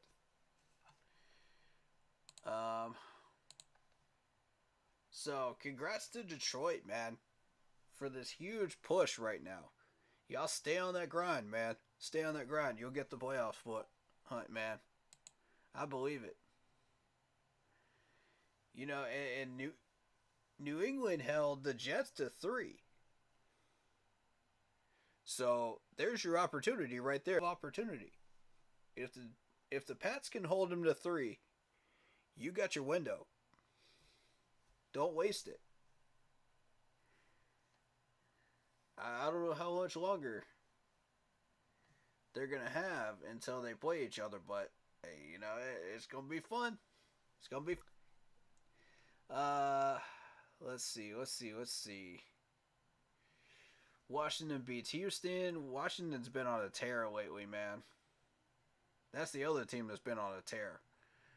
And they've gotten a few wins that I didn't expect them to get. So, they are now 6-5.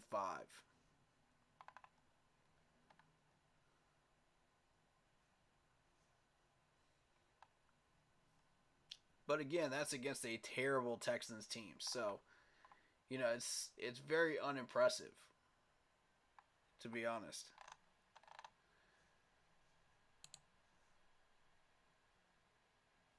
They're 4-2 on the road. And they're also 4th in the NFC East. Because you got the Giants, you got Dallas, you got Philadelphia ahead of them. Now,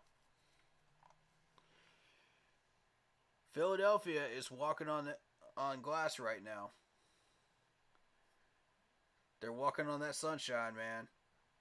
And it could come to an end here soon. Y'all enjoy that 9-1 record, man, while you still can. Because Dallas is creeping up there.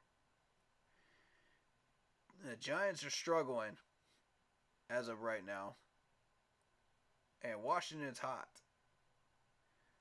So that NFC East is about to heat up real quick here soon. I would keep an eye on that. It's getting real interesting. And you got Washington that's got the Falcons, then the Giants twice, then the Niners.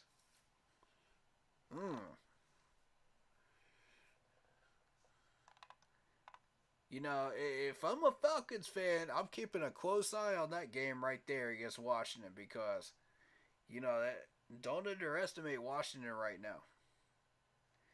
The Eagles made that mistake. The Vikings almost made that mistake. And I would not underestimate this team right now. They're starting to play better, man. A lot better.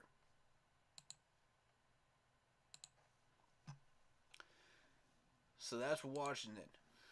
I wanted to highlight them a little bit. The Raiders finally get that win over Denver. Now tell me something. If the Raiders, who have been struggling all year long, got a win over Denver, we should be able to beat Denver ourselves. Without a problem. If our offense is putting up the numbers they are, like they're supposed to be putting up, we should be able to take Denver.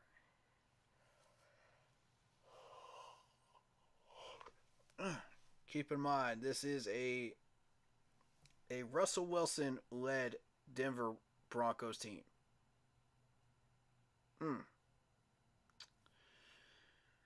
And the Raiders have had a tough schedule. They're 3-7.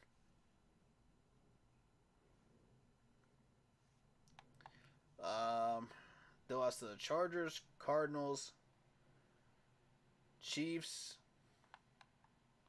We're skipping over the Titans because the Titans aren't in the race right now. They lost to the Saints. They lost to the Jaguars. And the Colts. Now, I'm going to tell you, half that schedule are playoff contenders right now. Half of them are. That they lost to.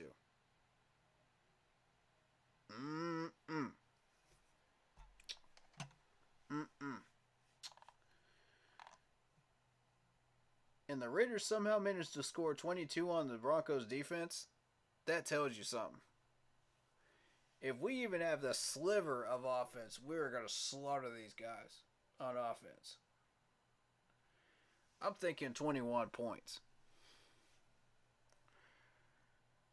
With Sam Darnold.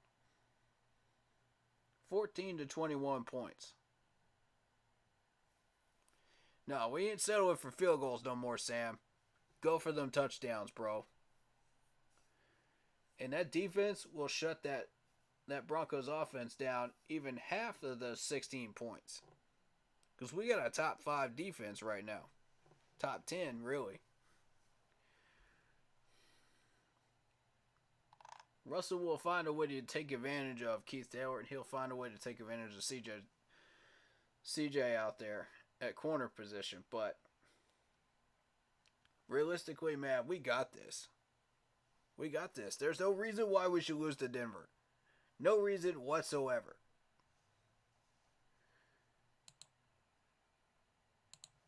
Alright, so bearing that in mind, you should not underestimate any team in the NFL.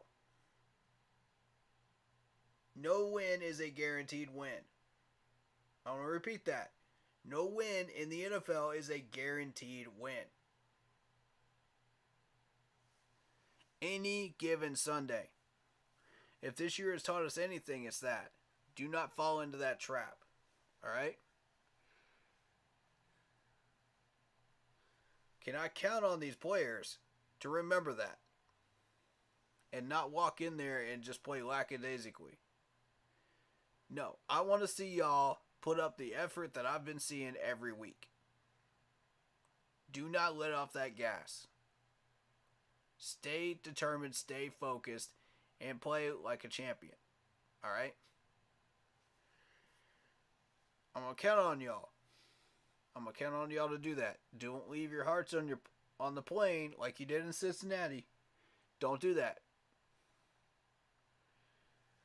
I need to see another really dominant performance from this defense. If you're a top 10 defense, stay there. All right?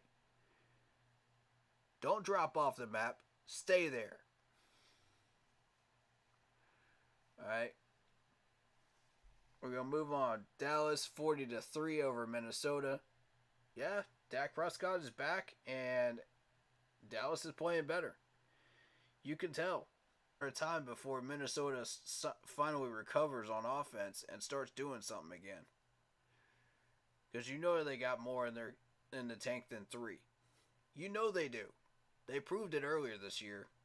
Where are y'all? Where's that Vikings team that we saw earlier this year? Show up, bro. Show up. All right, so Cincinnati over Pittsburgh, 37-20. No, 37-30. Finally, this is the first game we have seen all year where Pittsburgh scores more than 20. Average. This is the first game.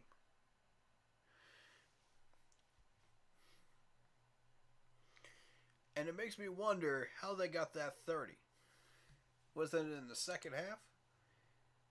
Has to be in the second half. Because that's how we got our 21 on them. They had to be playing some second and third stringers in that second half. That's all I can figure. No, they got it in the first half. Ooh, second quarter. Okay. 20-17 at half. Look at that. Would you look at that, folks? Huh. Interesting. So, are we to assume that Pittsburgh is finally back?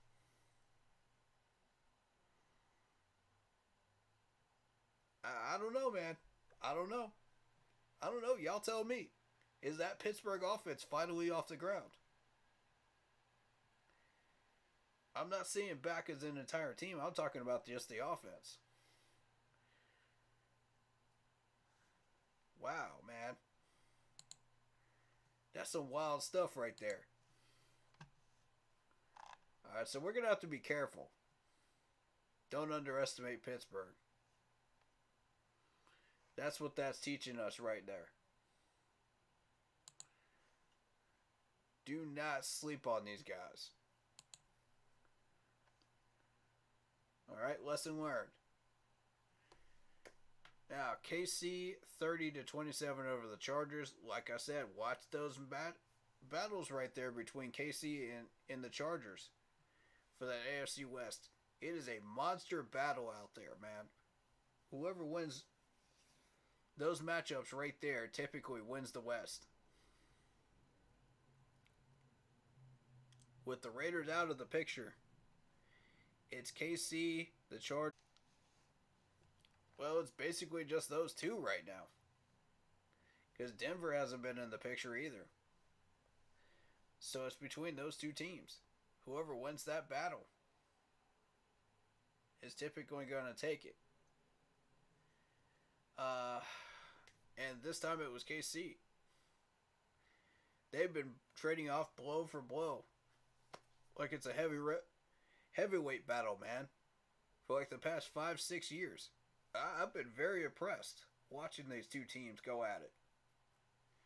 And that's a game I really wish I had watched. Because I wanted to see what these two teams really had in the tank. Because you knew they were going to throw everything in the kitchen sink at each other. You knew that because there's no other teams on either one of their schedules that could really fully get them to pull out all the stops. You know, trick plays the whole 9 yards. Except for division rivals. They're division rivals. You know, because they really, really want to win that game. And I'm starting to see like a huge rivalry going on between the Chiefs and Chargers right now. I'm starting to see it. It's forming. And I can see the fans not liking each other much. It's starting to creep into the message boards and everything else. You can start to see it everywhere.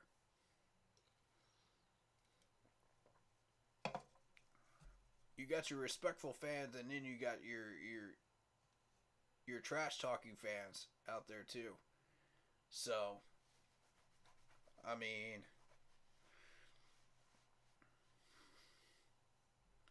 it's a wild battle, man. It's wild. Um, but KC won this round. But did they win the fight, though? That's a question for another day. San Francisco 38-10 over Arizona. San Francisco still got that talent in their team, man. You can't sleep on San Francisco. So I mean that San Francisco and that Atlanta game is gonna be a very, very interesting one. Those two are really gonna go head to head, and we're gonna find out which one's better. Arizona kind of dropped off the map there with the 10 points, and I was kind of surprised at that. You know, I thought they had more fight in them than that. But it's a Monday night game. You know, they aren't the only ones that have been embarrassed on Monday night. Alright, so let's go through these Thursday games. Let's try to offer up some predictions for the Thursday games, and then we'll probably take last minute conversation topics and call it a stream.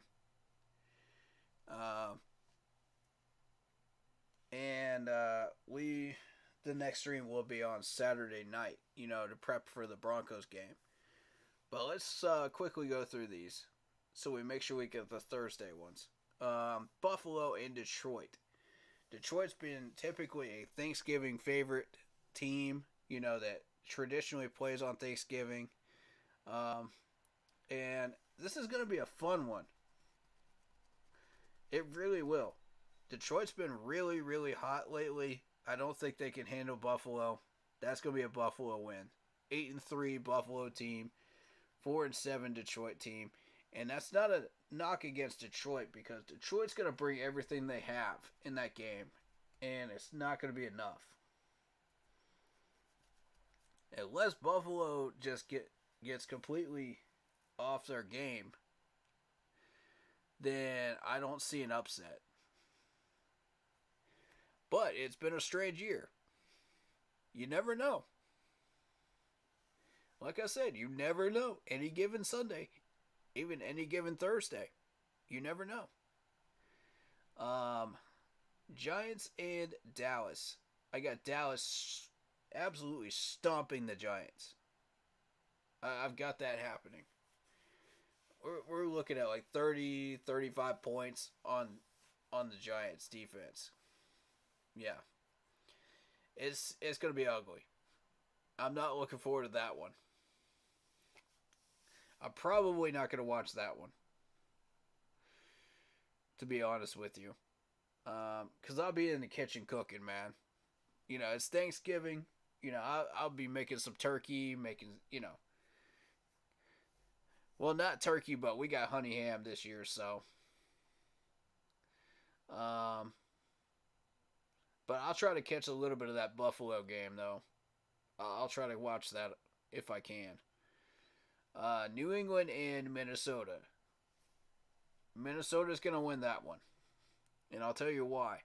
Minnesota's been beat up in the last couple weeks, and they're pissed off. And New England seems like a great target for them to take their frustrations out on right now. New England hasn't been scoring above 20 points as of recently. So, this is a great opportunity for Minnesota to reestablish themselves as a dominant threat, you know, along with the Lions in the NFC. So we'll see. You know, will really reestablish themselves because they were already a threat. If you were watching that 4 or 5 game stretch from Minnesota, they were already a threat. So there you go.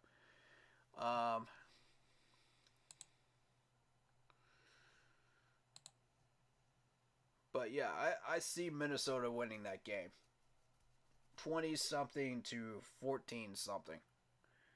14 or 19. Something along those lines. But Minnesota does pull it off. All right.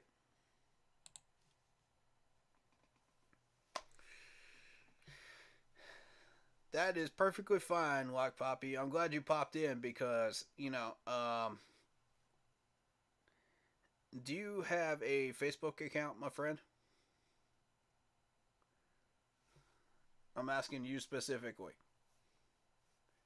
Or anything that I can privately message you on?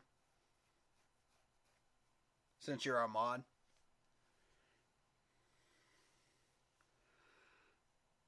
I do have a Discord.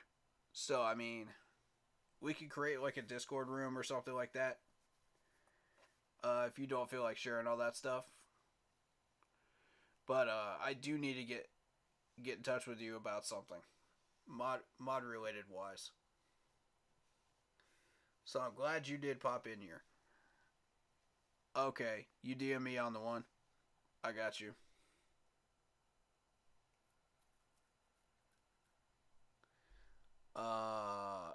Okay. Which one was it? I'm looking right now.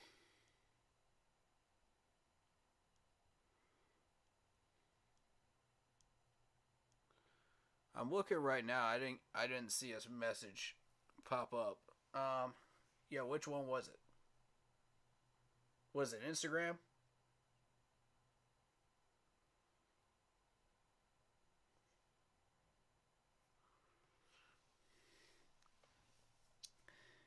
And the reason I'm spending a few minutes on this is because we had a troll that I had to ban on Facebook. So, oh, Panthers fan, gotcha. Okay, so you are on Facebook, gotcha. All right, cool. Then, yeah, that's on Facebook. I saw you commented and liked something. So cool.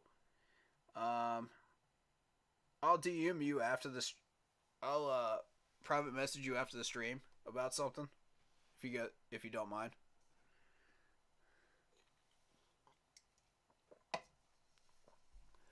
But thank you guys for the stream, man.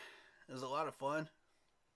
Like Poppy, if you have anything you wanted to talk about on stream, feel free to throw a topic out here. What you missed was, and I'll quickly go over the topics that we went through today, is the quarterbacks. We're having conversations about the quarterbacks, what we're going to do at the end of the year. How to beat Denver.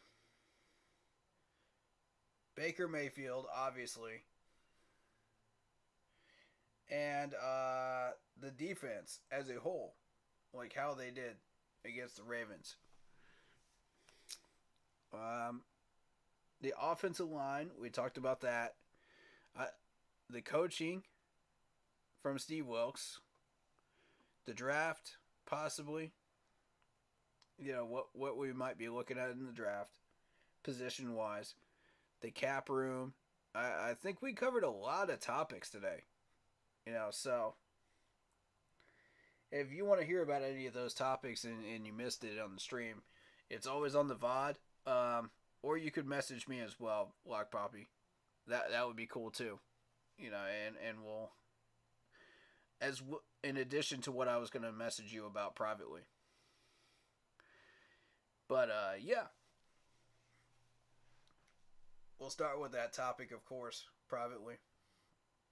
But anything like having to do with this team, we'll discuss it after that, if you'd like. I am wide open schedule today, so feel free to do so.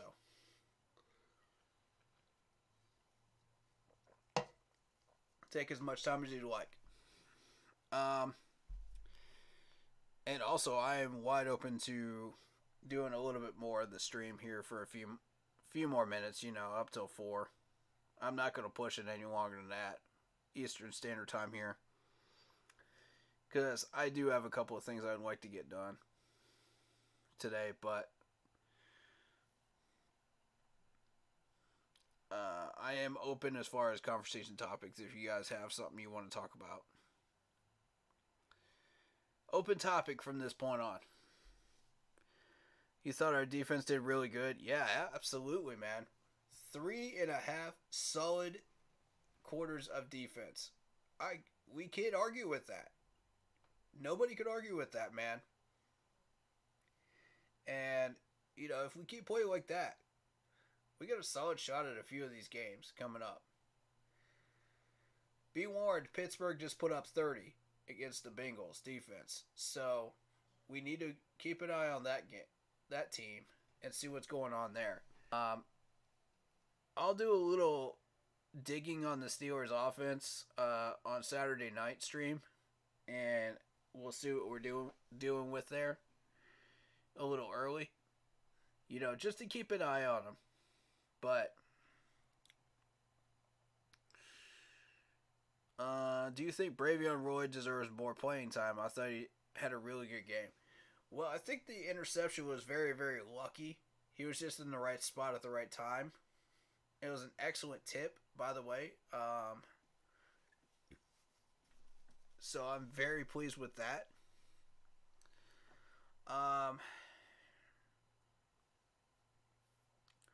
Tackling wise, he's all right. Run stopping wise, we would probably have a few problems if we put him in. But not any more problems than we have already. I like our starters in right now that we have right now. But I am keeping an eye on Bravion Roy, though, from this point on. And let's just see what he does. I'm not in a hurry to say, okay, let's give him more playing time. But I'm also not in a hurry to dismiss him either, as a second stringer. So let's just see what he does. Put him in for a few snaps. Let's see, throw him in for a few packages. Let's see what he does. I wouldn't rush him into playing time, but as a starter, but I wouldn't absolutely throw him under the bus either as a second stringer and just leave him on the bench, completely. Another player I need your opinion on is Corey Littleton too. Okay, Corey Littleton has stepped up when it comes to the running game, and that's what he's good at. And but his coverage as of lately has been mediocre, and I'm not pleased by that. So I need him to step up when it comes to coverage, because I know he's got a little bit more in him than that. We've seen it before. We know that he does.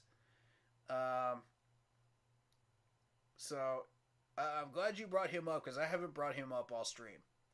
But yes, I'd like to see a little more out of him. This is one of those players that is on that list in 23 that we could lose. That we may not be able to re-sign. And here's the thing, man. We're going to be replacing a linebacker anyway because of the draft. So my thought process is, let's see what value we can get out of him. You know what I mean? And if we can throw him into a trade package, we may be able to do that before the draft. But let's see if we can increase his trade value.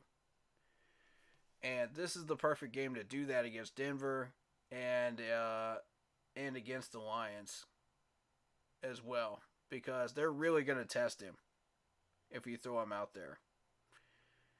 So you'll be able to see his true value against a dominant Lions offense. So that will add to his value and make him look a lot better when he makes plays against them.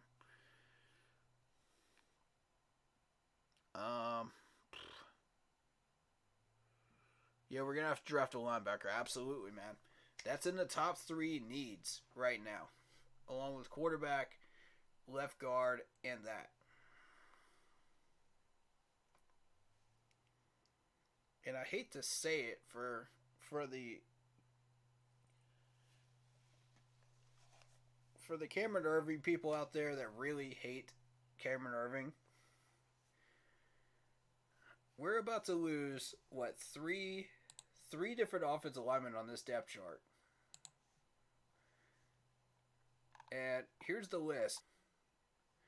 You're losing Michael Jordan, which I'm not complaining about. As honestly, I don't see anything in him.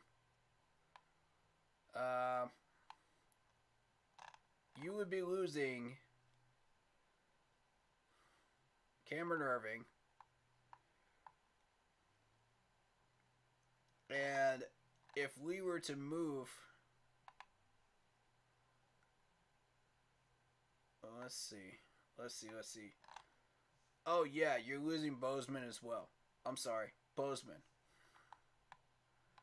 So, realistically, you're talking about 3 offensive linemen. One of them a starter that we've got to have. So we got to re-sign Bozeman to a long-term contract. That's got to happen.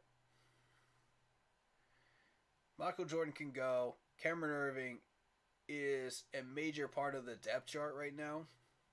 As far as like second stringers go, I do recommend a 2-year contract for him until we can find somebody better. So, yes. Offensive line is a problem, man. We're about to drop some of these people, man.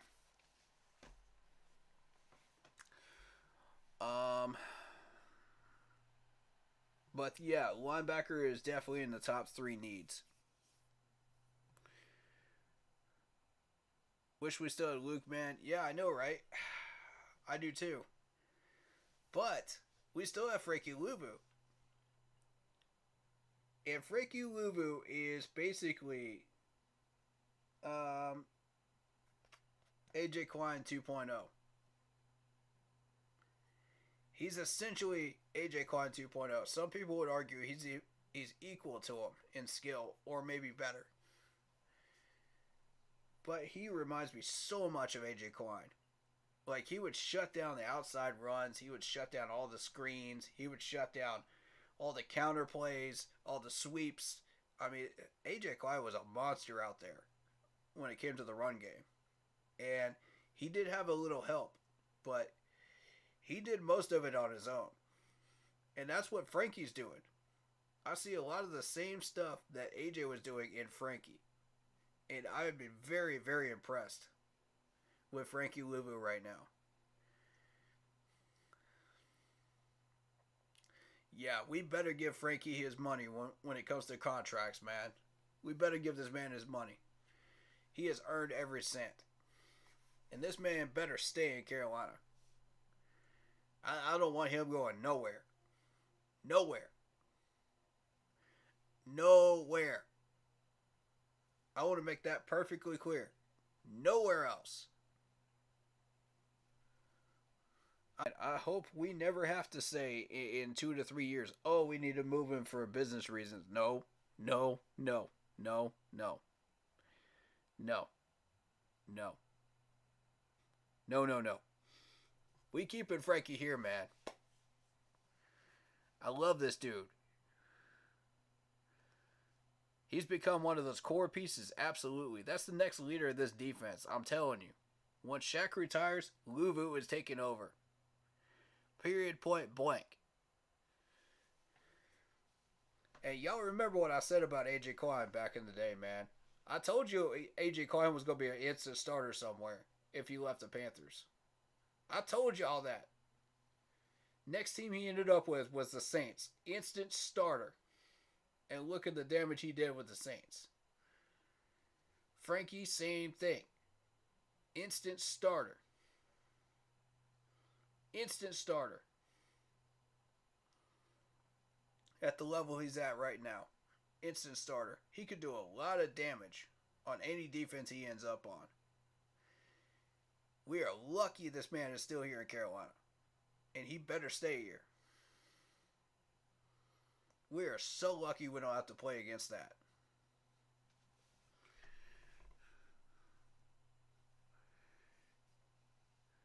Yeah. Lou has become one of the core pieces, and we want to build around it. We got Frankie for a bag of chips from the Jets, too. Yeah, man. If you think about that, we got him for a bag of chips. Oh, my God. Jets, you don't even realize what you just let go of, bro. You don't even realize. Y'all have no clue what you tossed. That's why I keep telling people, be careful what you toss. That's why I keep warning this management. Be careful who you toss. That's a classic example right there. We just picked up a monster. And for a steal too, man. God. What an offseason we had last year, man. Dude. To go into this year, what an offseason. You're talking 3 Super Bowlers on this team. 3 Super Bowlers. And Frankie Louvu. Oh my God.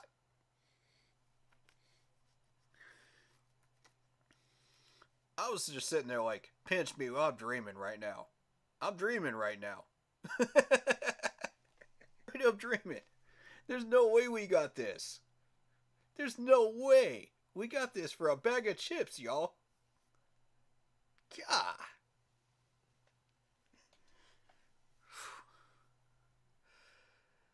And he went undrafted too. Wow. Wow. Did AJ Klein ever get drafted? If so, where? I want to know where AJ Klein got drafted because I want to compare his career to AJ's. Like so far, I want to compare the two because this is really fascinating to me. I'm getting excited about this actually.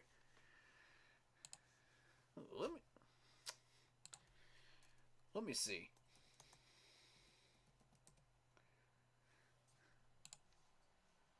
Where and when did he get drafted?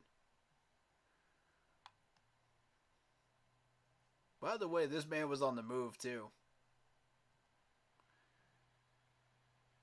He went to the Bills. But last I heard, he went to the Bears. Is that correct? Did he end up with the Bears? What happened there? He was drafted in the 5th round by the Panthers. Ayo! That's one of the best draft picks we ever had right there.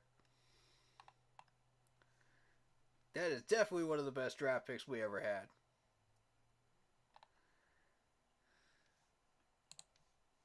Let me show y'all. Let me show y'all what I'm talking about, man. Yeah, he's with the Bills now. He's with the Bills. He's played 4 games so far.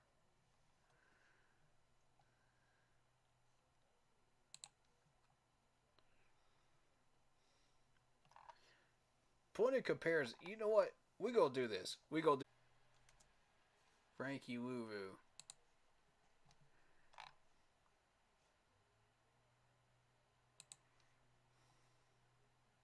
I like this, man. I like this so much. Alright, let's compare.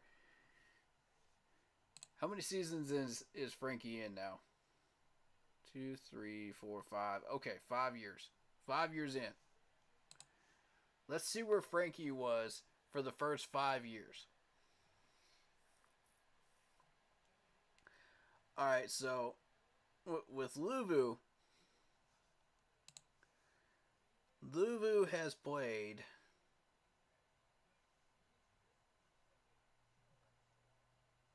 66 games, 152 tackles, 105 of those were solo tackles. 11 and a half sacks up to this point, 1 safety, and 5 pass deflections, 1 pick, and a touchdown out of it. All right, so let's see A.J. Klein's numbers. And as you can see, A.J. Klein was an excellent tackler as well. You know, he did have a lot of help during that time period. So it's 13 to 18. That's what we're looking at. He tackles in 2018 with us, with the Saints. Whew. God. Mercy. 75 with the Bills. I mean, McDermott knew how to use him, man. He knew how to use this dude. There's no question about that. 4 picks in his career.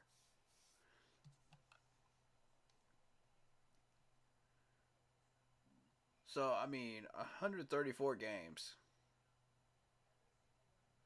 He started 80. Alright. How many has Frankie started?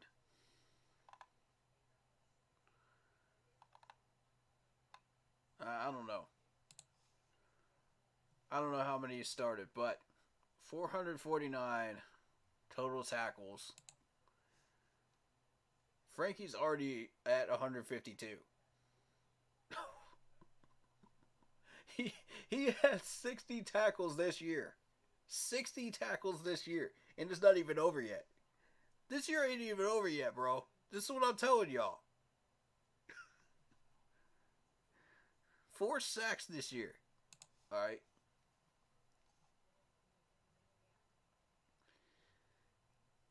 And, you know, you're looking at about 2.5 for A.J. Klein per year, right? 19 passes defended. Now consider the amount of time he spent with us. He had 2 pass deflections. In 2017 with the Saints, he had 4. Buffalo Bills, 4. 2021, 4. That's an interception in both the years that he was with the Saints. 1 in 2015 with us. And a forced fumble. Oh, we haven't even got to do the forced fumbles yet. God. And he had an interception with the Bills this year. He hasn't been introduced really into the Bears system yet. So we'll see how he does. But I will say this. After we got that Greg Olsen trade from the Bears, this is us giving them one back. You know what I mean? That's an even trade, man. Alright, so forced fumbles. You look at 8. 8 forced fumbles for his career. During our Super Bowl run, he had 1. 2016, he had 2. With the Buffalo Bills, he had 2. I mean, you can notice the numbers in between where he was with the Saints compared to what he did with us and what he did with the Bills with McDermott. It's a noticeable difference. McDermott knows how to use this dude, man. I'm telling you.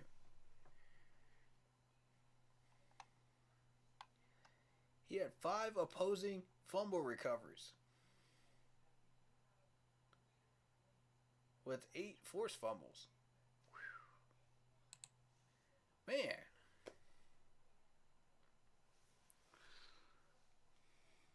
A.J. Klein was drafted by us in 2013 in the 5th round. Just goes to show you we can find some talent with our 5th rounder and 6th round picks. Yes, if you know what you're doing. This is what I've been telling y'all. We can find guys like this, man. It's there. 5th round is your second stringer linebackers, realistically, that are going to be career second stringers. Obviously, the Jets did a terrible job of developing Frankie. Oh, yes, they did. God, yes, they did. This man should be matching AJ Klein by now in 5-year totals. His numbers have dramatically changed with us compared to the Jets. Yes. Yes. Yes. Yes. I'm going to show y'all. Look at the difference. If you're on YouTube, look at the difference. If you're on Facebook, I'm going to read some of these numbers off to you. The most tackles he got with the Jets was 22. The instant he came to us in that first year, last year, 37 tackles.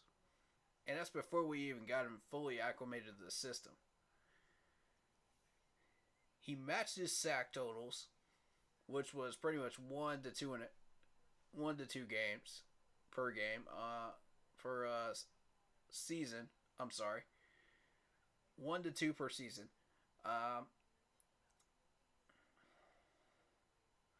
The solo tackles are equally impressive.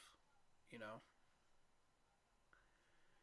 the pass deflections got better. The Jets, he had 1 per season. Realistically, 2019 he didn't have 1. But 2022 this year, he now has an interception to go along with his numbers and 4 sacks. 40 solo tackles out of 60, 20 assisted, 2 pass deflections. That's the most pass deflections he's had all career. And this is just in 9 games, ladies and gentlemen. This is just in 9 games. Folks, it's plainly obvious. This is the next AJ Klein. Point blank. It's AJ Klein 2.0. I've been saying it. There's the numbers. They confirm it. And in a couple of ways, he's actually better than AJ. David was actually running the numbers last week, and he actually agrees. So, and David's been my kind of research buddy, you know. I've been talking to him a lot off stream, but I'm probably going to hit him up today too. But point being, man, he agrees. You know, this is what we got here, man. I love this team. I love what we built here and what we are continuing to build. Yeah, Lulu's on the no-fly list, man. He's on the no-trade list. No doubt about it. This man is staying here. Learn from the mistake that you made with AJ Klein. Learn from it. Do not let this man out of Carolina, or it will be your butt. Yeah, it will be your grave on the football field. I'm telling you right now. Keep him here and pay him money, or you will regret it.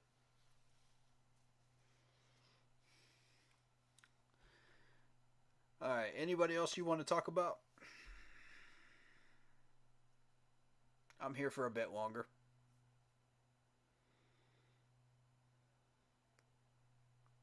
Yeah, the Jets did a terrible job of developing pretty much everybody. I do give the Jets credit for Cromartie. Rodgers Cromartie. He was a beast. I actually really enjoyed watching his career.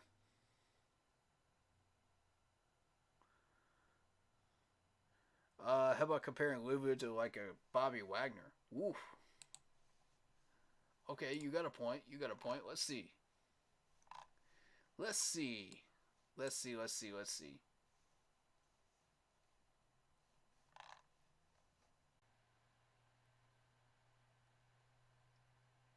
Am I seeing the numbers I think I'm seeing right now? In tackles?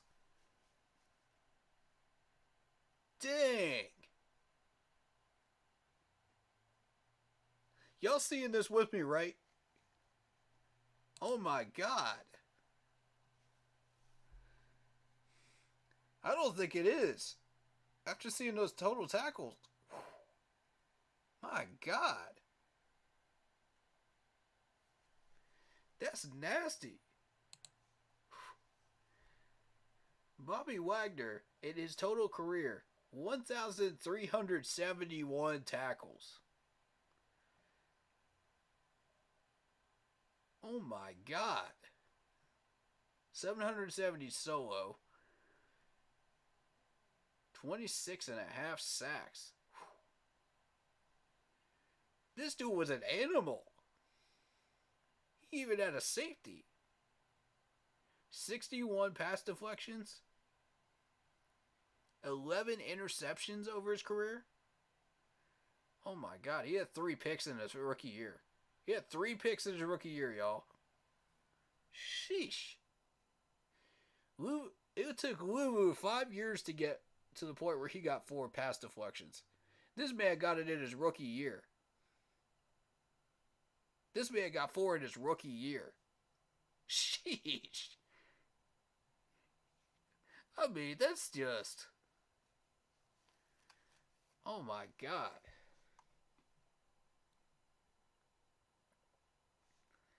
Those are nasty numbers, man. 4.5 sacks in 2016 with the Seahawks. Legion of Boom. He had 5 sacks one year. Sheesh.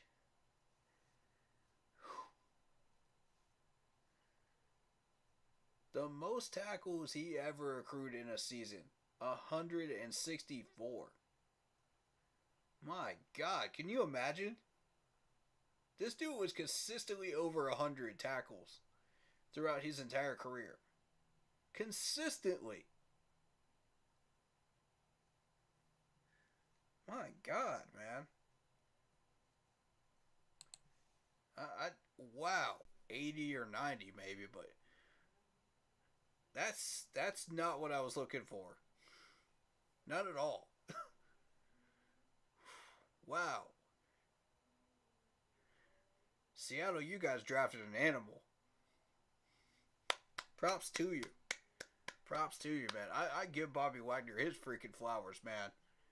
Golly. That's one of the best linebacker numbers I've seen in a long, long time. And Luke ranks up there, man. He's got those types of numbers too.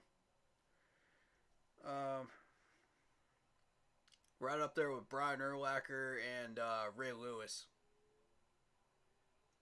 Yep. Yep, for sure. It's not a valid comparison, no. Not even close. Because A.J. Klein was always going to be a backup linebacker, but with starter potential. Huge starter potential. Because he learned under Luke Kuechly. And I feel like Frankie is following that same path, but he doesn't have Luke. You know, he's just learning all his stuff from Shaq, you know, that Luke passed on to him. And Thomas Davis passed on to him. So, all of that stuff that, you know, and Luke comes to the practices every once in a while. Thomas Davis was there a few weeks ago. You know, probably to work specifically with Frankie. So, I don't doubt that. But also to take a look at what we got on defense. So, realistically, man, Frankie was probably destined to be that same level, you know, of second stringer, but he's got starter potential, you know.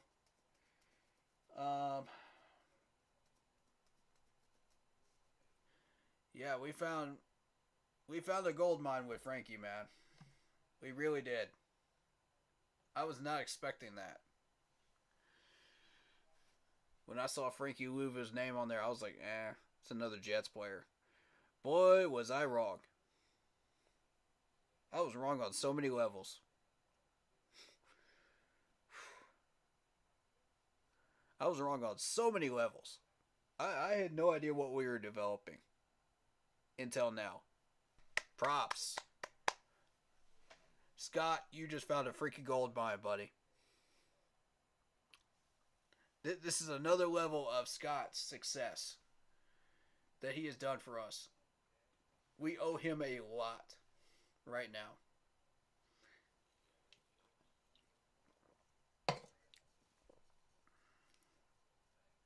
All right. So, anything else you guys want to talk about?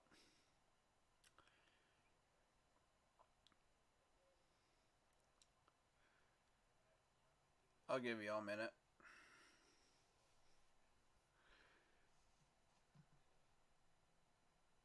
Well, it's been a good stream, and we'll see you guys Saturday night. To talk about the Broncos game, we'll be going over the depth chart, who's injured, who's healthy, who's whatever, at that point. And we'll discuss it then. And we'll make our Sunday predictions at that point. All right, guys.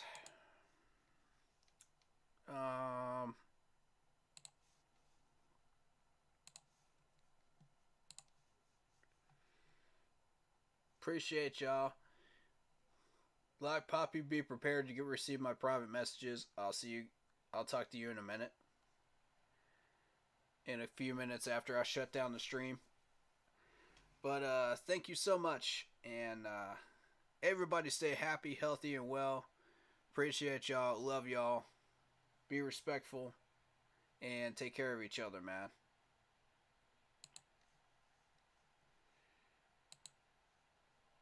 Stream 85 plus live.